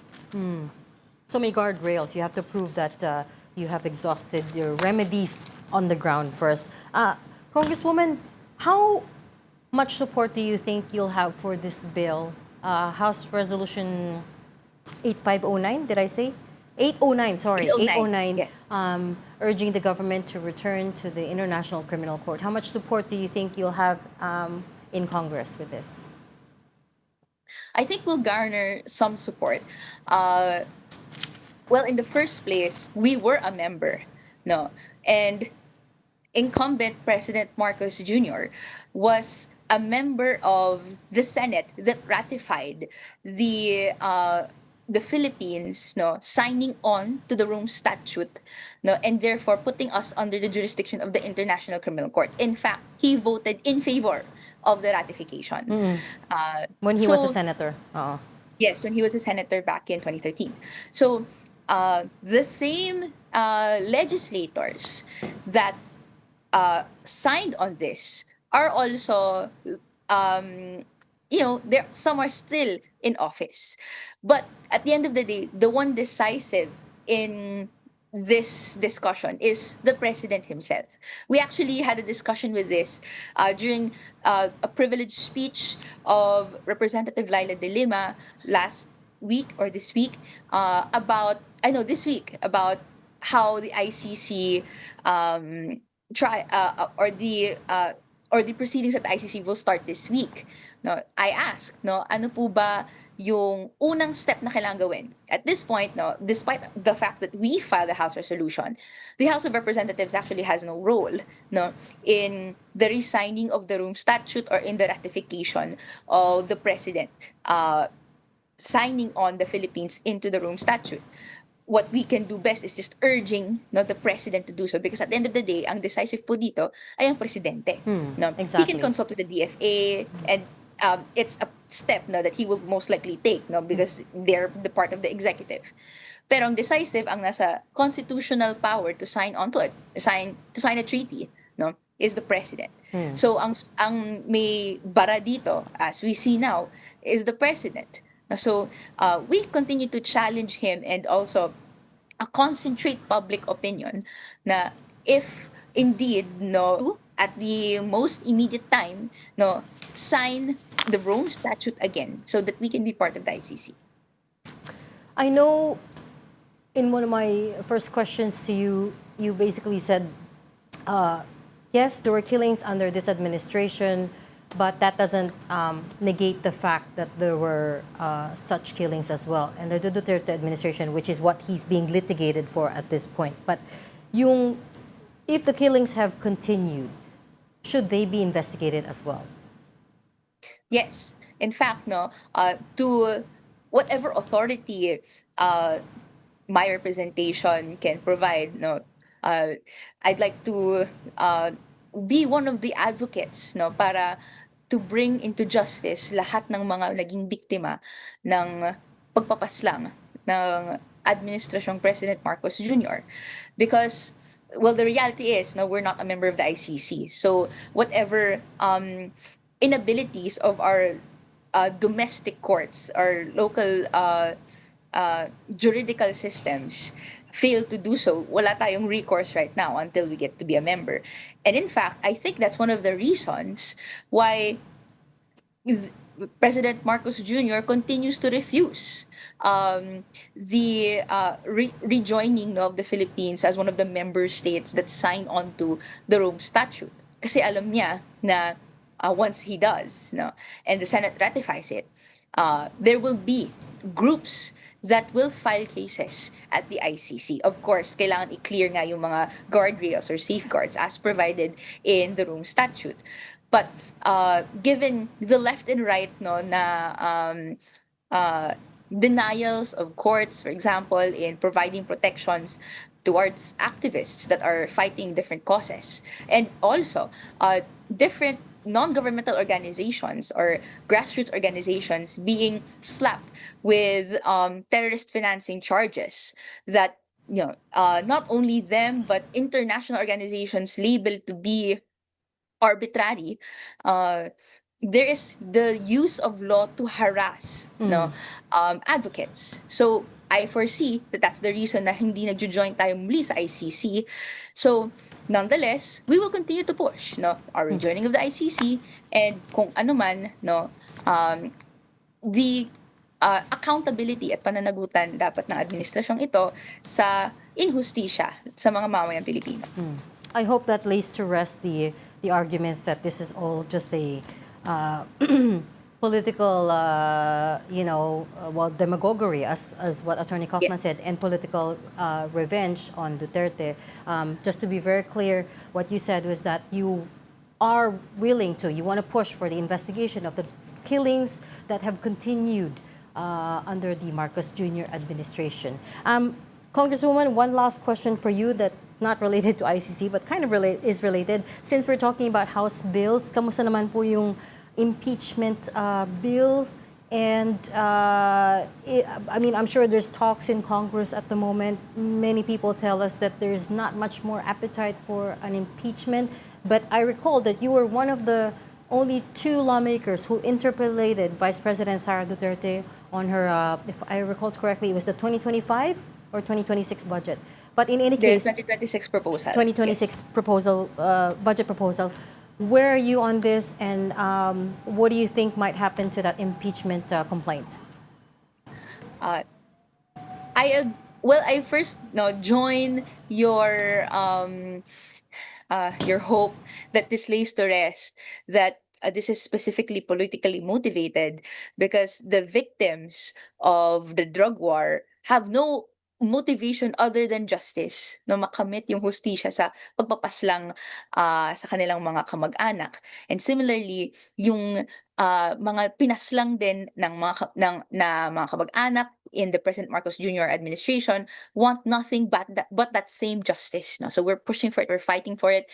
And also, ang track record ng Makabayan Bloc, no, ay lahat ng sangkot dapat managot mula at hanggang sa tuktok. That's why we filed impeachment cases against both President Marcos Jr. and VP Sara Duterte, because they have had records and evidence against them to say that they are not only complicit but are drivers, no, of corruption, of taking public funds for their own personal benefit.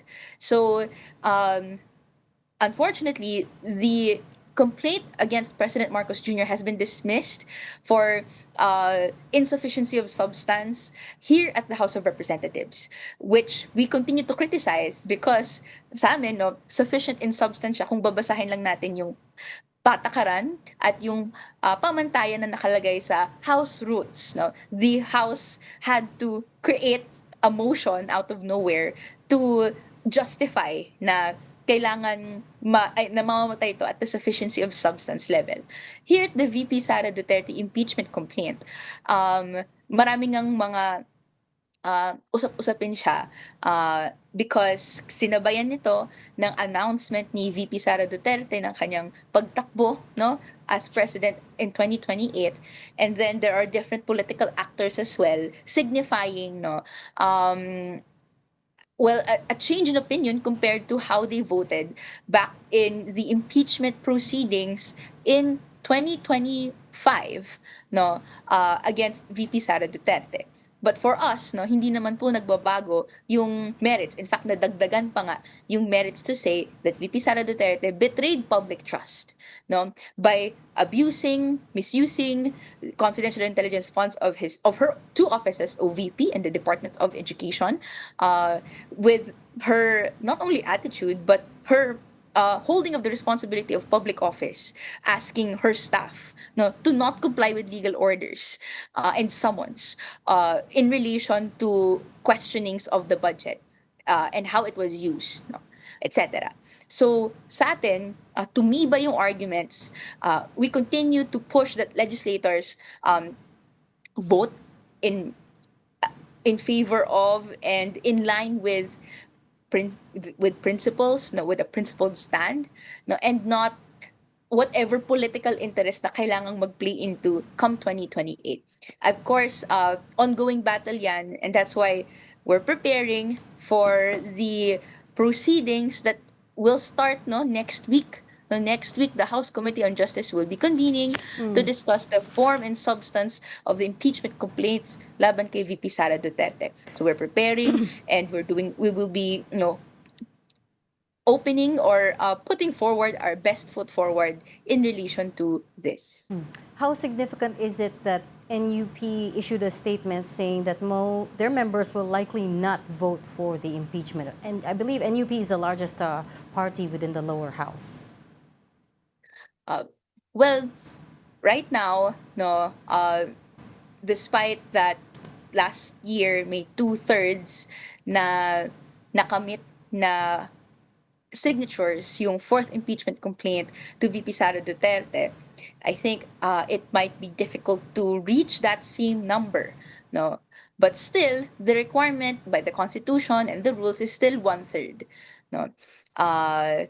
I think for the part of the majority na yung nagbibilang talaga, may confidence sila na ma-meet yung number na yon. That could have been shaken by the NUP announcement, pero sa amin, hindi pa naman sarado ang lahat.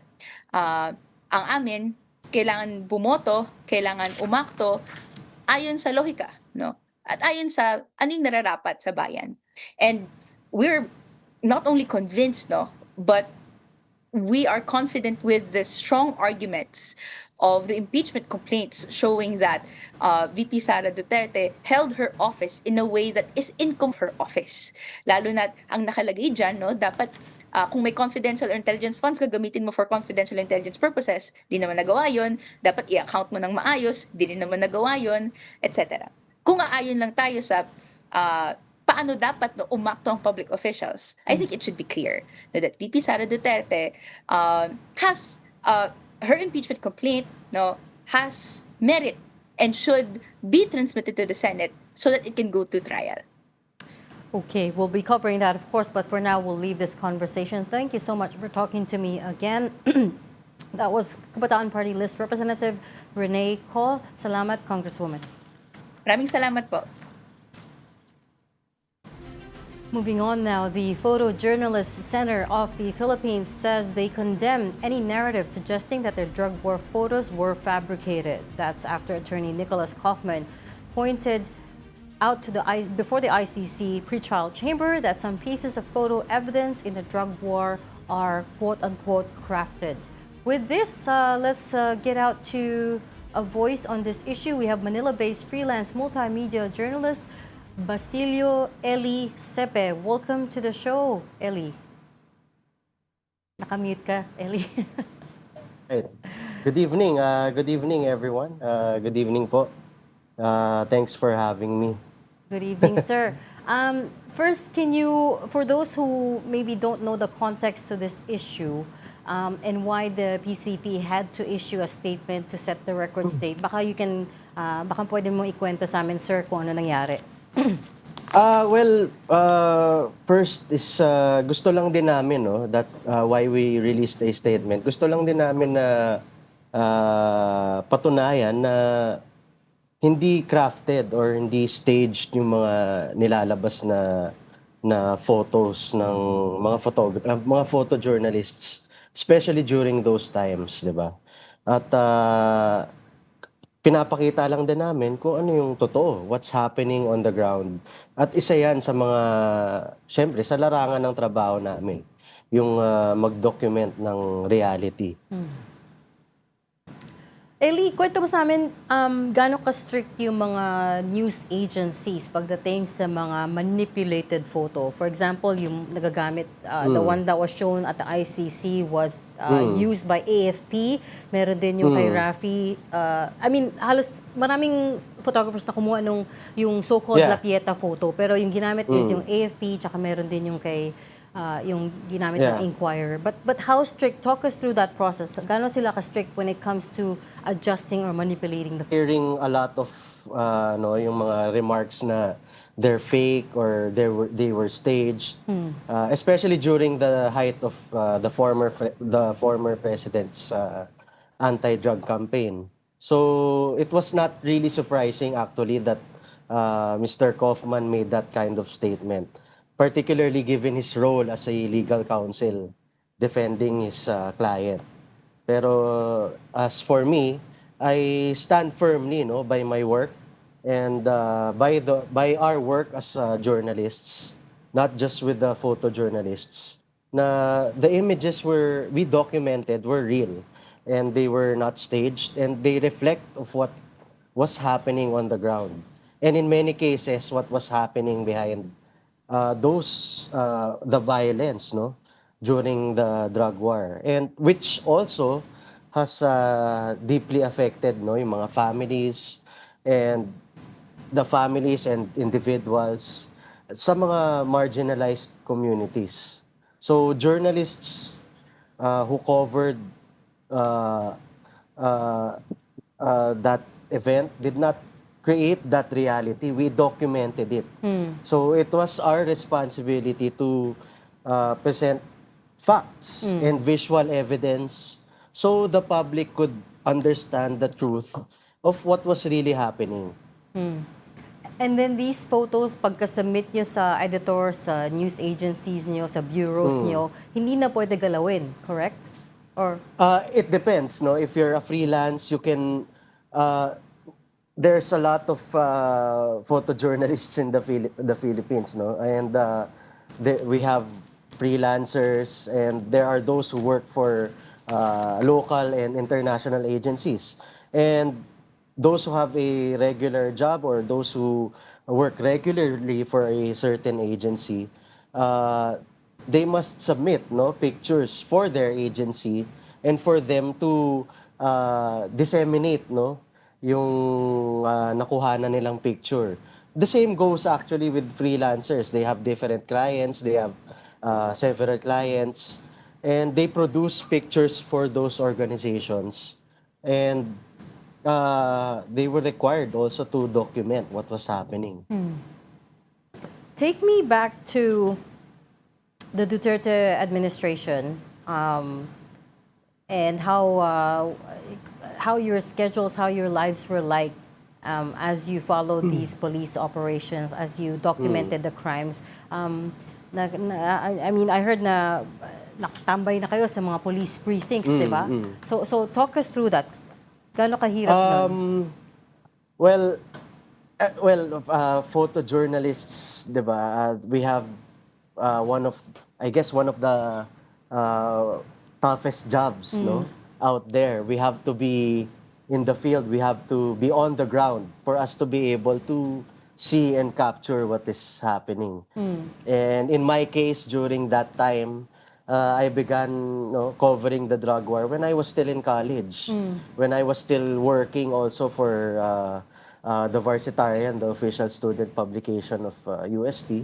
So that period really became one of the turning points also of my career. Covering the drug war pushed me out of my comfort zone and because I was studying, working, and documenting events on the ground all at the same time. So uh, it required a lot of strength, no? Also, a lot of emotional strength, critical thinking, and this deep sense of responsibility, no, to really show the truth of what is happening. And plus, it also broadened, no, yung social awareness ko about the issues in our country, also abroad, about what's happening regarding human rights concerns.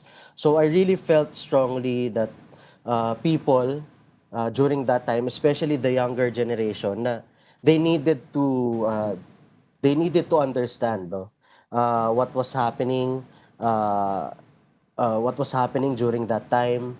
So documentation was not just about taking photographs. It was also about, preserving the truth in real time.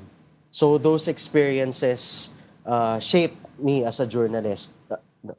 Those experience shaped me, no, as a journalist right now.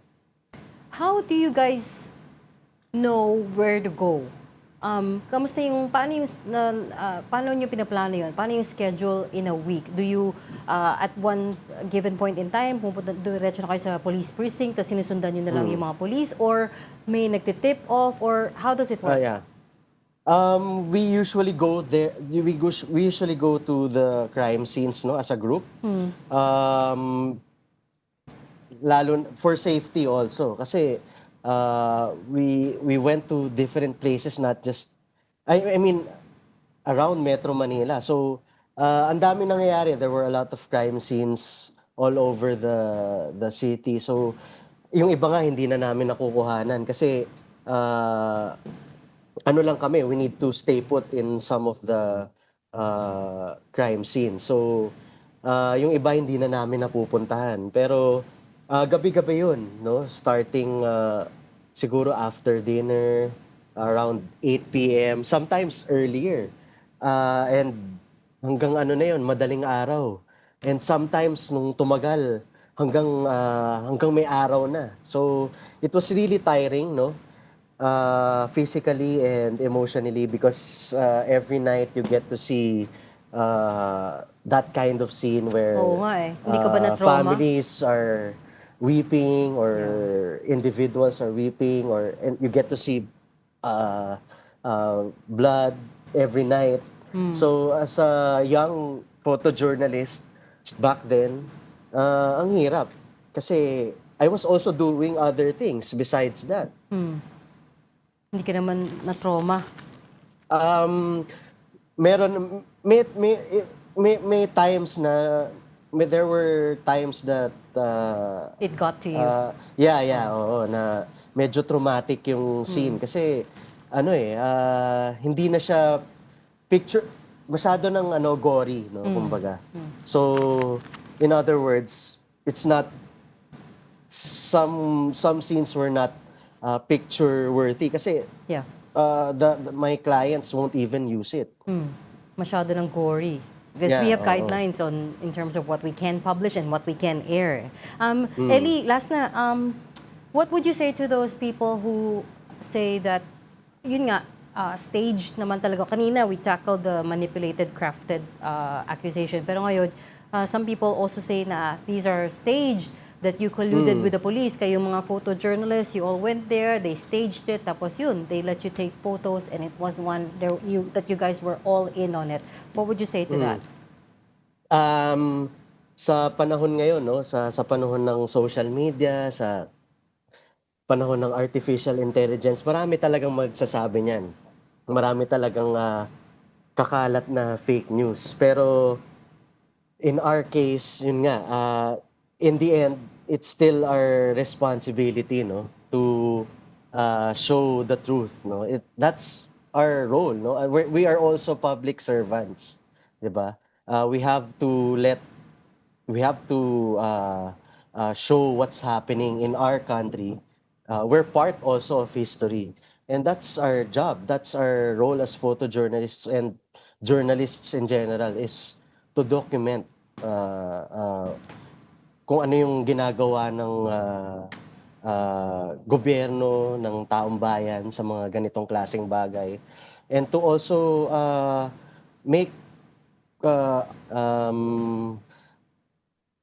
it all boils down, no, to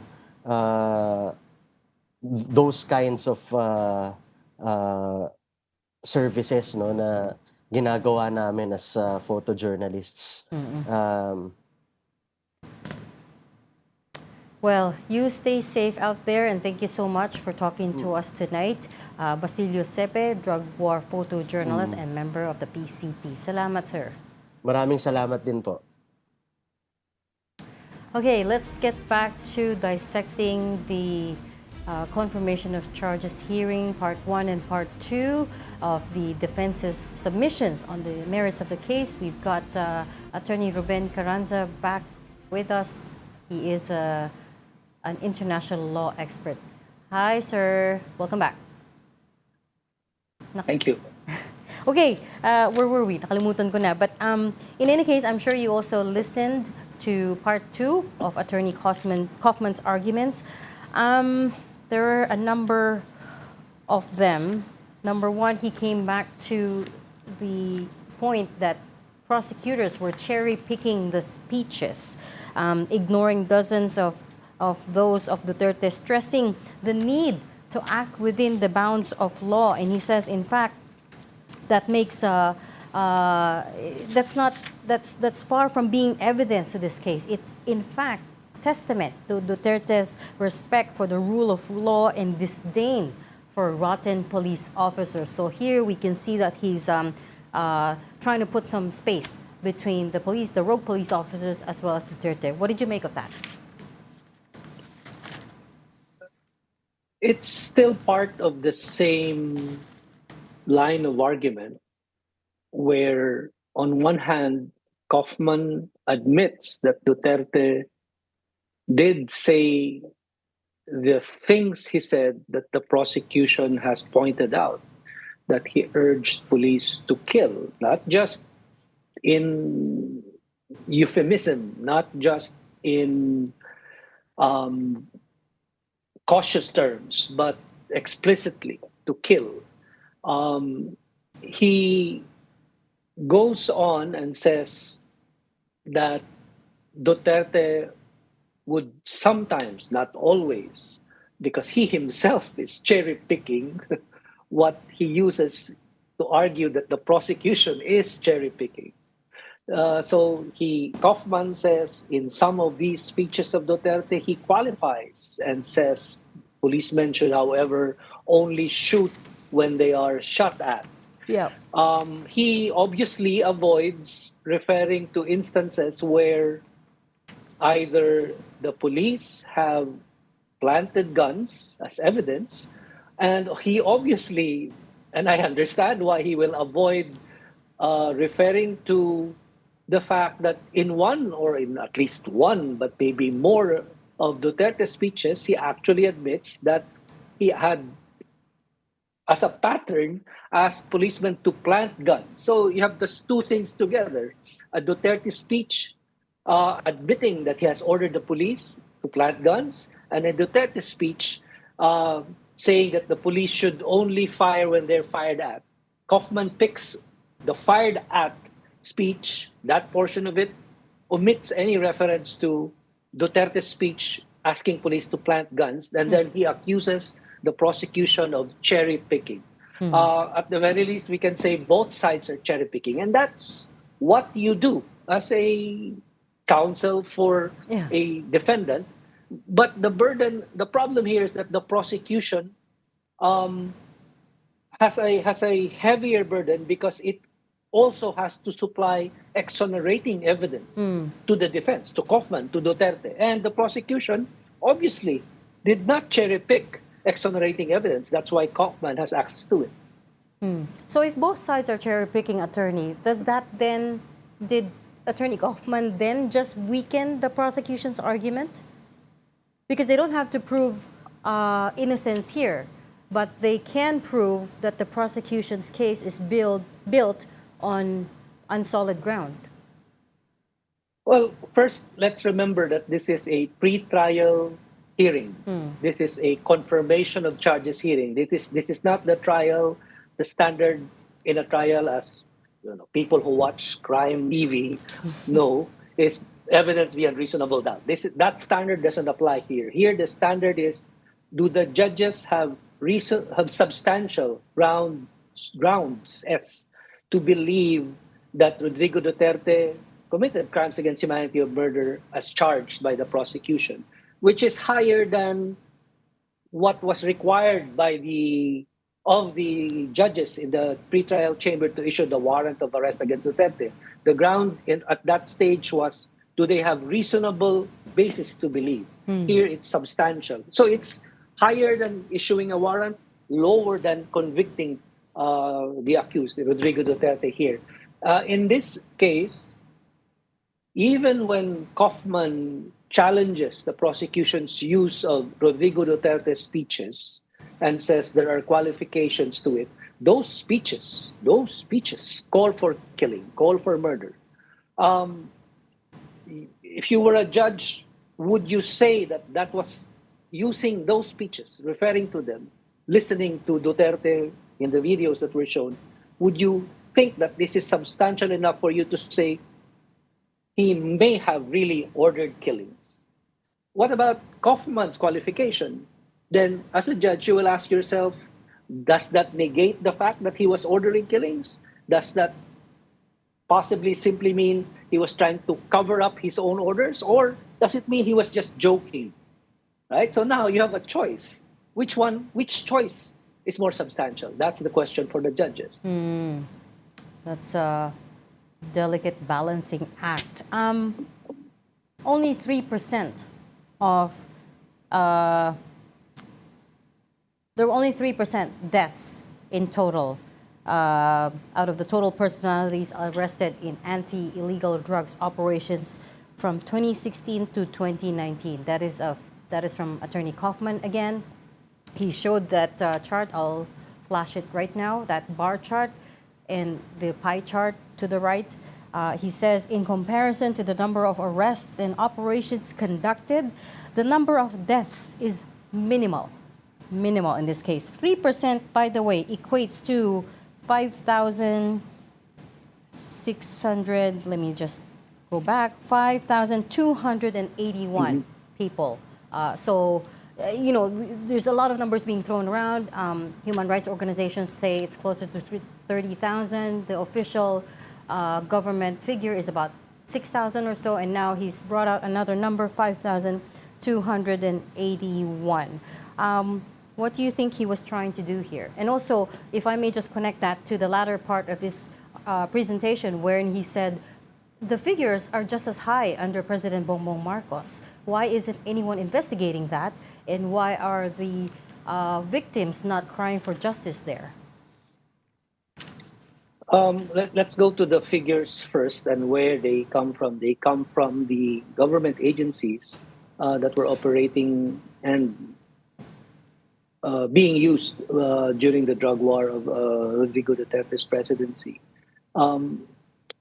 People will recall that the named co-perpetrators in the charging document of the prosecutor, they're not yet charged, they're not yet arrested. We don't know if there are warrants against them, but there are 8 of them.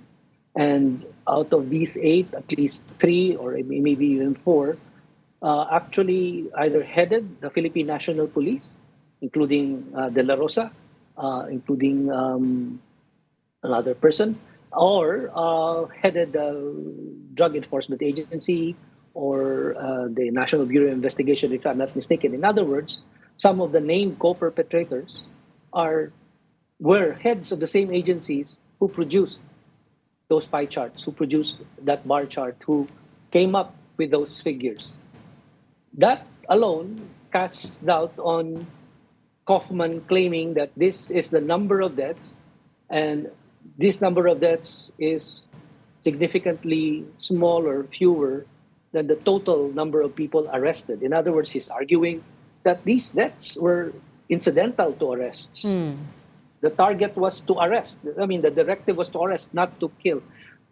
Even if we set aside the obviously self-serving data that came from the persons that are now named as co-perpetrators of Rodrigo Duterte, 5,000 people killed in a span of how many years is not minimal. 3 years. Sorry. 3 years per his charts. 3 Yes. years. So within 3 years, 5,000 people killed. The only reason we call it, and Duterte, calls it a war on drugs is because we know what wars do. Wars lead to casualties. A police encounter, whether one person is killed or one person is arrested, it's not a war. Two police encounters where two persons are killed perhaps isn't a war.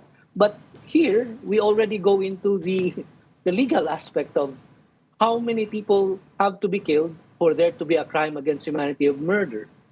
The answer is 2 or more. So even by that very technical threshold, 5,000 dead far exceeds the number of people murdered for the charge to become the crime against humanity of murder. So that's the answer to these numbers. The fact that murders continued under Ferdinand Marcos Jr. is both unsurprising and not an argument against charges of crimes against humanity of murder against Rodrigo Duterte. Maybe Nicholas Kaufman is calling for Marcos Jr. to also be charged with crimes against humanity of murder. Maybe he should prepare. Anybody can actually file a complaint. It's called communication, not a complaint, at the ICC. And Nicholas Kaufman can even ask his own client, who right now is probably just sitting reading magazines in his jail cell, to do that. So accusing Marcos Jr. of also presiding over drug war murders does not mean that Rodrigo Duterte did not commit drug war murders. That means probably, possibly, both of them commit drug war murders. And as you pointed out, anyone can file a communication. Attorney, we will leave that there for now because the hearings have started up again. So we'll tune in and come back out to you later on. Thank you so much. Sure. Let's now tune back into the third and final session of today's confirmation of charges hearing against former President Rodrigo Duterte. The parties and participants to ensure that their submissions are worded in such a way as to avoid going into closed sessions, thus ensuring the transparency of the proceedings and to avoid the disclosure of confidential information. The Chamber would remind the parties to comply with these instructions. Furthermore, the Chamber is of the view that the information that was asked to be redacted and also from the direct broadcast today were limited to identifying information of witnesses and victims mentioned during the submissions. The defense disclosed information on several occasions that allowed for the identification of victims and witnesses. For example, positions held and nicknames, things that must not be disclosed so as to ensure the protection of witnesses and victims. The redactions had only to do with identifying information and were not as general redactions to the events within the case.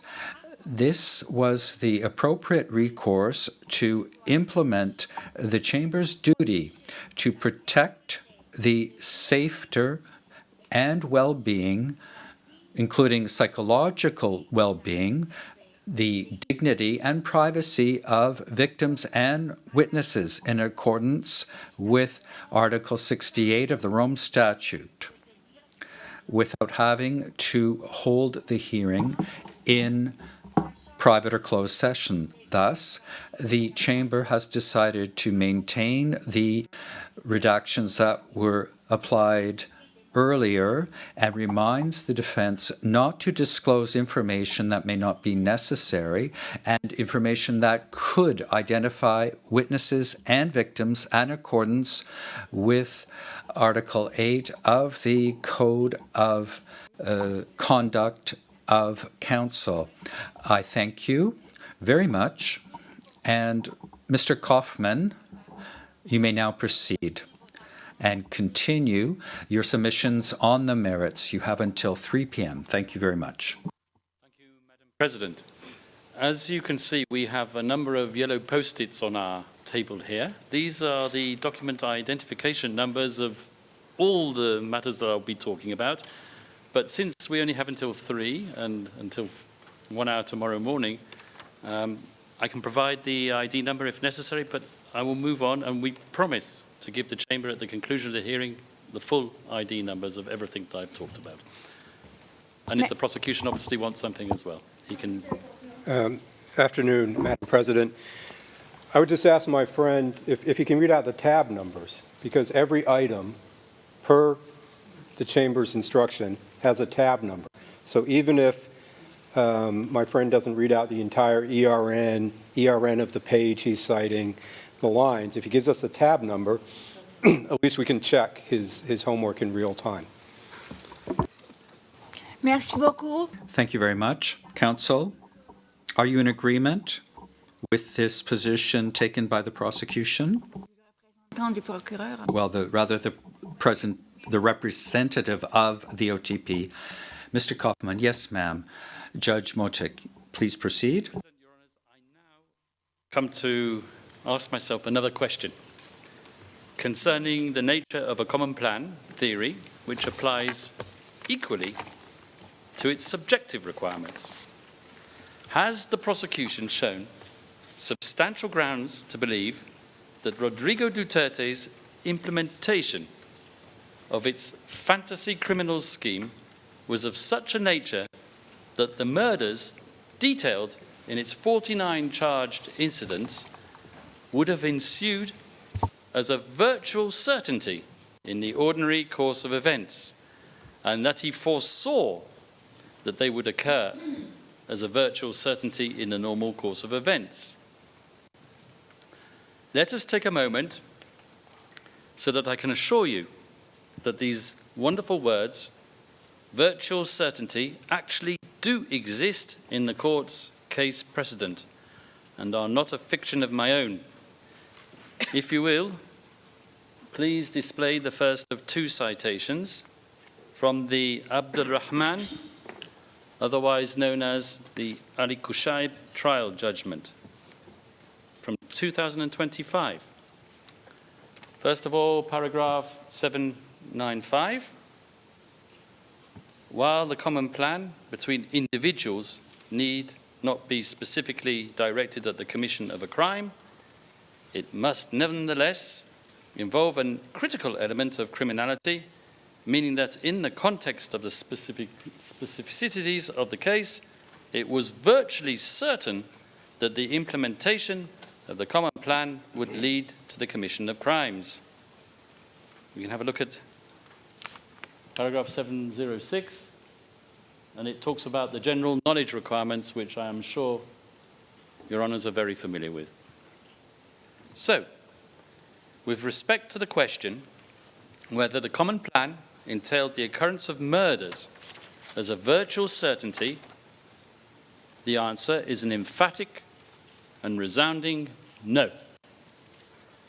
First of all, let us recall what the prosecution defines as the former president's list of high-value targets, what the media calls the kill list, and what one of Mr. Edward Jeremy's quoted witnesses referred to as the dead list. The number of individuals on this so-called kill list, the very list on which the prosecution relies to show that the knowledge that death would ensue, is 4,817. those who are actually neutralized dwarfs in comparison and stands at 248. So, assuming that neutralized actually means killed, which it does not, then there is no virtual certainty attributable to Rodrigo Duterte that death would ensue from this kill list. Rather, a 5% chance. Let us have a look at a bar chart for exactly the same figures used by the prosecution as distributed geographically.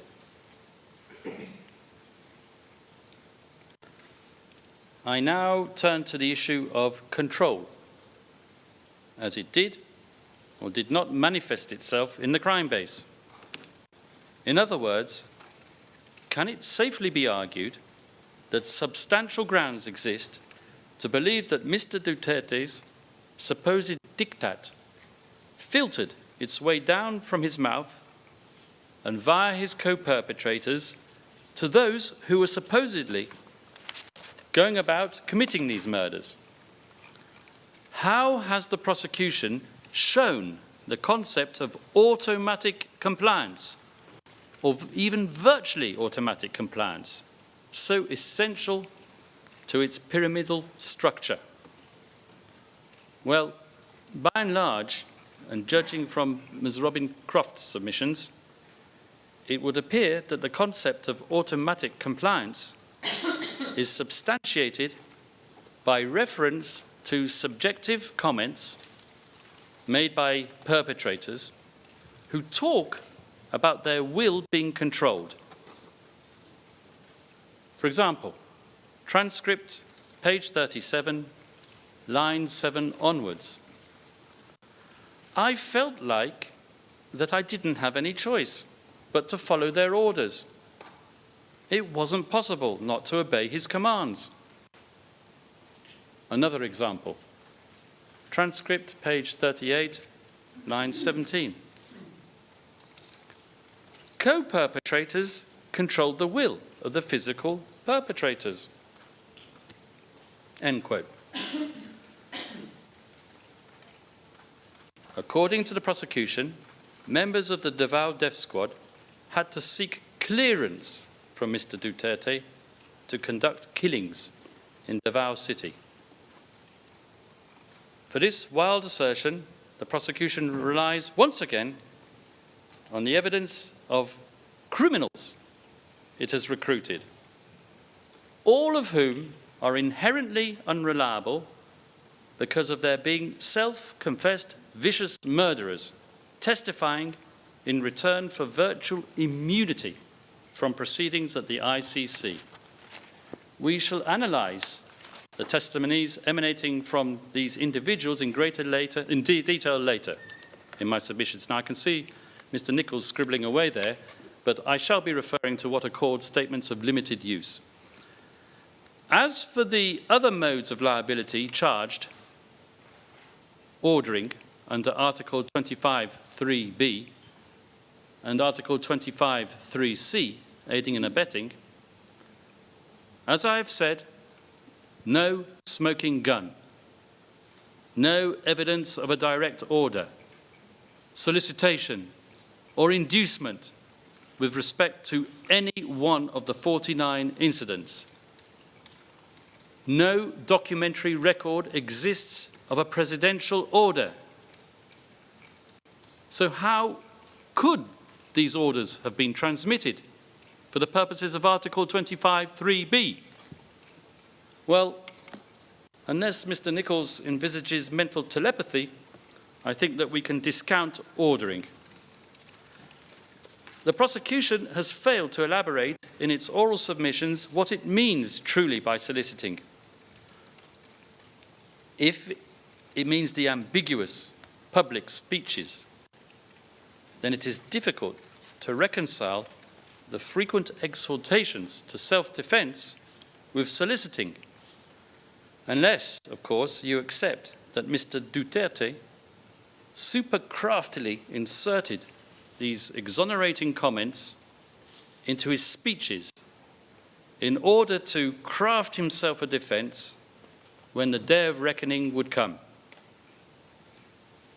As the prosecution asserts, speaking with a forked tongue, sometimes speaking his mind, sometimes saying what he wants you, your honours, to hear. Furthermore, generalised statements months before specific incidents do not establish causation or instruction. For aiding and abetting, there is no reliable evidence that Mr. Duterte provided practical assistance, encouragement, or moral support that substantially affected the commission of a crime, with knowledge of the perpetrator's intent. And finally, on modes of perpetration, modes of liability, I would beg you not to take heed of Ms. Paulina Masita's assertion that Rodrigo Duterte failed to prevent or punish. The prosecution has not charged command responsibility under Article 28. And the reasons for that are clear. It is the same reason why it cannot prove ordering. There is no ascertainable chain of command descending from Duterte at the top via the co-perpetrators, so-called co-perpetrators, all the way down to the crime base. As I said, it all breaks down at the level of the co-perpetrators. And I would ask you very respectfully not to exercise your discretion to requalify pursuant to Regulation 55 of the regulations of the court. But if you do, and you shouldn't, I respectfully submit, you should order the prosecution to resubmit its document containing the charges and its pre-confirmation brief as amended, and to release Mr. Duterte in the interim. Now, I have finished that section of my submission, and I will now turn to the witnesses themselves, and I will be very careful not to mention anything that I'm not meant to. And I will discuss, first of all, the general reliability. A genuine criminal investigation is meant to be directed at establishing the truth. It is meant to elicit facts in an impartial manner and not to present witnesses with a preconceived idea and to seek confirmation thereof, whether it be by way of leading questions or anything else. By this, I mean that the golden thread linking practically every one of the interviews of the prosecution's so-called insider witnesses, who are, for the most part, ruthless criminals, is the a priori targeting of Rodrigo Duterte. In my submission, no real attempt was made to perform this duty of examining exonerating circumstances, or even to establish the existence of other actors who might be responsible for the high incidence of deaths in the context of the war on drugs.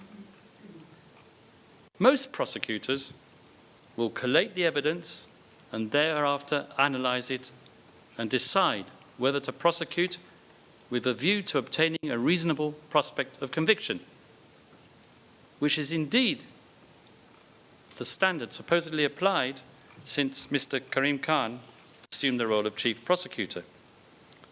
A prosecutor is not meant to choose his target in advance and then find the evidence to support a preconceived desire.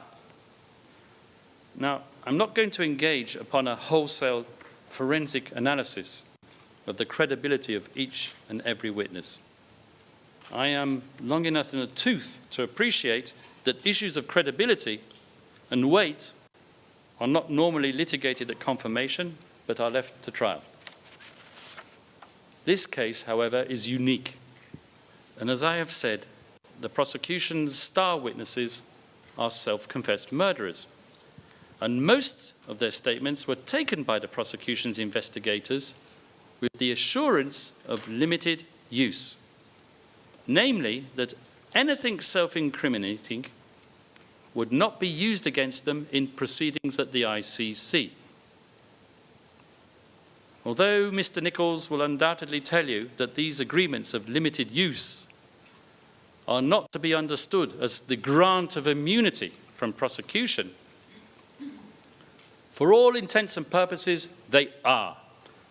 And I am prepared to wager that we will not see even one, not one, of these incriminating witnesses in a dock at this court, nor in a dock at any court anywhere in the world, after they have been rehoused and given protection at considerable expense to the state parties funding this court.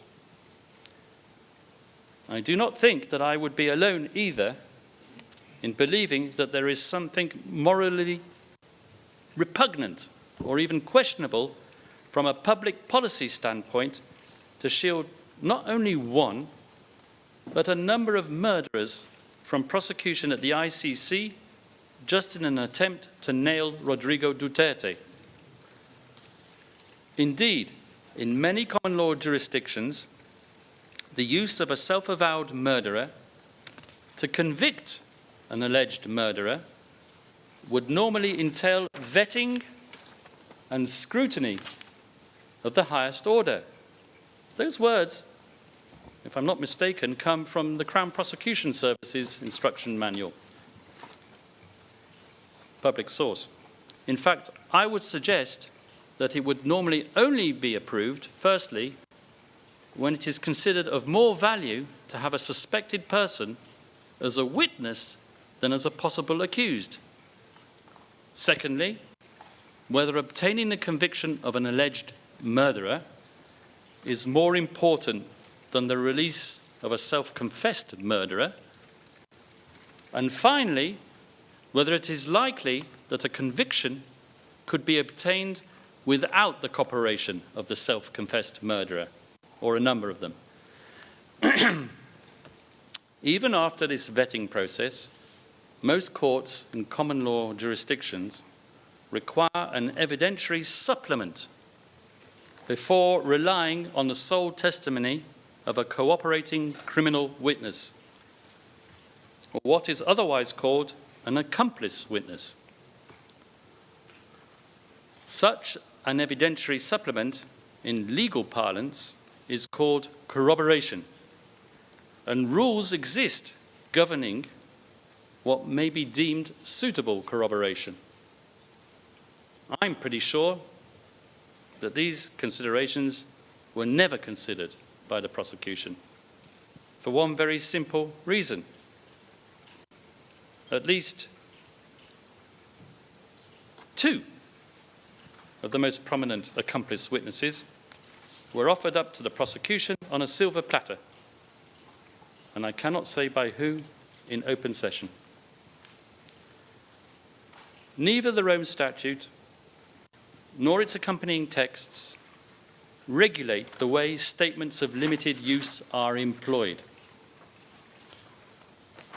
I would like the pre-trial chamber to consider the way academics and the prosecution itself has qualified the implementation of limited use statements in the past. And I quote from paragraph 49, which is open source, of a chapter on the Office of the Prosecutor in the 2022 edition of the Max Planck Encyclopedia of International Law, written by no less than Judge Betty Hola of this court. And I quote, "One of the agreements the OTP may enter into during the investigation is an agreement with a person suspected of committing crimes within the jurisdiction of the court is to provide a statement of limited use. The idea is that the person provides the office of the prosecutor with an oral or written statement for the purpose of pursuing leads or developing additional information or evidence on the condition that the statement will not be used against the interviewed person except as stipulated in the agreement.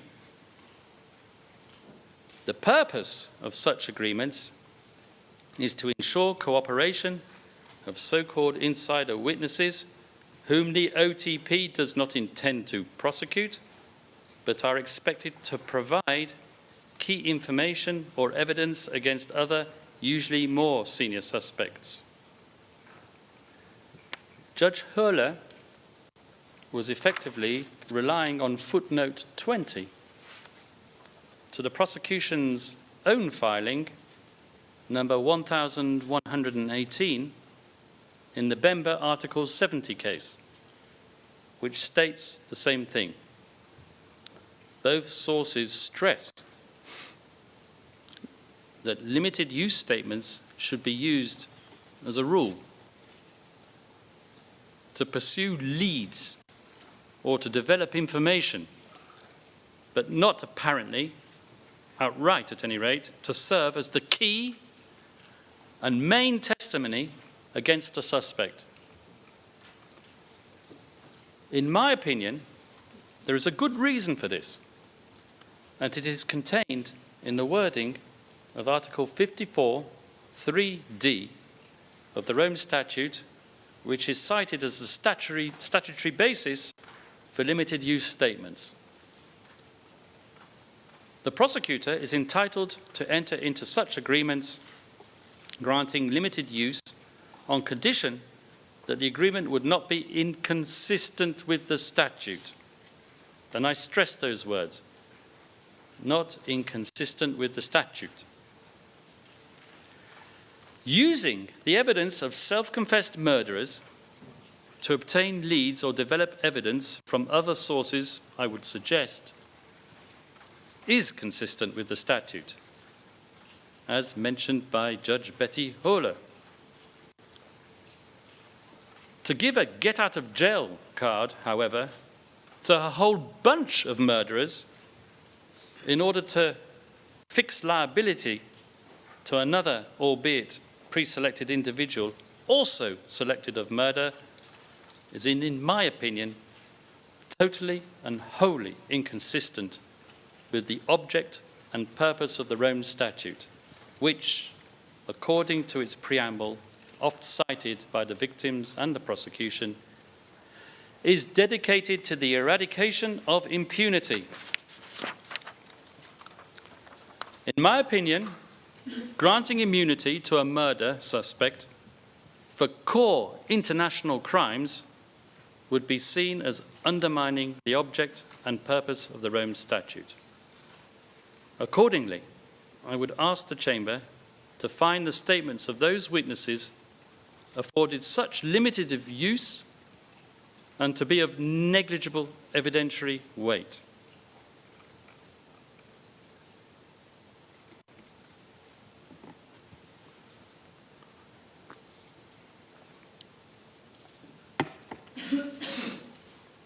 Another issue pertaining to the general credibility of the prosecution's witnesses is the way in which they were recruited.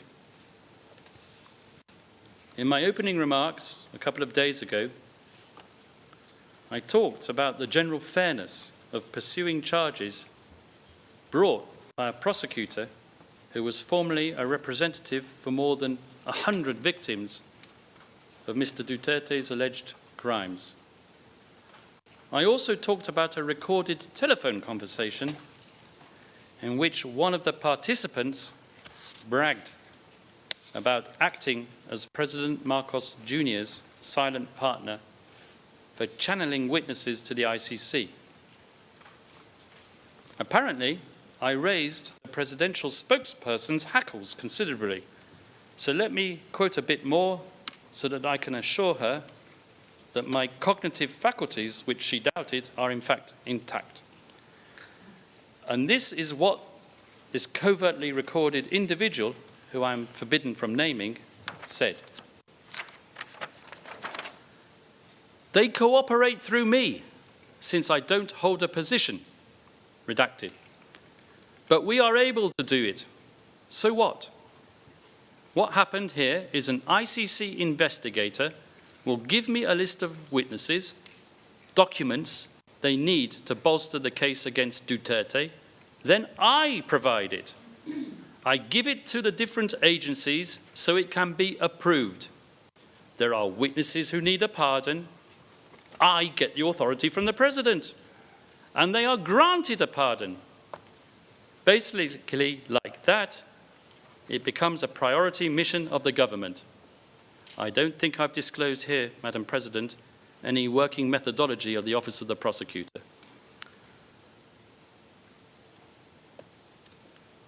So now I turn to the incidents themselves, the 49 incidents. The prosecution invites you to view these incidents as the manifestation of a much larger pattern. To quote the prosecution's very words in filing number 330 at paragraph 5, the 49 incidents are a non-exhaustive list of examples of the conduct underlying the charges. Indeed, the prosecution speaks of thousands of victims in toto, data sets, and patterns of violence. Now, the defense does not deny that much drug-related violence did occur.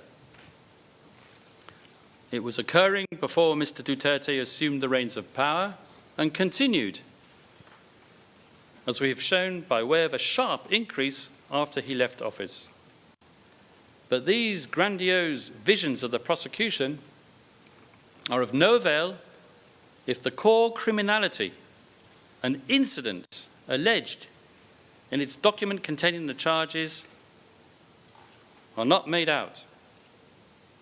So the question before you is whether there are substantial grounds to believe, firstly, that each of these specific incidents were unlawful killings, namely, deliberate acts of murder, and secondly, that they were knowingly committed to further the criminal objective of the so-called common plan or the state organizational policy with which it has been conflated. And finally, that they are indeed attributable to Mr. Duterte under a recognized mode of liability. Preempting a possible defense, always a good tactic for a prosecutor, unsure of the strength of his own case, there is a heavy reliance on expert analysis of data sets to argue that reported instances of self-defense were statistically improbable. Let me stress that it is the defense's view that if the contextual case depends on the scale of victims, namely thousands, as alleged by the prosecution, then establishing the evidentiary integrity of each charged incident is imperative. In other words, the defense firmly submits that the pretrial chamber should not commit any one of the 49 incidents to trial unless it concludes that there are substantial grounds to believe that Mr. Duterte's criminal linkage and liability has been established for each one. When these 49 incidents are disaggregated and examined one by one, as the statute requires, we submit, what becomes apparent is not the cumulative strength, rather the recurrence of certain symptoms of inherent weakness in the evidence. These weaknesses fall into 6 broad categories.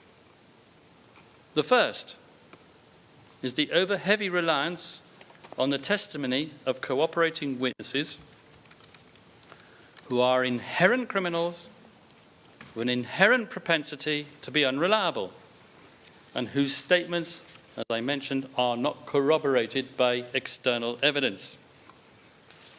The second, hearsay attribution, or in less legal parlance, incriminating statements heard from a source twice or even 3 times removed. The third weakness, which infects the evidence, is the fact that some of the victims are unidentified, making it virtually impossible for the defence to pursue its own lines of inquiry. This weakness affects at least 9 out of the 49 incidents. The fourth weakness, documentary records, such as police and forensic reports, are at variance with and are contradicted by testimony of a single prosecution witness. Fifth, the hoary old chestnut of conflicting statements emanating from 2 or more witnesses testifying to the same event, some contradicting one another, some contradicting even themselves. And finally, the sixth weakness being the repeated absence of any evidence to link the hitmen to our client, despite the prosecution's best efforts to chivvy such linkage out of them.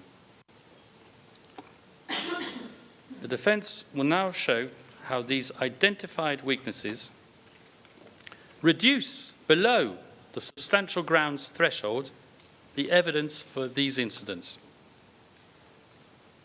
in the 3 counts as they appear in the document containing the charges. Count 1, the alleged murders during the mayoral period. Count 2, alleged murders of HVTs, the high-value targets, during the presidential period. And count 3, barangay clearance operations also during the presidential period. So I shall start with count 1.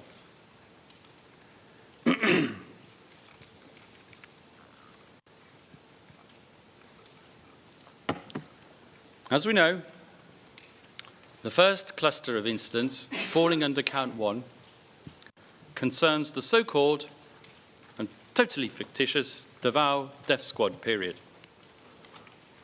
This concerns incidents 1 through 9 of the document containing the charges. The prosecution's attribution theory here is straightforward, that Rodrigo Duterte, as mayor, authorized killings through intermediaries. But when the evidence for this count is examined, as I've already mentioned, not one witness can say that he heard the mayor give an order to kill. The attribution of criminality to Mr. Duterte arises, for the most part, out of assumption layered on top of hearsay and follows a repetitive pattern which would, as a rule, entail the same mechanism of attribution. Namely, a hitman witness for the prosecution would state that his handler said that clearance came from, and I quote, above. But what does the word above mean? It means an unnamed superior and nothing more. The mode of liability imputed to Mr. Duterte, namely indirect perpetration, requires the prosecution to establish a stable chain of command through which the common enterprise filtered. If there indeed existed a structured approval process, as the prosecution alleges, one would expect operational consistency, not variability. The The incidents contained in Count 1 are also marked by internal inconsistencies which cannot be reconciled and which are indicative of the fragility of the prosecution's overall case. Incident number 1, for example, is based on the evidence of 2 witnesses who contradict each other on fundamental and materially crucial issues. Let me explain in more detail. P26, who presents himself as a participant, claims that Mr. Duterte telephoned a redacted third party to order the operation and was told that it was the mayor on the phone. Was told that the mayor was on the phone. Pure hearsay. The prosecution seeks to reinforce this through P2. Yet P2 was not present at the time.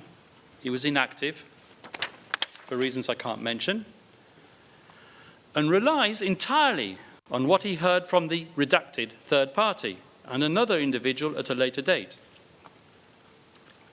P2's account is therefore pure, unadulterated hearsay.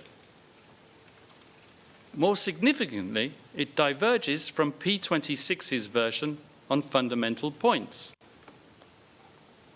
The year of the incident, 2014 and not 2013. The number of victims, 2 rather than 3. The identity of the perpetrators. The channel through which alleged clearance was conveyed, via driver and bodyguard, to a different DDS member rather than through redacted. And if that is not enough, the method of killing, strangulation rather than stabbing, these aren't minor inconsistencies. They concern the core factual matrix. If the pre-trial chamber is unable to determine even these basic circumstances which establish opportunity, method,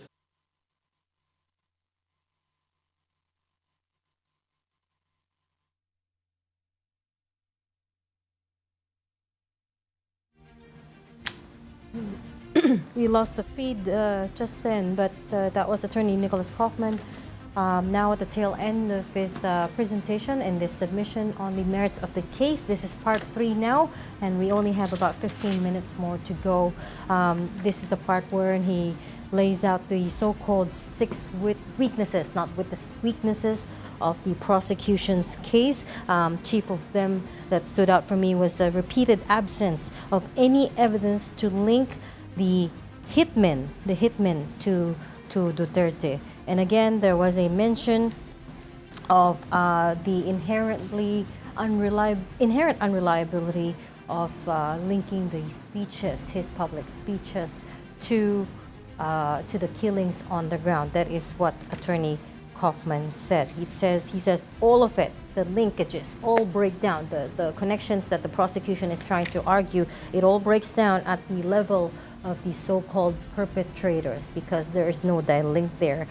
He says there is absolutely no documentary evidence that exists of a presidential order to kill, to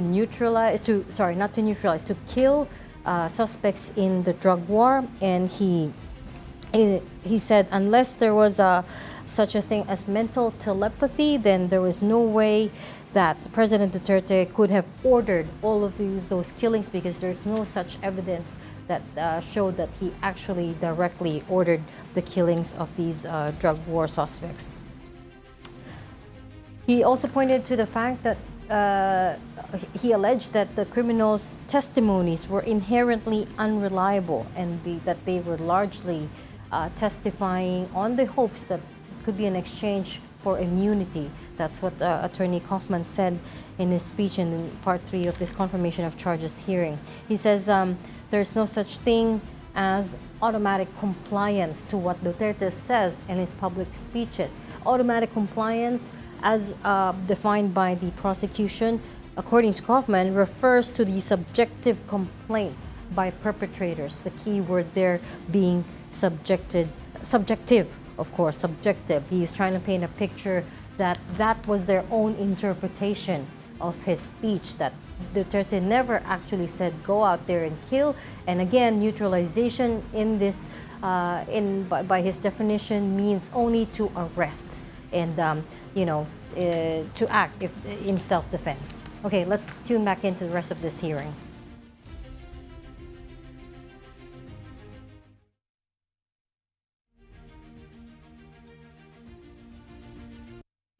Since the prosecution made such a big deal out of incident 3 on Monday and screened the video of the hit job itself, if you recall, the one in a marketplace which was supposedly viewed with approval by our client, I would like to devote a few words to it. If Your Honours follow the transcript that accompanies this video viewing session, the prosecution fixated on the comments of Mr. Duterte telling the person operating the video not to zoom in.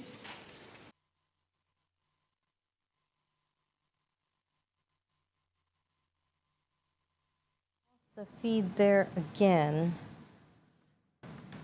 but that was Attorney Nicholas Kaufman almost concluding. There's only about 12 minutes left to his time here in the submission on the merits of the case. I believe he was about to mention the fact that a journalist from Davao is contesting the prosecutor's use of the video that showed, allegedly someone being killed by vigilantes. This journalist, his name is Ben Jason Tesiorna, is asking for an apology from the International Criminal Court and for them to take it out of the official documents here. Ben had alleged that this video that the prosecutors had submitted in this confirmation of charges hearing was taken during a media event that was meant to showcase the 911 hotline in Davao City and was not actually meant to show any such alleged vigilante killings. But there we go. This is the video that we're talking about. He said, this journalist, Tesiorna, said that the CCTV footage that was shown at the hearing earlier this week, which showed that then Mayor Rodrigo Duterte was seen reacting to the footage. I'm sorry, it wasn't just one suspect that was killed. There were 3 alleged thieves at the Agdao Public Market in Davao City. So what the prosecutors did was argued that the footage showed Duterte appearing to take pride in the killings and suggesting that the assailants were linked to the so-called DDS. But now, Ben Tesiorna has said that he was present when the video was recorded and he disputes that interpretation. He said the footage was taken in 2013, again, during a media event to observe the newly established Central 911 Operations Center in Davao City, and that the former president was merely demonstrating the city's emergency response and surveillance capabilities at that time and not endorsing or celebrating any extrajudicial killings. Again, this clip was shown on Monday, I believe, February 23, on the first day of the confirmation of charges hearing for former President Rodrigo Duterte. First, ang pag-review ni Duterte sa Davao ay na-misinterpret daw, according to Tesiorna, who said he was there when this clip was taken in Davao City. Again, it was only meant to showcase the new 911 Operations Center back in 2013 and had nothing at all to do with the extrajudicial killings. It's not clear at this point. We lost the feed, but Attorney Kaufman there sounded like he was talking about that clip when he started questioning the prosecution's submission of documents. And again, this is the part when he laid out the 6 weaknesses weaknesses of the prosecution's case. The thing that stood out to me the most was number 6, when he said there was repeated absence of any evidence to link hitmen to Duterte. And in any case, he painted a picture of the criminals being inherently unreliable, saying that they're only, giving testimony in exchange for immunity, and that is a compromised testimony. He also said no documentary evidence exists at all of a presidential order. And like I said earlier, unless Attorney Kaufman said, unless there was such a thing as mental telepathy, then there's no way that Duterte could have given the orders for those suspects in the drug war to be killed. All of it breaks down at the level of the co-perpetrators. I'm talking now about the linkages that the prosecutors are trying to draw between Duterte, the so-called perpetrators, and the killings on the ground. And Attorney Kaufman in this session said there's no way. All of that breaks down even when you get to the level of the co-perpetrators. Okay, we're trying to get the live feed back on, but for now, we have to go on a quick break. Of course, this is Duterte's ICC confirmation of charges, a special coverage. Please stay with us.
charges hearing against for former President Rodrigo Duterte. This is day 3.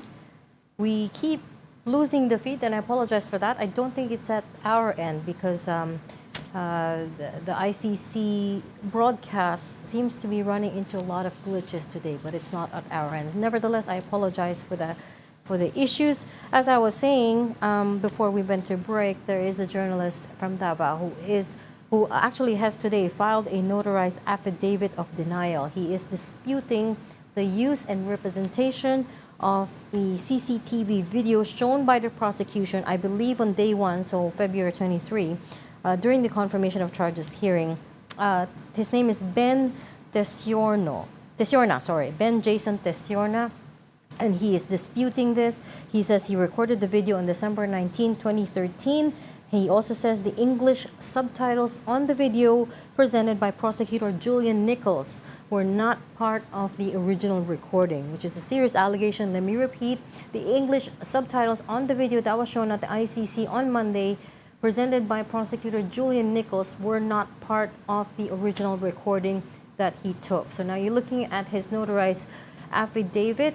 Tesiorna is demanding a public apology from the ICC prosecutor for misrepresentation and or recklessness. He also humbly requests the ICC pretrial chamber 1 to order the ICC prosecutor to issue an apology if an apology doesn't forthwith come from the ICC prosecutor himself. Also, he's asking that the court remove the same video from the court registry of records, so strike it out from the official documents. Failure or refusal to issue a public apology, according to Tesiorna's affidavit, will cause him to seek redress against the said ICC prosecutor and others involved, including but not limited to cyber libel, damages, copyright infringement, etc. This was signed just today, February 26, 2026. Tesiorna said that the prosecutor twisted the facts by making it appear that Duterte did not react nor order the police to respond to that particular crime. He also says he has a separate news report of that Agdao incident on December 4, which the police already investigated even before the CCTV was presented to media. He is also contesting the allegation that Duterte did nothing to investigate those deaths of the alleged criminals. Again, this is an incident that was shown, that was a clip that was shown on day 1 of confirmation of charges hearing. Ben Jason Tesiorna, the journalist who allegedly took the video in 2013, said that this was misrepresented and twisted, that it in fact was during a media event to introduce and to showcase the new 911 Central Operations Center of Davao City, and that was what Duterte was reacting to. I believe you can hear his voice in the said clip, and he was allegedly using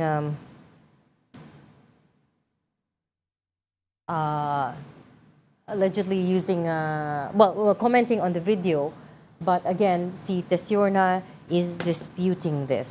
We're not entirely sure why the feed hasn't come back on. It is 10:35 our time, so it's past 3 p.m.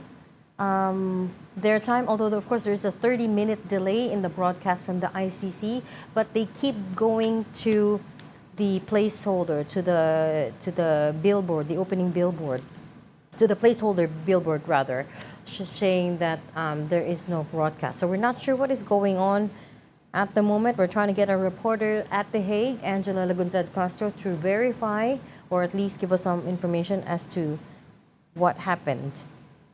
In any case, before the feed was cut, of course, Attorney Nicholas Kaufman, the defense lead counsel, was making his case and his closing arguments, basically contesting the prosecution's case. Judge Mochok, I was thanking the participants and parties, and then we had a a few moments in private session. And now I would like to wish you a pleasant afternoon. We will see you all tomorrow. And once again, I thank everyone. And this hearing is now adjourned. We will see one another tomorrow.